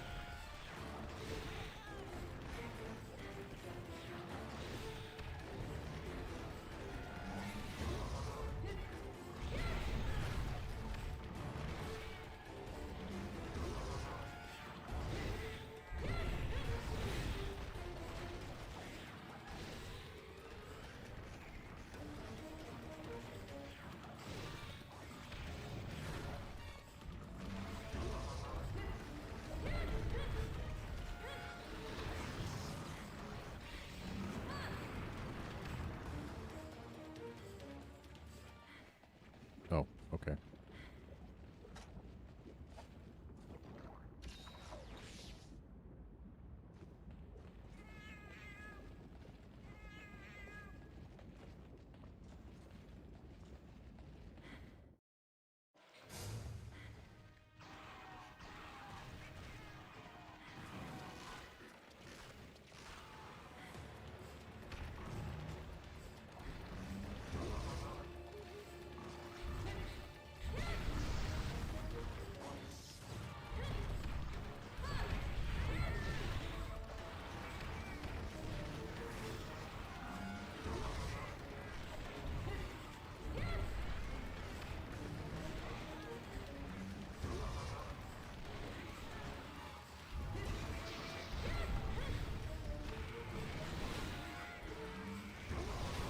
I miss the days when I had somebody I could duo Monster Hunter games with. And when I played Monster Hunter games in a situation where I could duo them. Because honestly, I think Monster Hunter shines brightest when you're playing just you and one other player. And going through an entire game with just two people, it feels real good. And then when you finally beat it and you're celebrating together, fantastic feeling. But alas, since I now record and or stream my playthroughs, it's a lot harder to do things as a duo. Plus, there's always that desire to do it for the first time by myself. So, like, it's one of those things. I wish I could balance the two, but alas, they are mutually exclusive. You can't duo and solo the same content for the first time.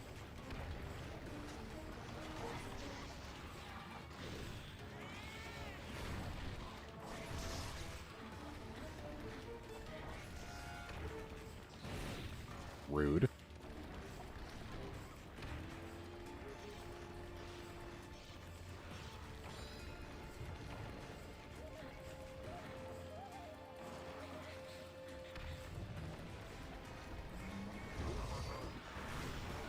Well, Kratos, in a situation like that, what you do is you make your friends like Monster Hunter. That's what I did. I don't know, or there's like one person in the city that I grew up in that I met who already liked Monster Hunter before I showed it to them. But most of my friends in my close real-life friends circle, they now play Monster Hunter. And they did not play Monster Hunter before I introduced them to it.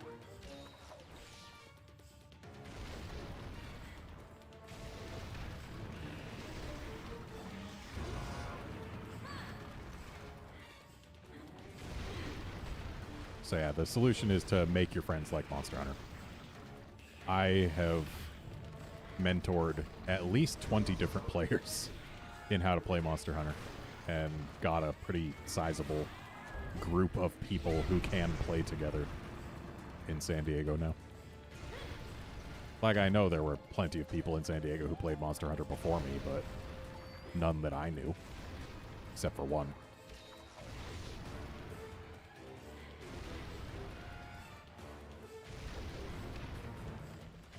Being in San Diego, which is a decently large city, does afford me some advantages. Like, in the 3DS days, there was a group called Street Pass San Diego, where they would get together and bring their 3DSs so that we could all get Street Pass bonuses in our games and stuff.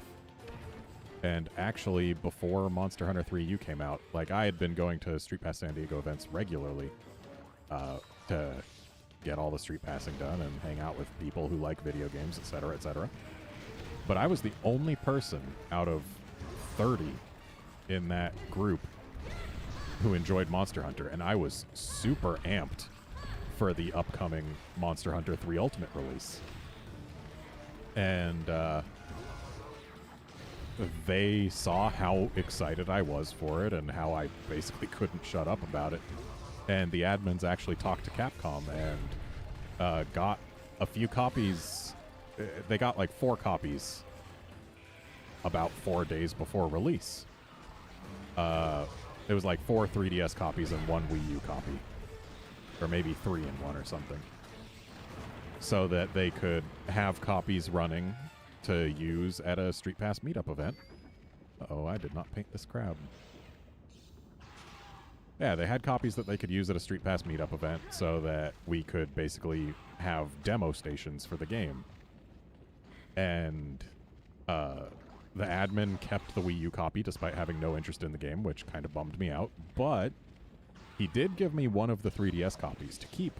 So I got Monster Hunter 3U a few days before it came out, under the stipulation that A, I would write a review for them, and B, I would get it ready for multiplayer for the demo event. So what I did was I took that file that I started on it and got it to high rank in 1 day. And, you know, got it starter high rank set. I think I got it the Yukumo armor maybe. What was that in the game? I got it something. Maybe there wasn't Yukumo, but I definitely got it a high rank armor set, like a starter high rank armor set. And a bunch of potions and a starter high rank weapon. And turns out the other people who were told to get their game ready for multiplayer thought, oh, they mean make sure they have 10 potions. That was the extent. Crab, leave me alone. Well, that was the extent of what they did. They got 10 potions. Wow. That was the result of poor stamina management, mostly, because I was running from damn crabs.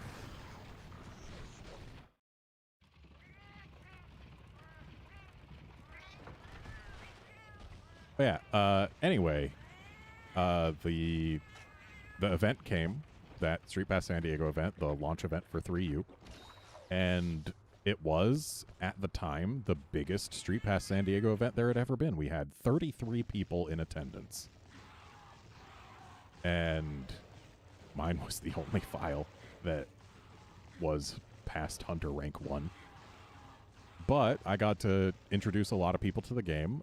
They had me playing on my file and just teaching people the ropes.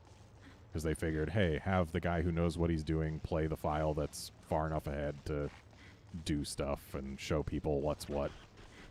So yeah, I got to show a bunch of people the ropes, and then a group of like 7 of the people there actually really caught on to the game, and they really enjoyed themselves, and they all bought their own copies and started playing together, and I mentored them on how to play and all that.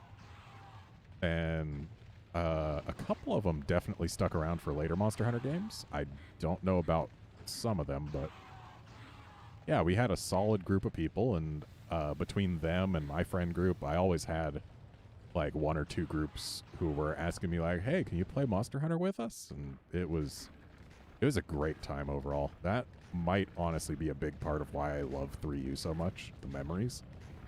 Though admittedly the game itself is also phenomenal. There's the only thing I would change about 3U is adding item sets to it. Yeah, it was just a great period of time in general. I loved it. And I remember one of those people, when I got Monster Hunter 4 as an import, well before 4U came out. Like, he was playing 3U, and I was playing Monster Hunter 4, and... Or wait, no, it wasn't for Monster Hunter 4, it was for Gen. Hey, this crab's almost dead. For Monster Hunter Gen, because he did get 3U, and he also got 4U, and he really liked 4U. Actually, with 4U, I got San Diego's Nintendo rep into playing Monster Hunter, because he would attend the Street Pass San Diego events, and yeah, I got him to join the crew. But anyway, this friend of mine, when Generations was coming out, he was like really concerned about it before it came out because, oh, it doesn't have G rank. That means it's not a full game. It has no end game. And it's like, nah, dude, if it doesn't have G rank, that just means high rank is the end game. If anything, it's missing a mid game. Yeah, but it's not going to be the same without G rank. It's not going to be as hard. Well, I mean, if you're doing high rank quests, like the really hard high rank quests in only high rank gear, yeah, it's still going to be tough. And sure enough, I don't think he ever beat Hyper Silver Rathalos in high rank.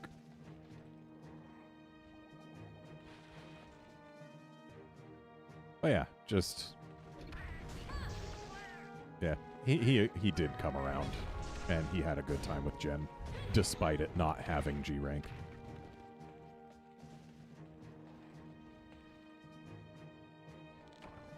And then I moved to Japan to study Japanese, and I haven't really talked to most of those people since then. Like, I would go to Street Pass San Diego events whenever I was back visiting my parents between semesters, but yeah, I basically threw myself out of the friend group for the most part because I was not as available anymore. And so we drifted apart, like literally across an ocean. But hey, whatever. I could still chat him up whenever.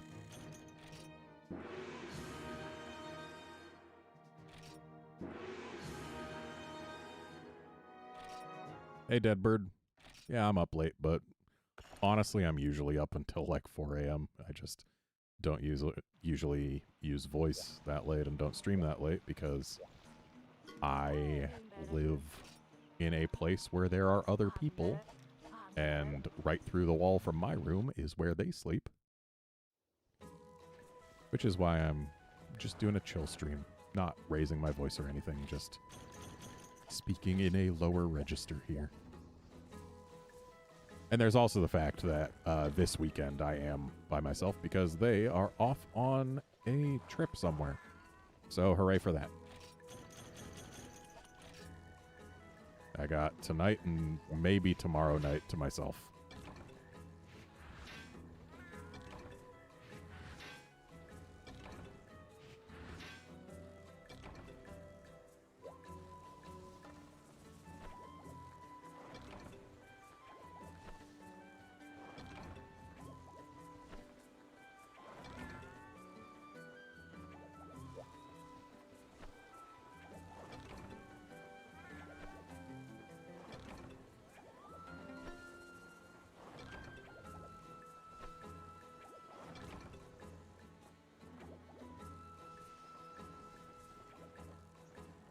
Oh, also, when I imported Monster Hunter 4, that was right around when I started taking Japanese classes.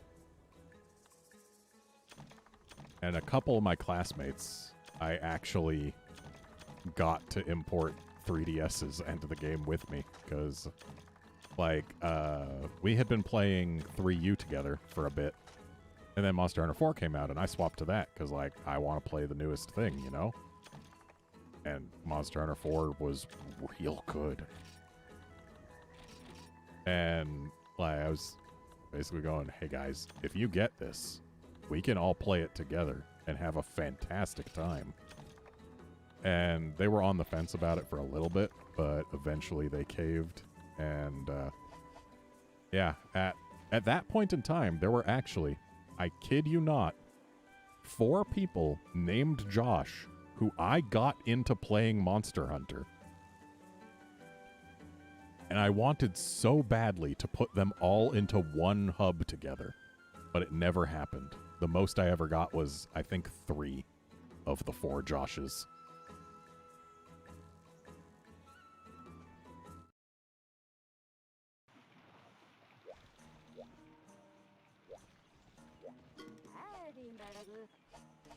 But yeah, I got a full group of people to import Monster Hunter 4 with me so that I could do 4-player.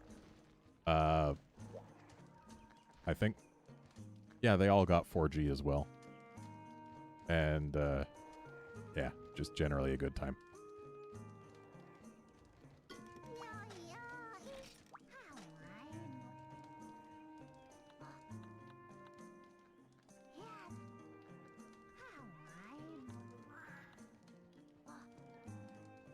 Wow, Monoblos this early?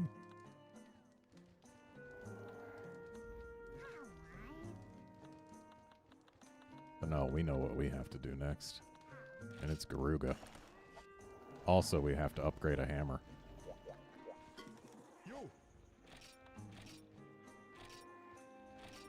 Iron Striker plus, baby. So, we are gaining a little bit more green sharp. And also, about 25% more raw. And by 25%, that's actually closer to 30% here. Yeah, we're gaining a lot more raw. And also a little bit of green sharp. This is a huge upgrade. Enormous.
Isn't that exactly how the Cuckoo intro started?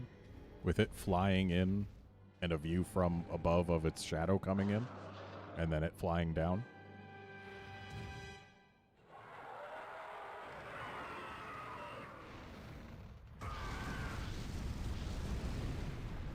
Yeah, this jungle is easily the best Freedom Unite map. Easily. Easily. No contest.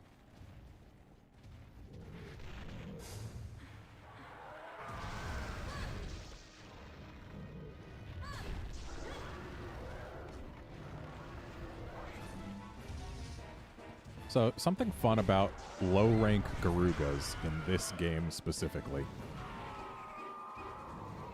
A, they got both their ears. That's unusual for Garugas. But B, their tail sweep attacks do not poison in low rank. That starts in high rank. Get out of the load zone, Garug. Now, that's not you getting out of the load zone. That is.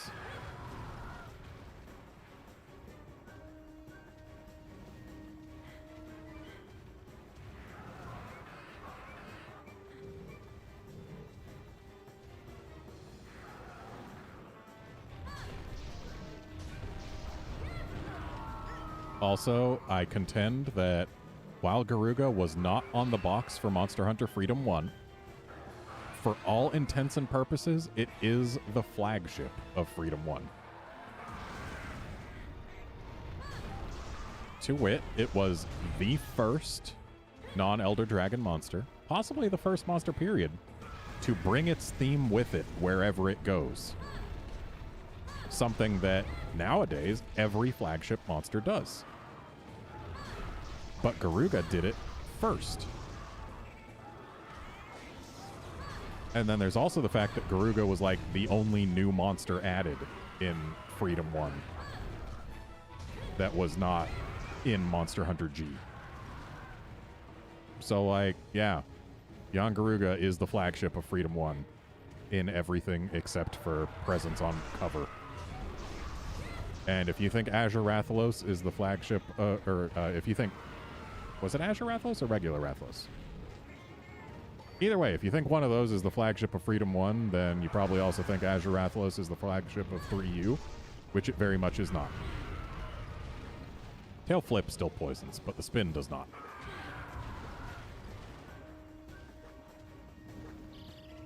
Well, this is a cart. Or not. Merciful Garug.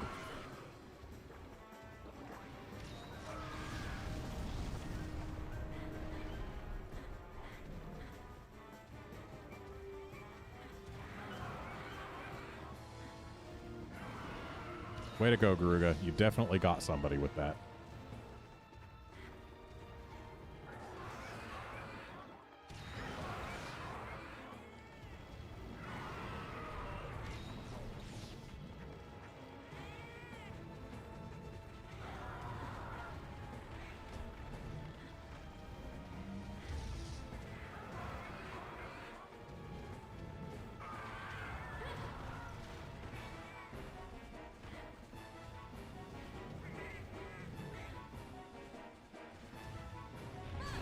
I mean, if you want to just give me a combo, sure, I'll take it.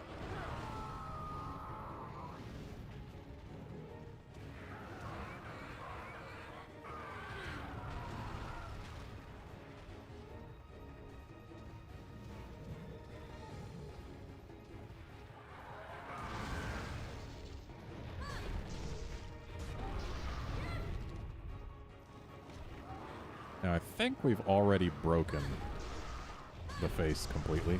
Like, we got the beak, we got the ear. What we haven't gotten is a wing. I don't know whether or not we need to break the wings, or whether or not they're even breakable in this game. I don't recall.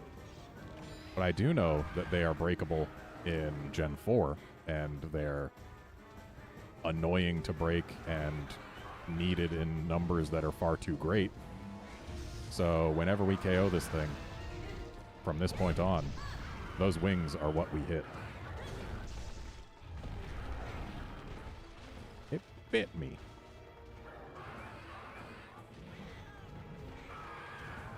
I never played Freedom 1, so I couldn't speak to how Garuga was presented in it, other than the fact that it has its own theme and just generally has things going for it that generally only flagships or particularly dangerous monsters do. Also, this Garuga is almost dead.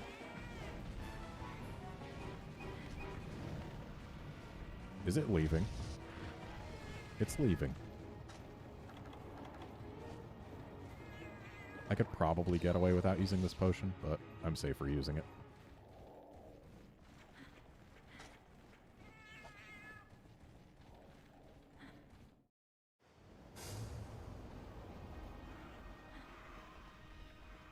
Deadbird, Garuga actually did absolutely have some attacks that did dragon damage even in Gen 4.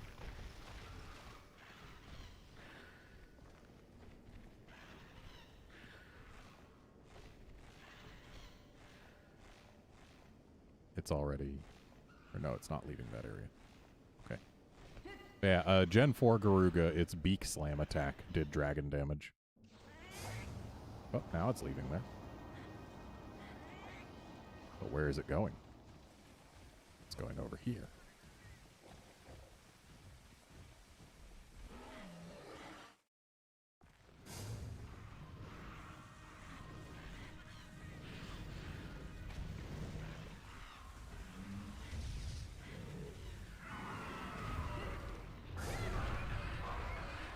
Yeah, the Beak Slam where it just pounds its face into the ground and sometimes gets stuck when it's tired. That move does dragon damage.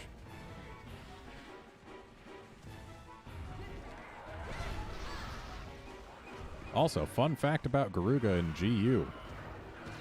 Deadeye Garuga is the only monster, as far as I know, in the franchise to have a low-grade damage roar. The roar does damage to you if you're close enough when it's just standing and roaring, not when it's flapping back and roaring. When it's just doing its I am roaring on the ground animation. That roar can do damage to you if you're close enough, but you only need low-grade plugs to block it. It is a low-grade damage roar.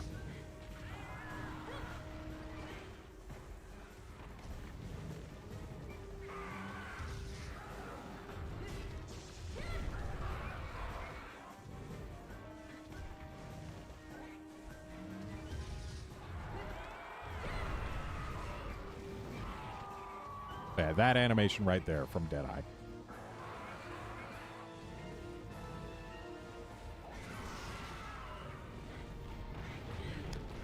This thing flapped a little bit further forward than I expected.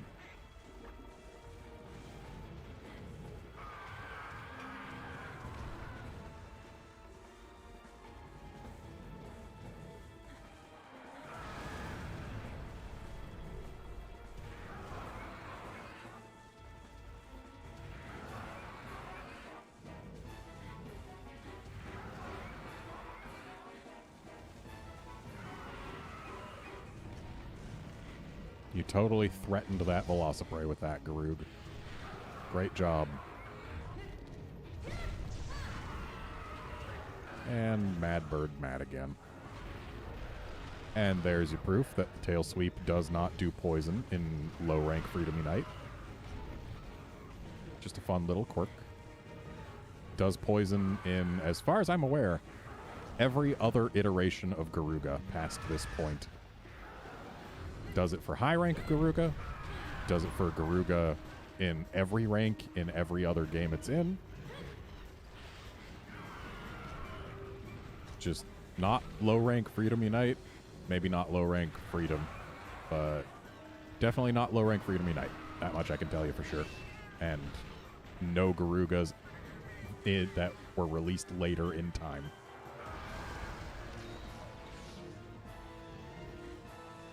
Deadbird, medium roars have stopped being a thing as of the removal of the Rock Steady skill. In fact, I don't believe medium roars were a thing possibly as far back as Monster Hunter 4. I'm pretty sure everything that Rocksteady could block in Monster Hunter 4 low grade could as well. But in 3U, there were absolutely medium roars. That much I can tell you. Alatreon and Brachydios. Or wait, no. Yeah, Brachy. Brachy actually got demoted to a low-grade roar in Gen 4. In 4U. 4 and 4U.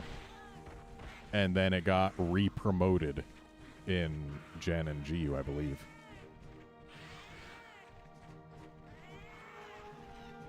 Yeah, medium roars, if memory serves, it's Brachy, Alatreon, Duramboros. And I think that's it. I don't recall any others.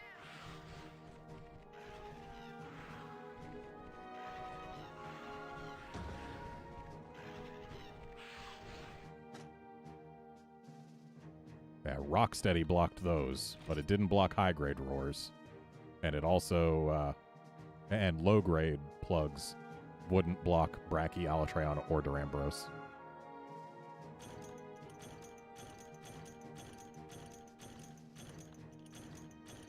Oh, we got plenty of mains. And an ear and a beak?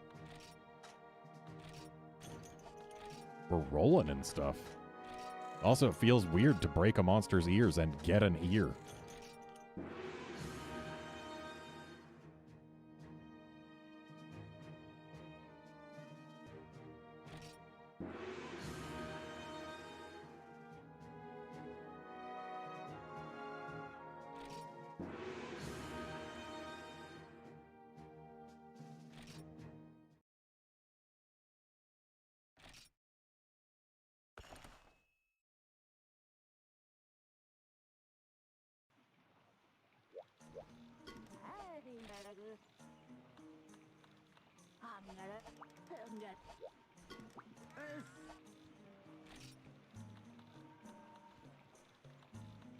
Yes. Next stop, Production Beehive.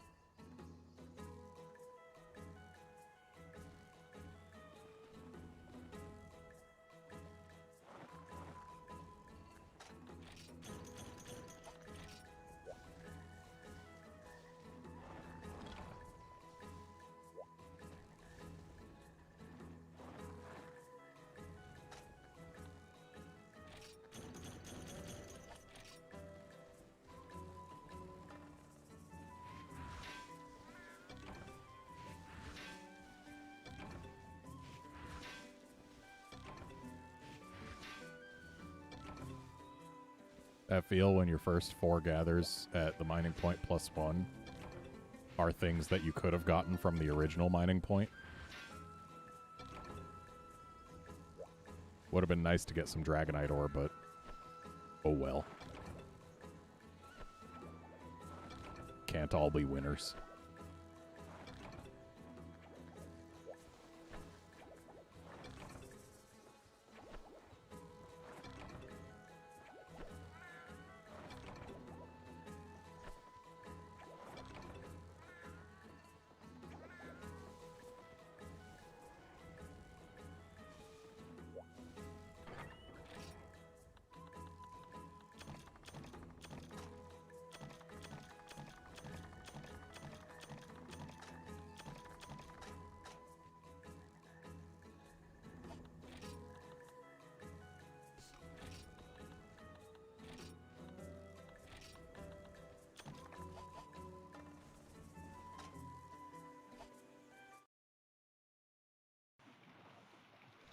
Let's see what we can get from Garuga armor in this game. Because I do not recall.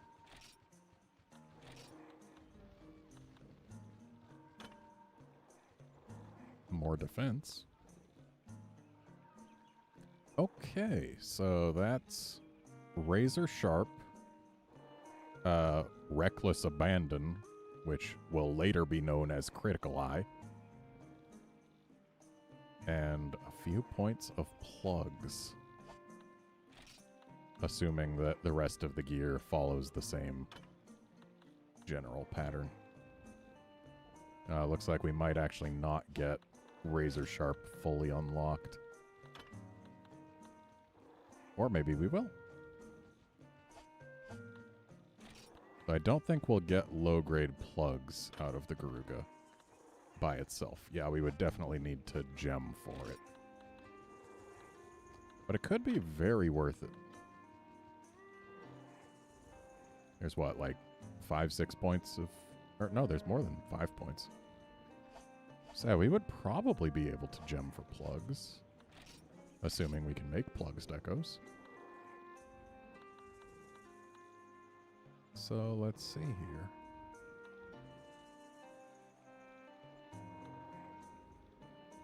Do we have access to earplug jewels? Or whatever they would be called.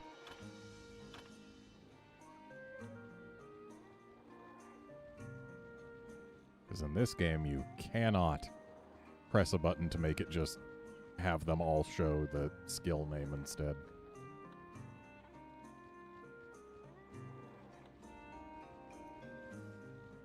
But none of what I'm seeing looks like it should be plugs. So we got attack, we got bigger attack, defense, bigger defense, stun res, bigger stun res, para res, sleep res, antidote, blah blah, anti-stink, quake res, snow res, sneak health expert.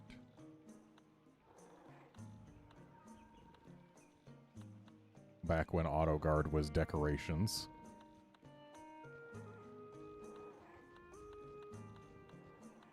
Bunch of stuff for gunners. Bomb strength, hunger, gluttony, barbecue, stamina, constitution, blah, blah, blah. None of these are looking like plugs. Which on the one hand, lame. But on the other hand, means that I won't have to grind Garugas as much. Because without the plugs, the armor set's not as worth making. So, hey, saving myself from that.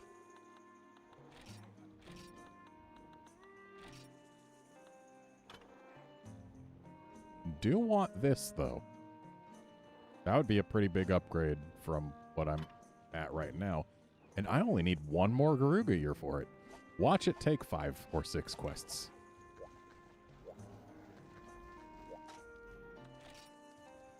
Oh, but that would be a pretty big downgrade in terms of raw.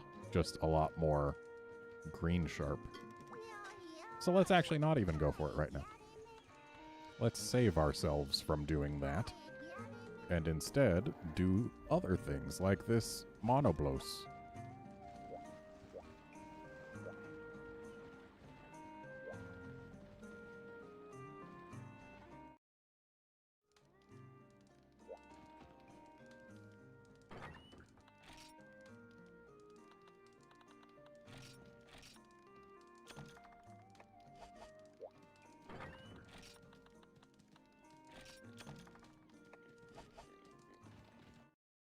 Monoblos is worth eating for.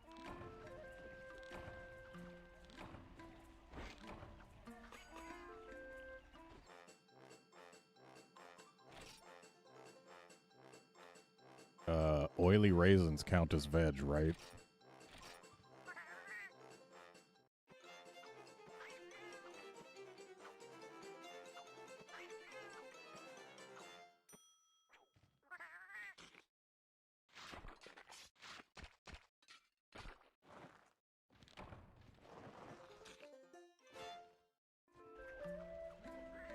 Okay, oily raisins do not count as veg. Right, they're fruit. And fruit is a separate thing in this game. Unlike every other Monster Hunter game.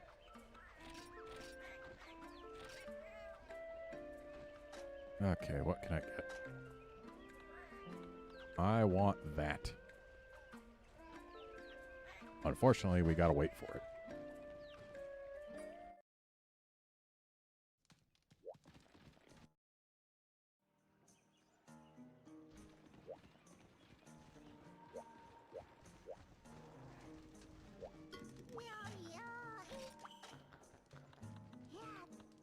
Yeah, the thing about Teostra in 4U is he can be very, very rude if he wants to be.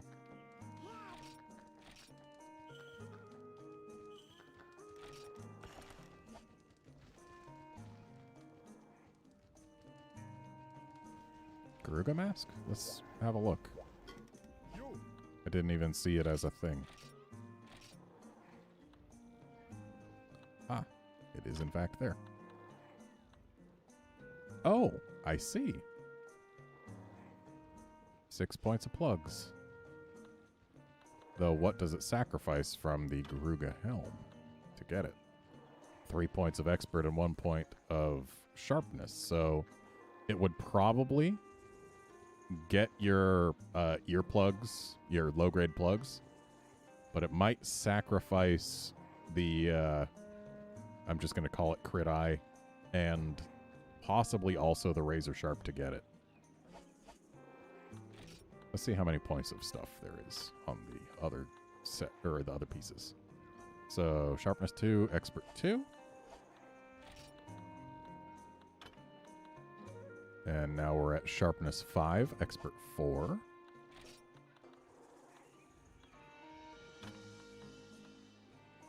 Sharpness 7, expert 6.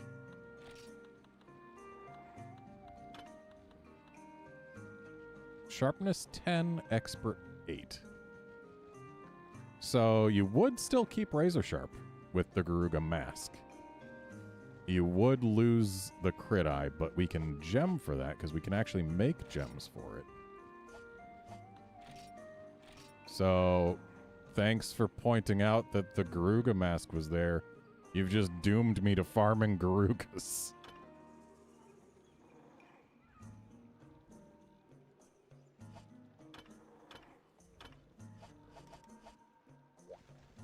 But not until after this monoblos.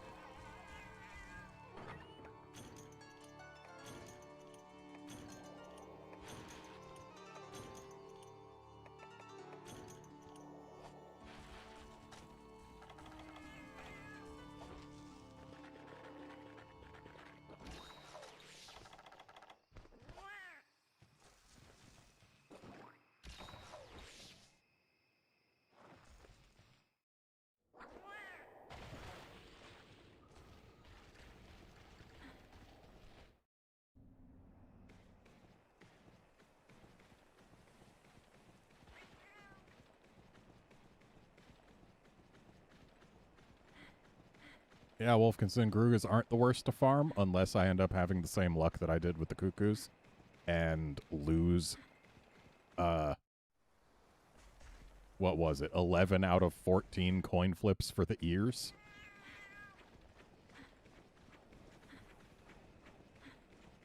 I don't know where this monoblos starts. There's no dragon seer here to tell us. One of those shooting stars just curved upwards. Look, the one in the middle, it's curving upwards. Is that actually a Valstrax?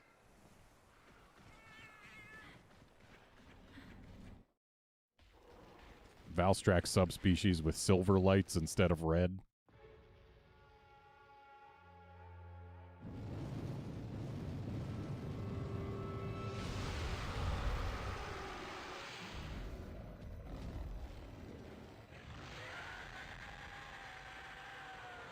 So, people who have never seen a Freedom Unite monoblos might be struck by how underfed this thing looks. They didn't start feeding their bloses until Gen 3.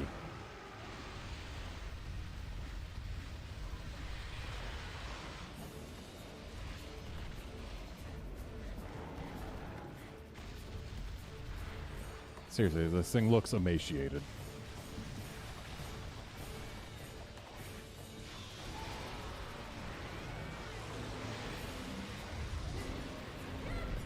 And going for its horn is actually a fool's errand, because hammers will basically always bounce on the horn And it feels super bad. Because, like, as a hammer, you want to hit the face. But also, as a hammer, the face is absolutely the last thing that I should be hitting.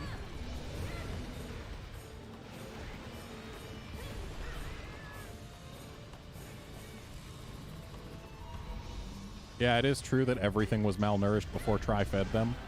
But the Bloses, it was especially apparent. Because, like, Gen 3 and onward, the Bloses are built like tanks. But then, here's this one. It's all skin and bones.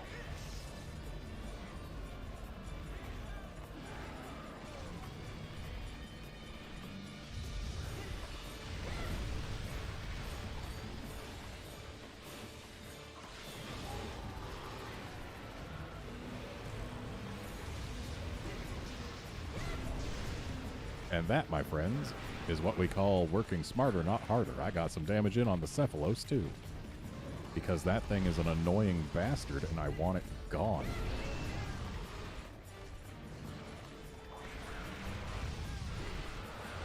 And now this is an angry Blos, so we cannot Sonic it anymore. But what we can do, now that it's dug underground, is move right over here and then stand completely still and watch as it doesn't hit us. Because it is only wasting our time. Where these things pop out of the ground is fixed from the moment they are all the way in the ground.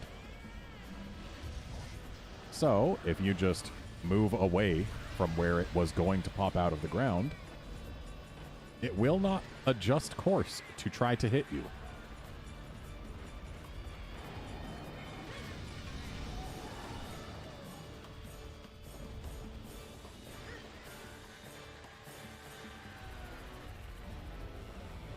Yeah, white Monoblos does look great. And the red on its frill actually stands out a lot more than on regular Monoblos when it's mad.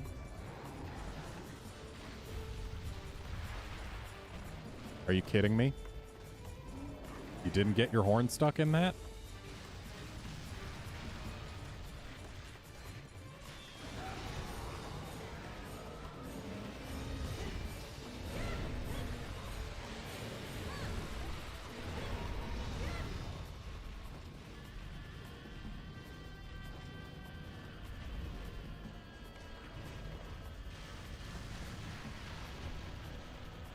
Gonna run out of Sonics. Thanks, Cephalos.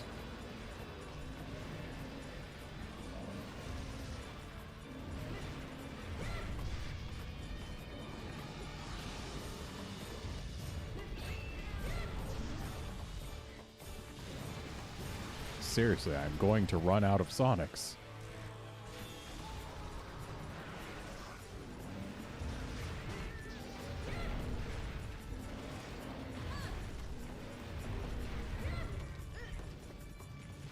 I don't think I landed any of the hits in that combo. This Monoblos is probably just trying to leave, isn't it?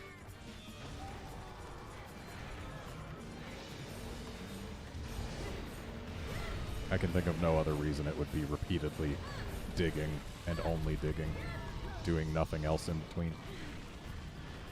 Thanks, Cephalos. And here comes another dig. Let's go ahead and let it go.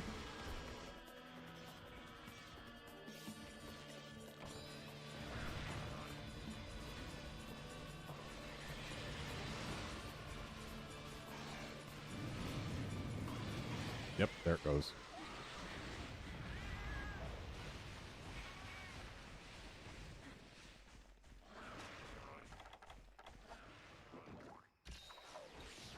Aesthetically, white Monoblos is absolutely my favorite Blos. Hands down. Makes me sad that we've got Bloodbath Blos as a stronger option in stories too. Because I did like going through all of the main game pretty much with a white Monoblos after encountering the Royal Monoblos. Or the Royal White Monoblos. Monoblos is just great. I love it. But Bloodbath Diablos is a straight upgrade in terms of Monsty quality. And sure, I could just stick with my favorite, but it's not efficient or optimal.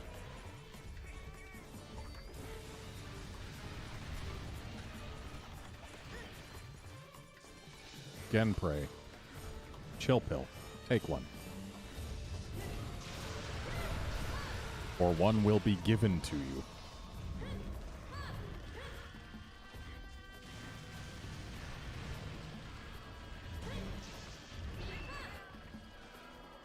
Alright, we are now completely safe.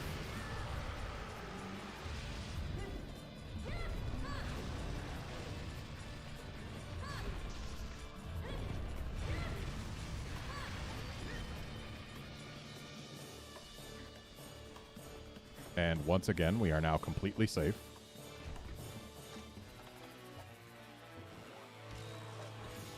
Oh, it's leaving, isn't it? Oh, never mind.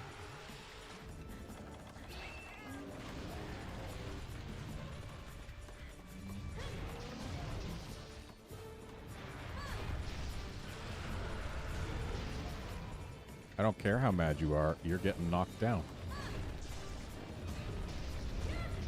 It's kind of unfortunate that when it's knocked down, if memory serves, the best hit zone that I can go for is the taint.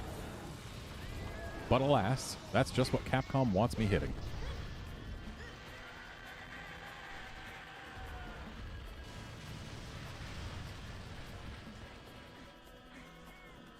Total safety achieved.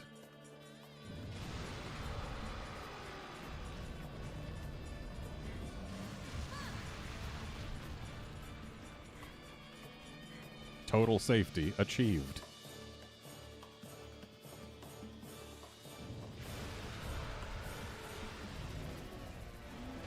That will never not be funny to me, by the way.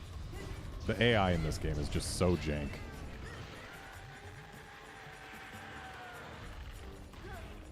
Damn it, Vespoid. Are you out of rage?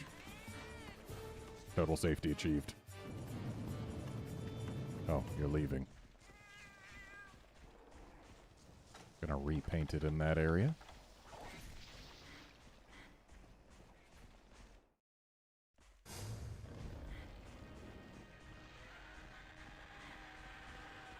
Wow, look at that Cephalos just swimming right into it.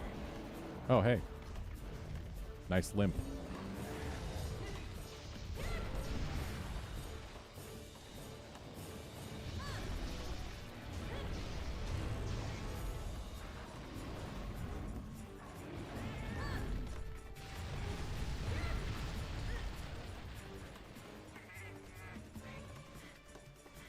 Total safety achieved.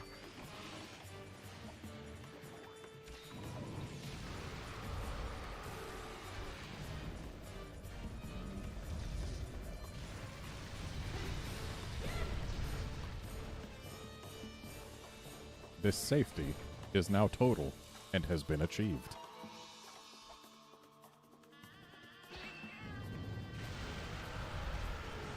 See?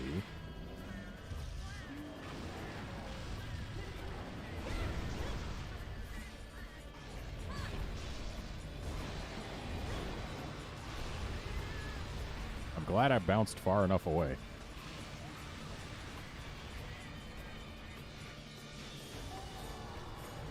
Ran out of Sonics.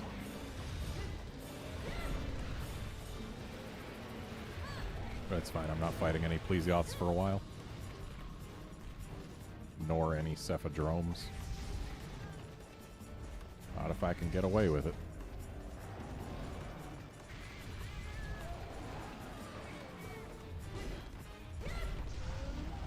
Dead Blos.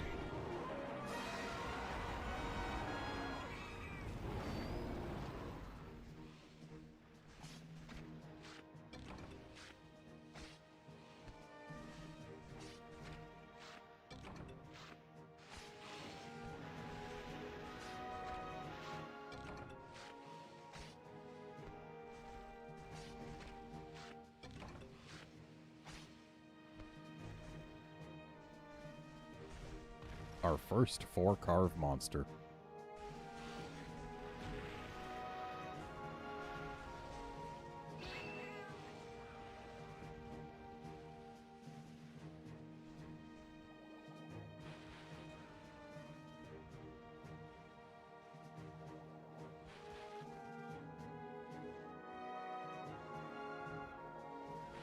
Deadbird, I will absolutely agree with you about Rise Kushala, though personally I prefer World Teo.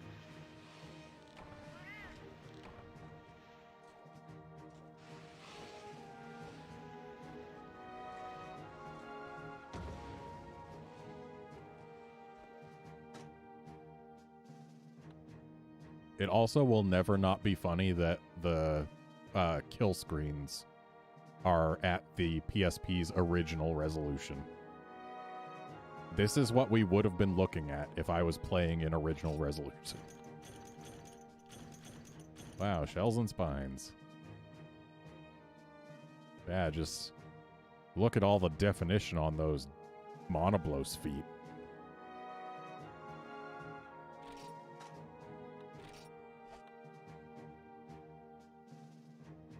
So distinguishable.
A bribe, was it, Deadbird?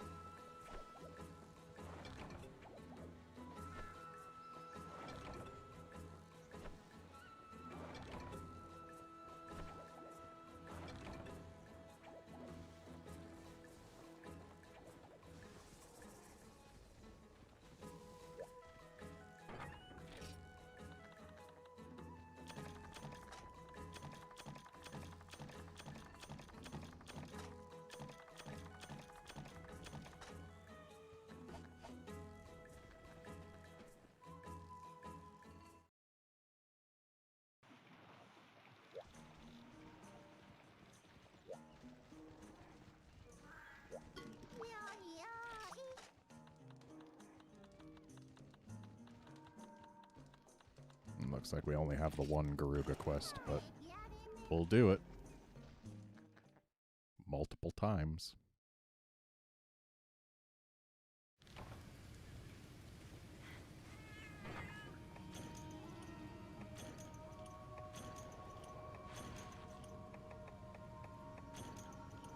Deadbird, would you rather consider it being compensated for your review?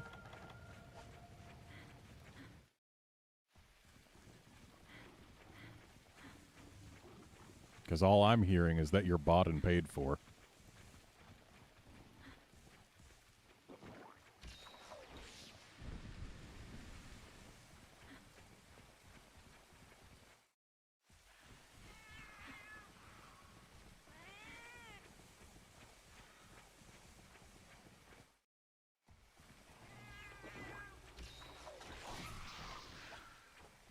Rude cat.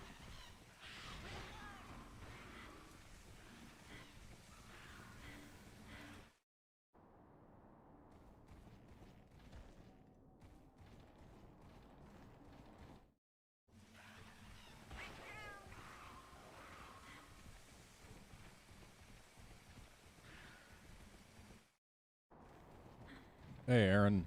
I mean, I always played a digital version of this game, so I'm not really noticing a huge difference in load times. But I am noticing a huge difference in render resolution. That ain't nothing.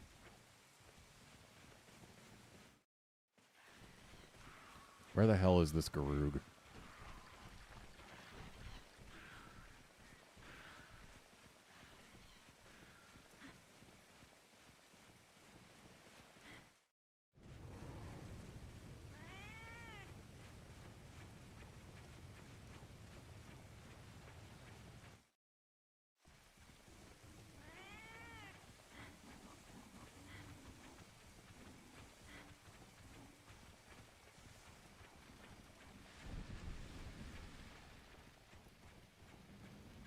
Wish I had the Dragon Seer around.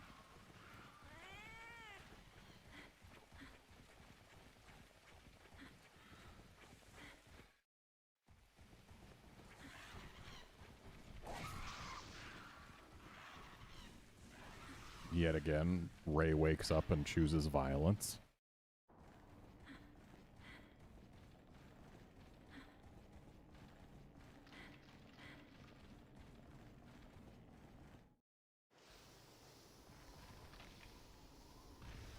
I wish I could use the Aptonoth to forecast where the Garug was, like you can in 3U.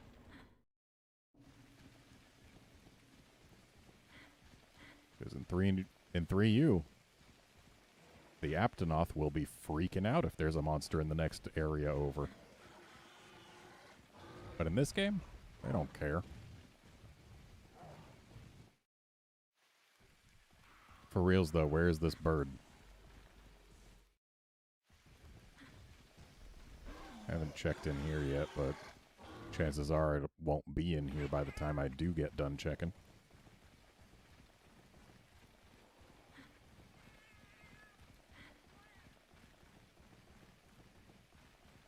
Just playing hide and go seek.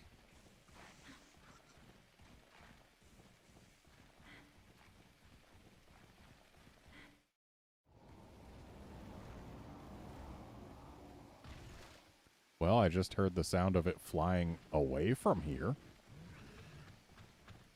So now we know that the Garuga is somewhere that is not here.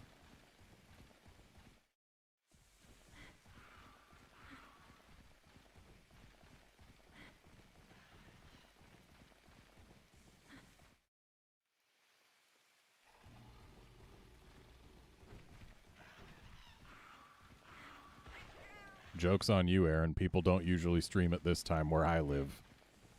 I am in San Diego, California. And it is 2:19 a.m.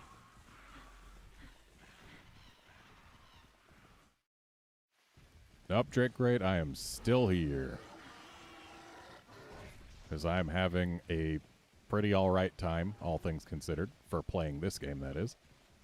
And I'm not tired yet. Where is the Garuga?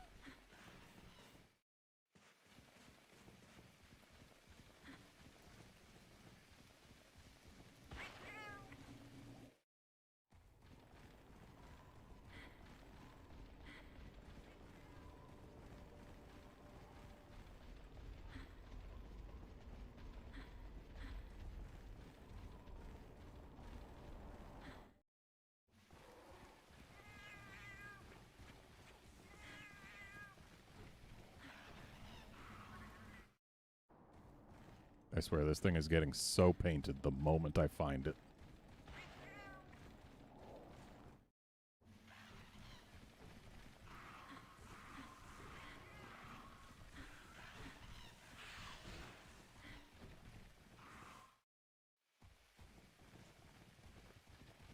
Garuga, please.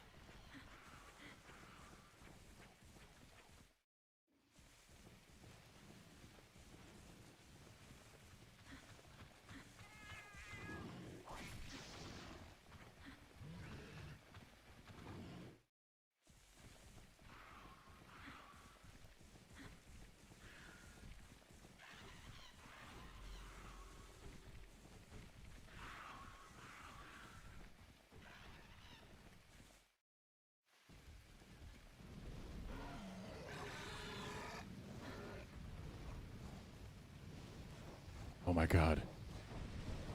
We found the Garuga.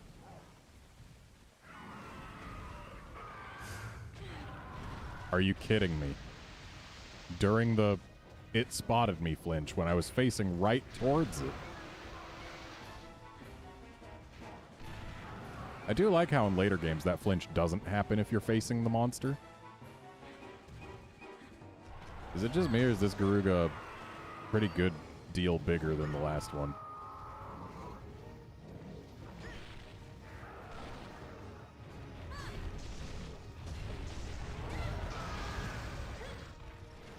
Alright, Vespoid down.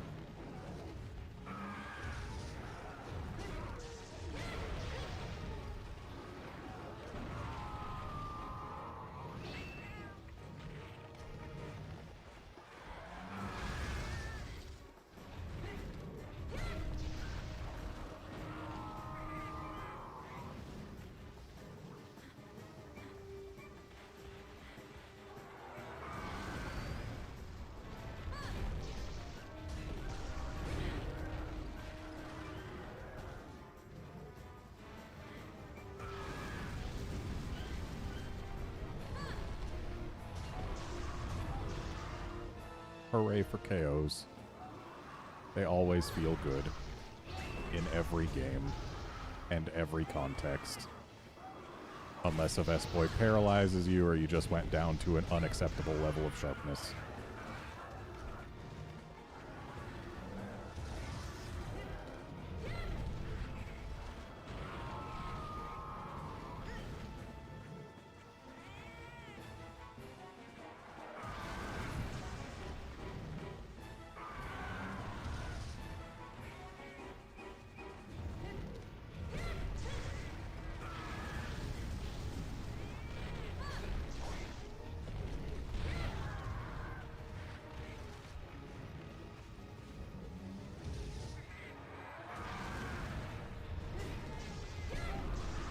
And that's full face breaks.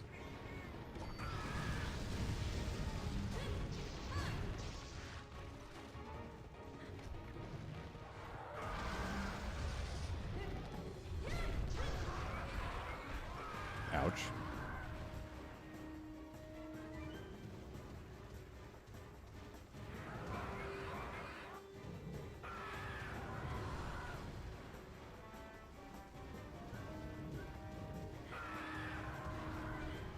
Yes, please, stay near the beach where there's no foliage to get in the way of my camera. Or just run right back into the foliage. That's also an option, I guess. Yes, destroy the Vespoid. Good job, Garug. Being a real pal. Okay, you can stop running. Use more of your breath attacks, please. Bite also acceptable.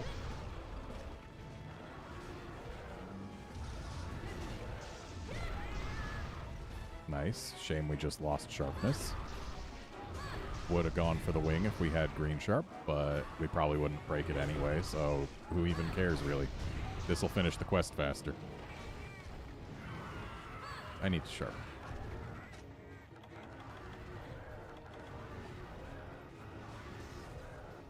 Problem is, I need a time where I know I'll be safe to sharpen. Sure, I could go through a load screen, but that's what cowards do.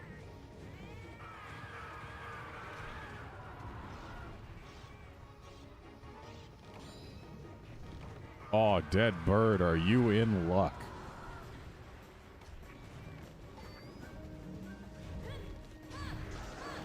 Now, excuse me while I slap the roof of Monster Hunter 4U and tell you that this baby can fit so many unmodified Garuga fights in it.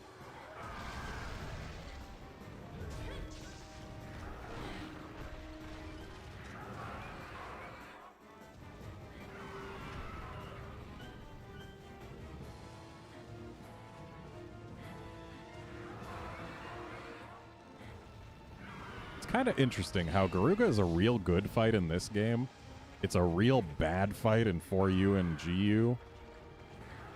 And then it's a phenomenal fight in Iceborne.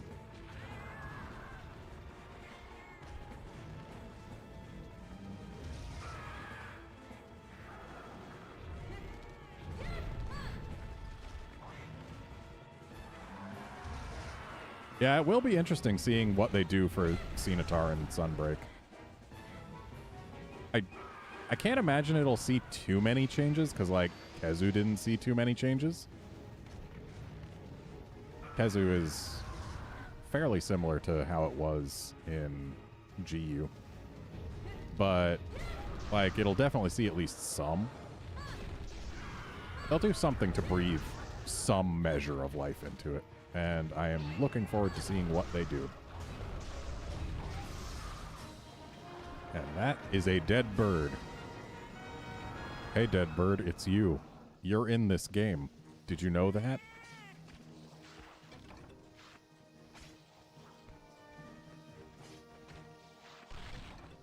Drake, the reason the same fight feels worse in 4th gen is because of everything it's next to.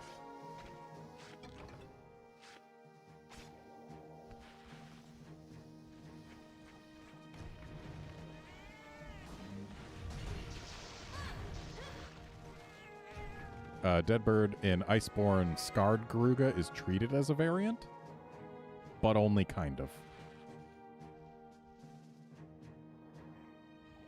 Scarred Garuga in Iceborne is literally just tempered Garuga. Every tempered Garuga is a Scarred Garuga in that game.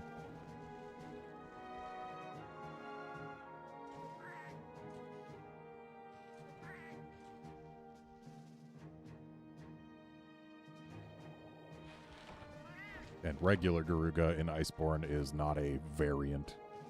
Not to the extent that, like, Old World Wraths and New World Wraths are different Wraths.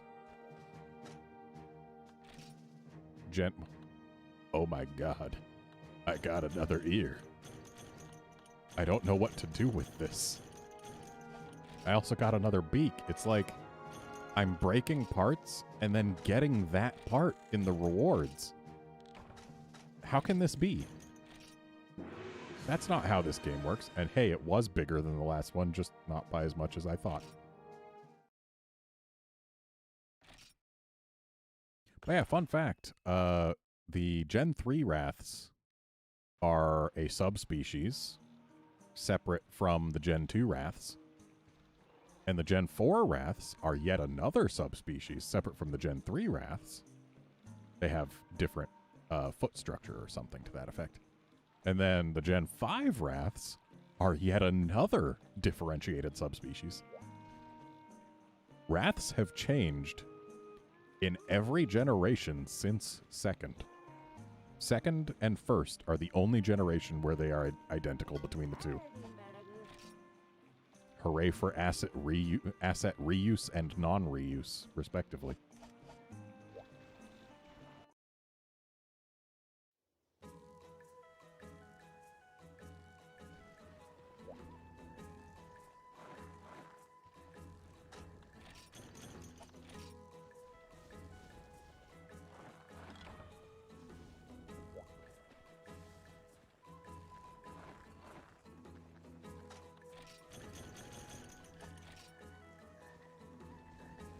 Aaron Anka, to help you visualize the difference between a variant and a subspecies.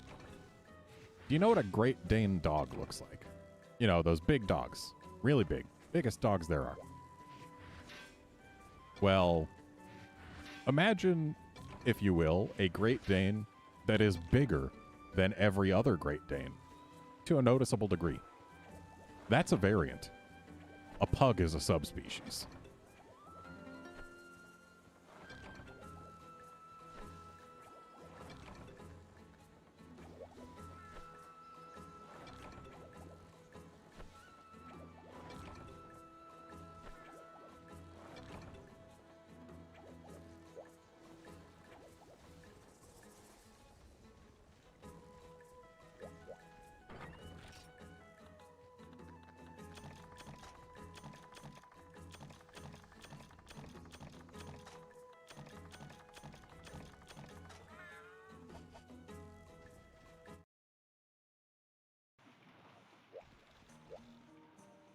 Subspecies in Monster Hunter are generally a different population of monsters that live in a different environment.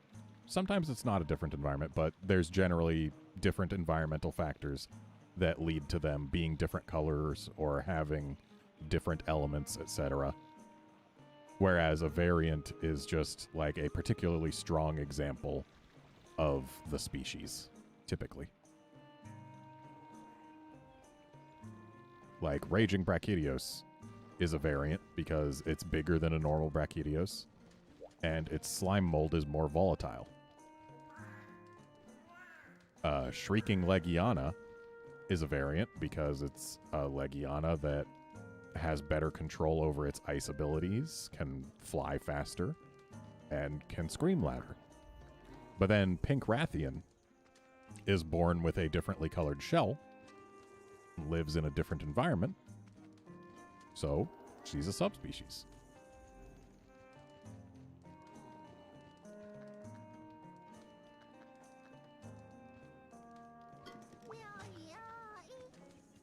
Wait, I didn't even see if I could make anything.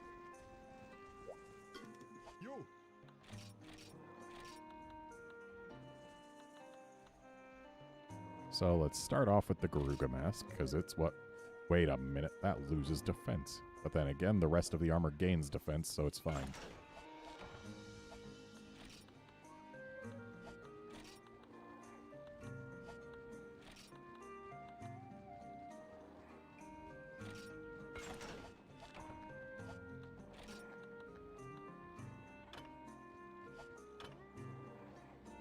Need more shells.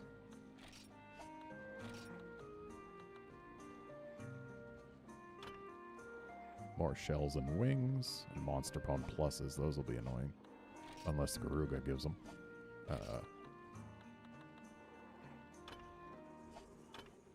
And more shells and wings and scales.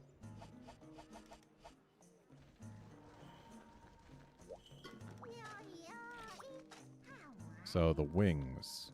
We do need wings. But incidentally, we do not need more ears or beaks.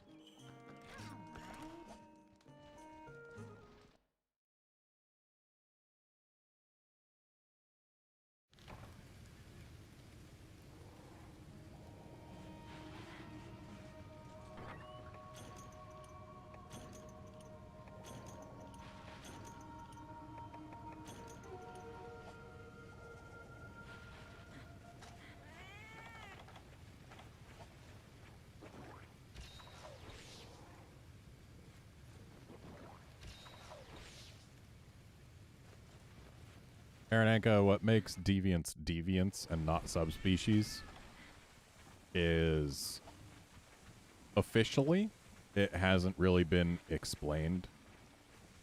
Deviants are just different, like they're not variants, they're not subspecies. But in the English marketing materials for the game, just the marketing materials, like the trailers and stuff, not the in-game lore, not anywhere else. This was made up specifically for an English language trailer. But according to that English language trailer, deviants are monsters who have survived a previous hunting attempt and grown stronger because of it.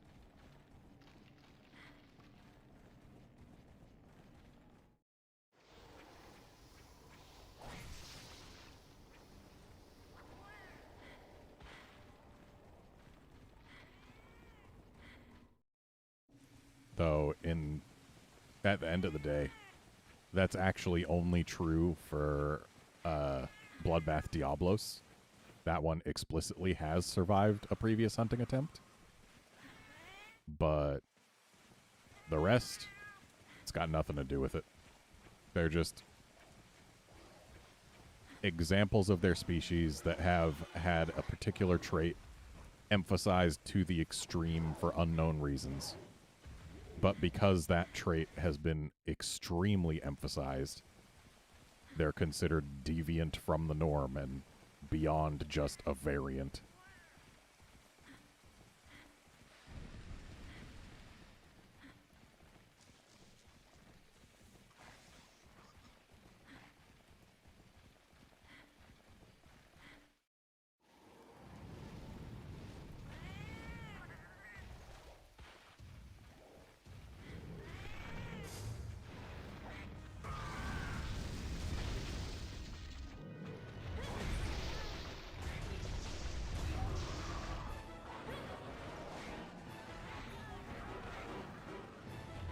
And to imagine, you know, why deviants are called deviant, that one's easy. Do you know what a fiddler crab looks like? Like a female fiddler crab. They look like just regular old crabs. Nothing particularly noteworthy about them. They're just generic crab. But then the male fiddler crabs, they've got this one massive claw, which, as its only purpose, it is only there to serve as a sexual display. Like, hey, my claw's the biggest, I'm super hot. Now imagine you're a scientist who has only seen female fiddler crabs. And then one day you see a male fiddler crab for the first time with its massive freaking claw. And you look at it and you say, wow, what is that? Some kind of pervert? And you call it a deviant.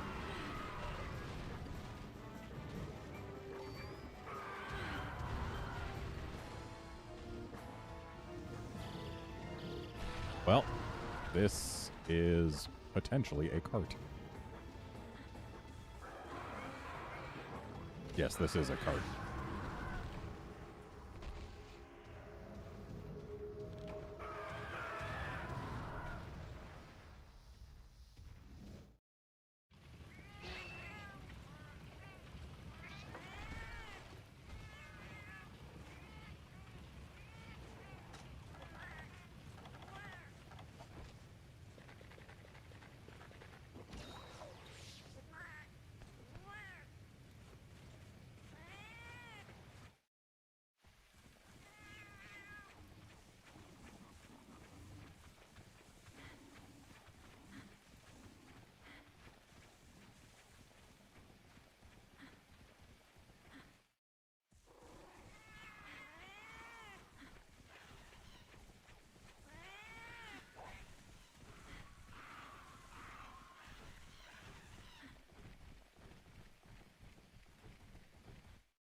Now, Wolfkinson, as far as the steam explosions on Bloodbath Diablos go, those are just a totally normal bit of biology, because you see, Bloodbath Diablos, it works up a sweat doing all that charging around, but also it's so mad that its blood is running so hot that it flash vaporizes the sweat on its body into a steam explosion through totally normal means, and this is definitely a thing that could super happen in real life and is a very good explanation. And you can't tell Capcom otherwise.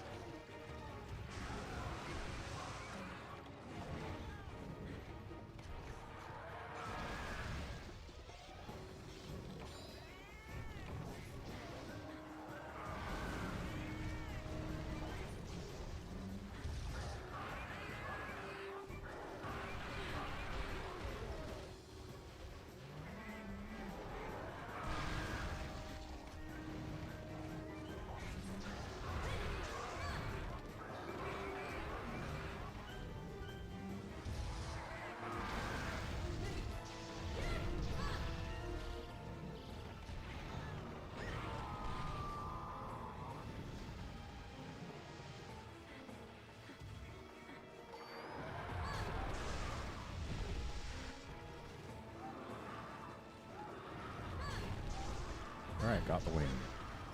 Not getting the other wing because it's never going to be low enough to the ground.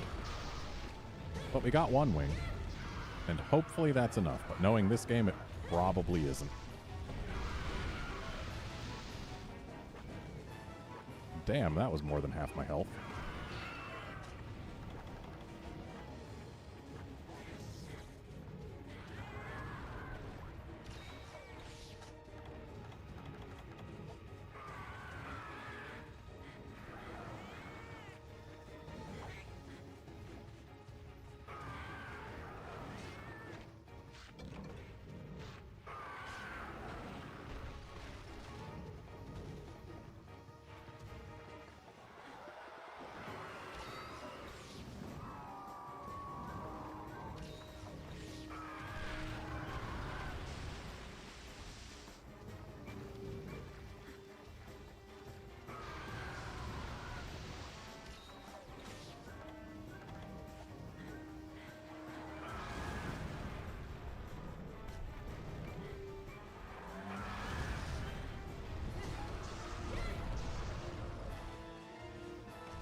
really need to stop circling around to my left when facing a Garuga.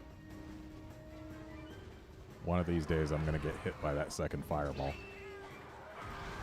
Because it always goes, from Garuga's perspective, center, right, left. So if I'm circling to my left, that puts me pretty close to in the path of the second fireball basically every time.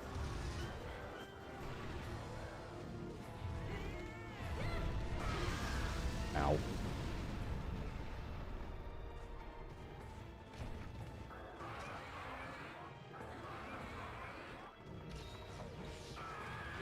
Really shouldn't have healed just then, huh? I think we're at a slight net gain of health, but very slight. Then again, this bird's almost dead. As long as I don't take a tail flip, I should be able to take one more hit. Well, now I can't take one more hit.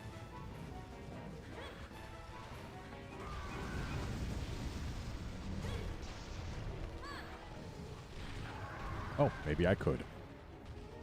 Now I definitely can't take one more hit, though. And I know I should heal. I know. Believe me, I know. But this Garuga's almost dead, damn it. I have to believe that I can take more hits than it can. Unfortunately, there is no evidence to support my hypothesis here.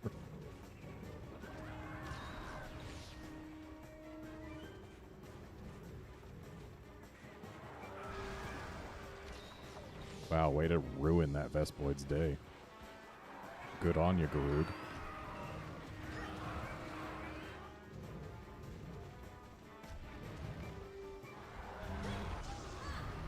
Of course, I healed for no reason. Well, not no reason. I did take a bit of chip damage. This Vespoid, it's out for blood. And the fact that these things can paralyze you during carving time means I do have to be at least somewhat wary.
What the hell?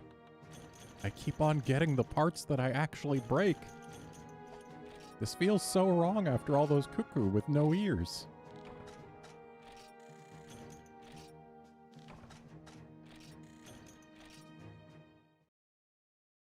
Also, hey, I do only need to break one wing to get a wing. It's good to know.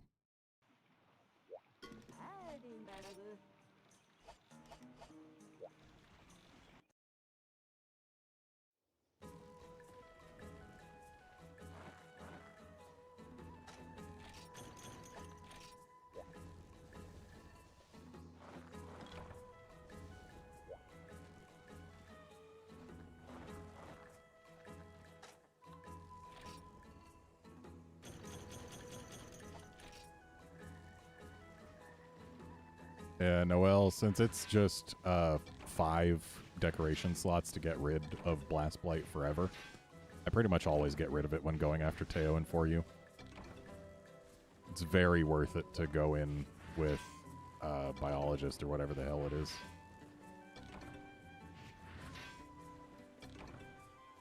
Forget what the skill was called in For You that got rid of Blast Blight, but it was something.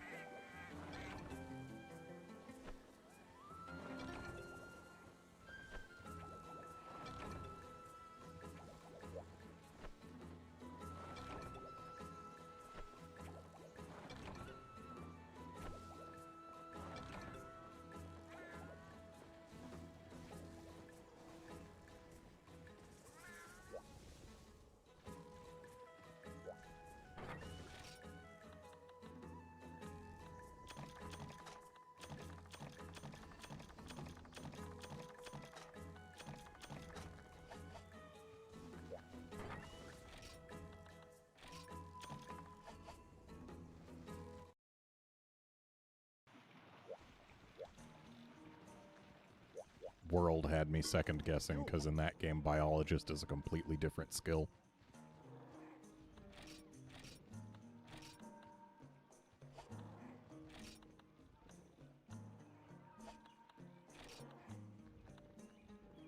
And there's another piece of Garuga gear.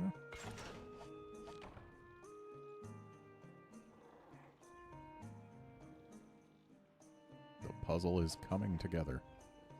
2 pieces remain. Need the gauntlets. Still need to get a Monster Bone Plus. Hopefully I don't have to kill a Tigrex for that. I think I can get one from like Monoblos and other stuff of this tier. But I haven't gotten one from Garuga yet, and that's a little disconcerting.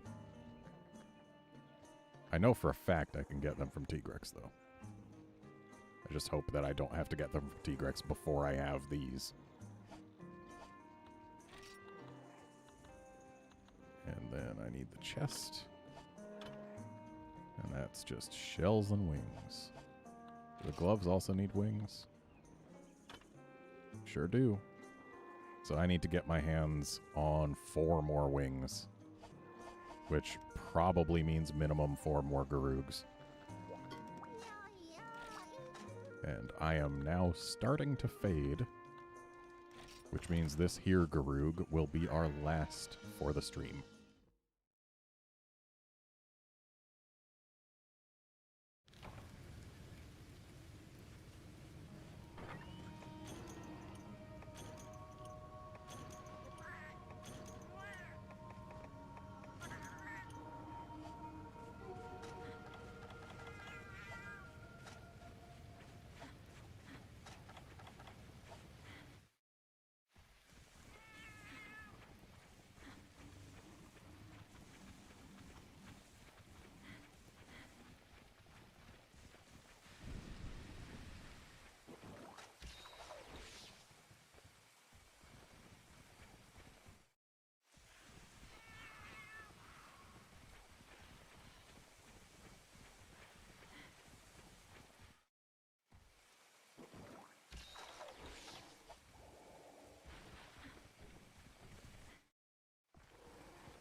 Ooh, I hear Garug.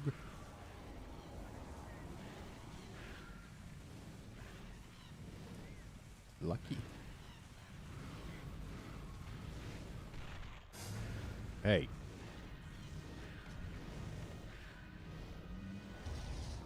Well, at least we got the paint on it.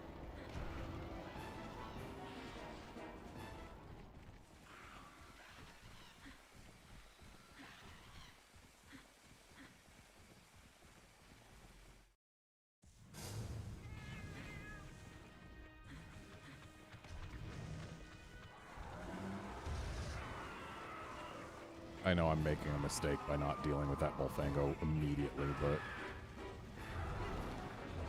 wanted to make sure this Garuga had been engaged and thus encouraged not to leave.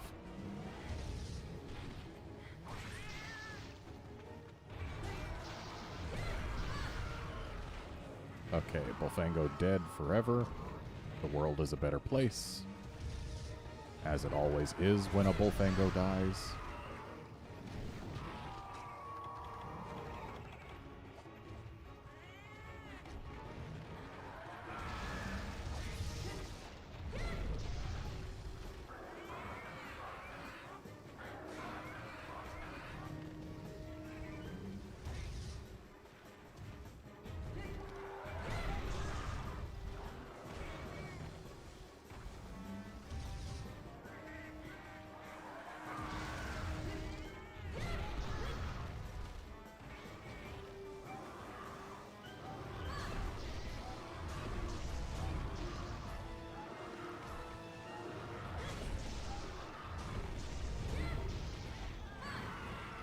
So, like, a couple more hits and that wing is done for.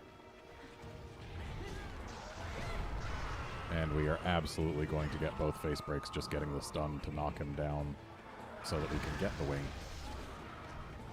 See, look, our cat got a face break.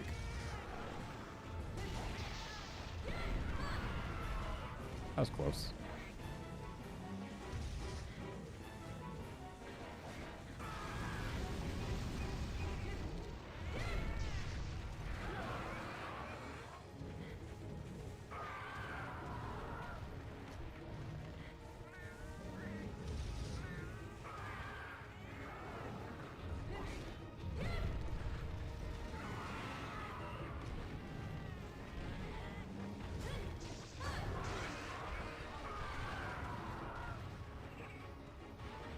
Wow, for once the camera flipping around upon touching a wall actually ended up with it pointing in the right direction.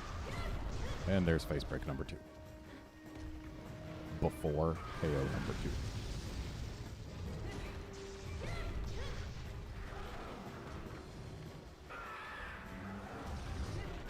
2. And there's the wing break.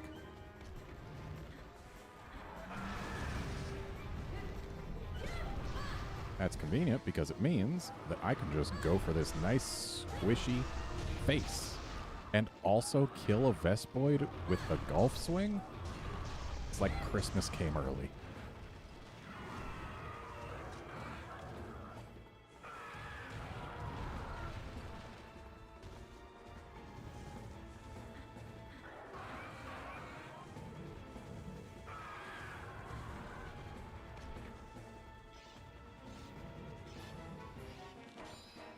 Oh, thank you for taunting, Garug. Very kind of you.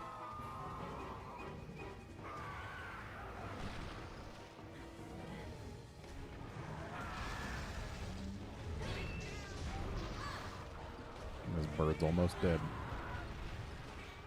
It's almost you, a dead bird. Almost.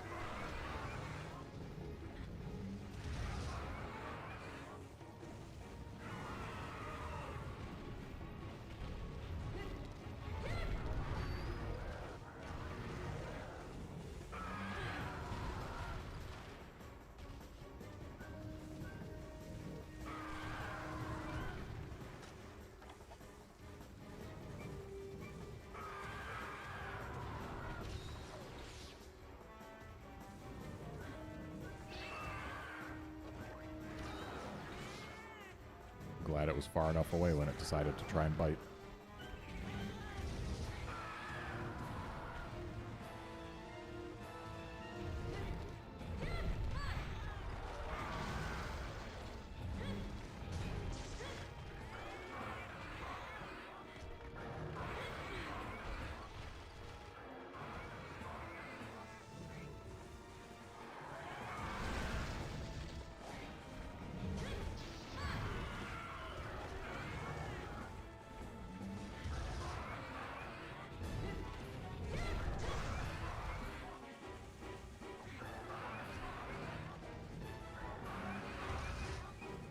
Oh, the tiny Kezu? That's just a silly quest to begin with.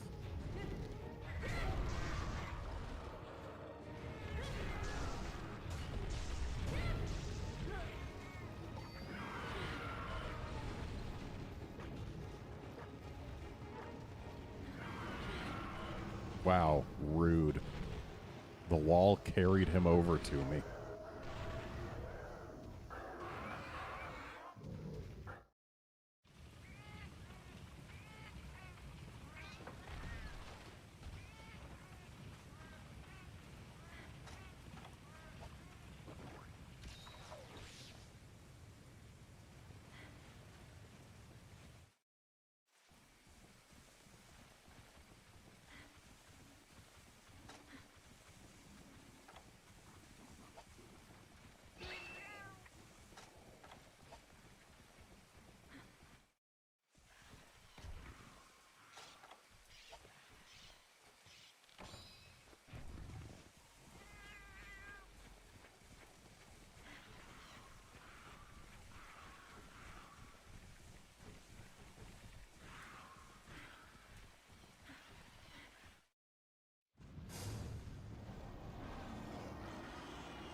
dare fly away again.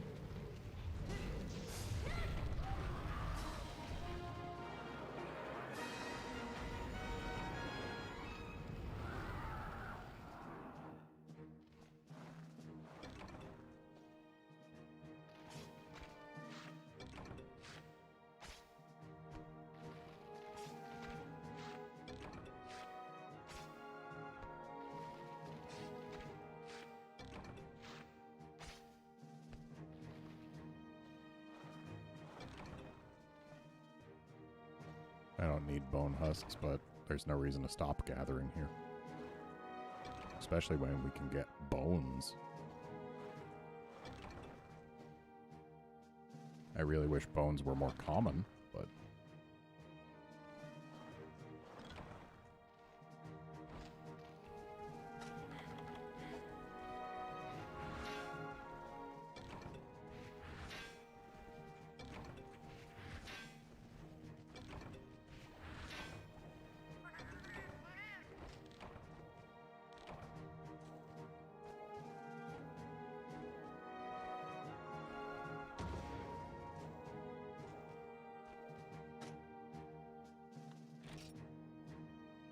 Oh. We didn't get a beak this time. Still got the other two things we broke, though.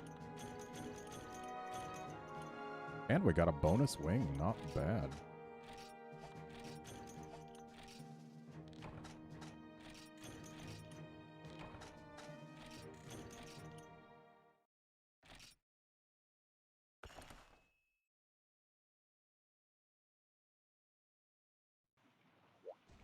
So that's all the hunting we got for tonight. I am gonna handle my between quests stuff and then call it.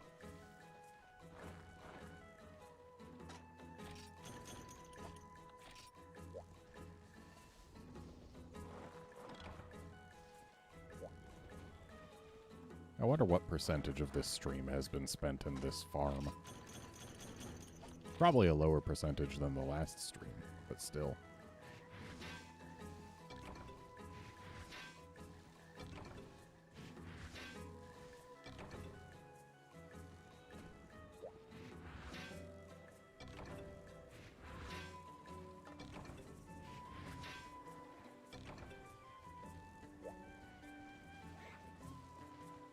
I'm sorry, but if you're telling me that you can carve Monster Bone Plus from a low-rank cuckoo, I'm going to have to call you a damn liar.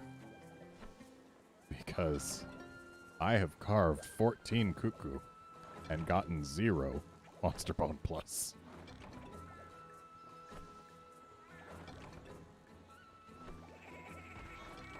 Daimyo I would believe, especially if I break its horn, or its shell, rather.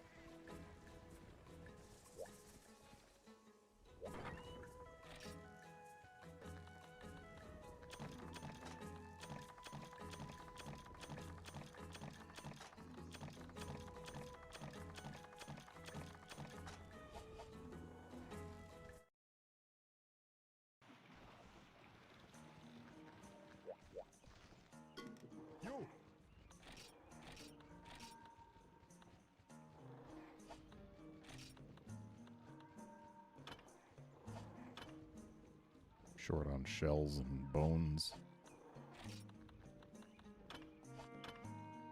Short on shells. Damn, we need a lot of Garuga shells.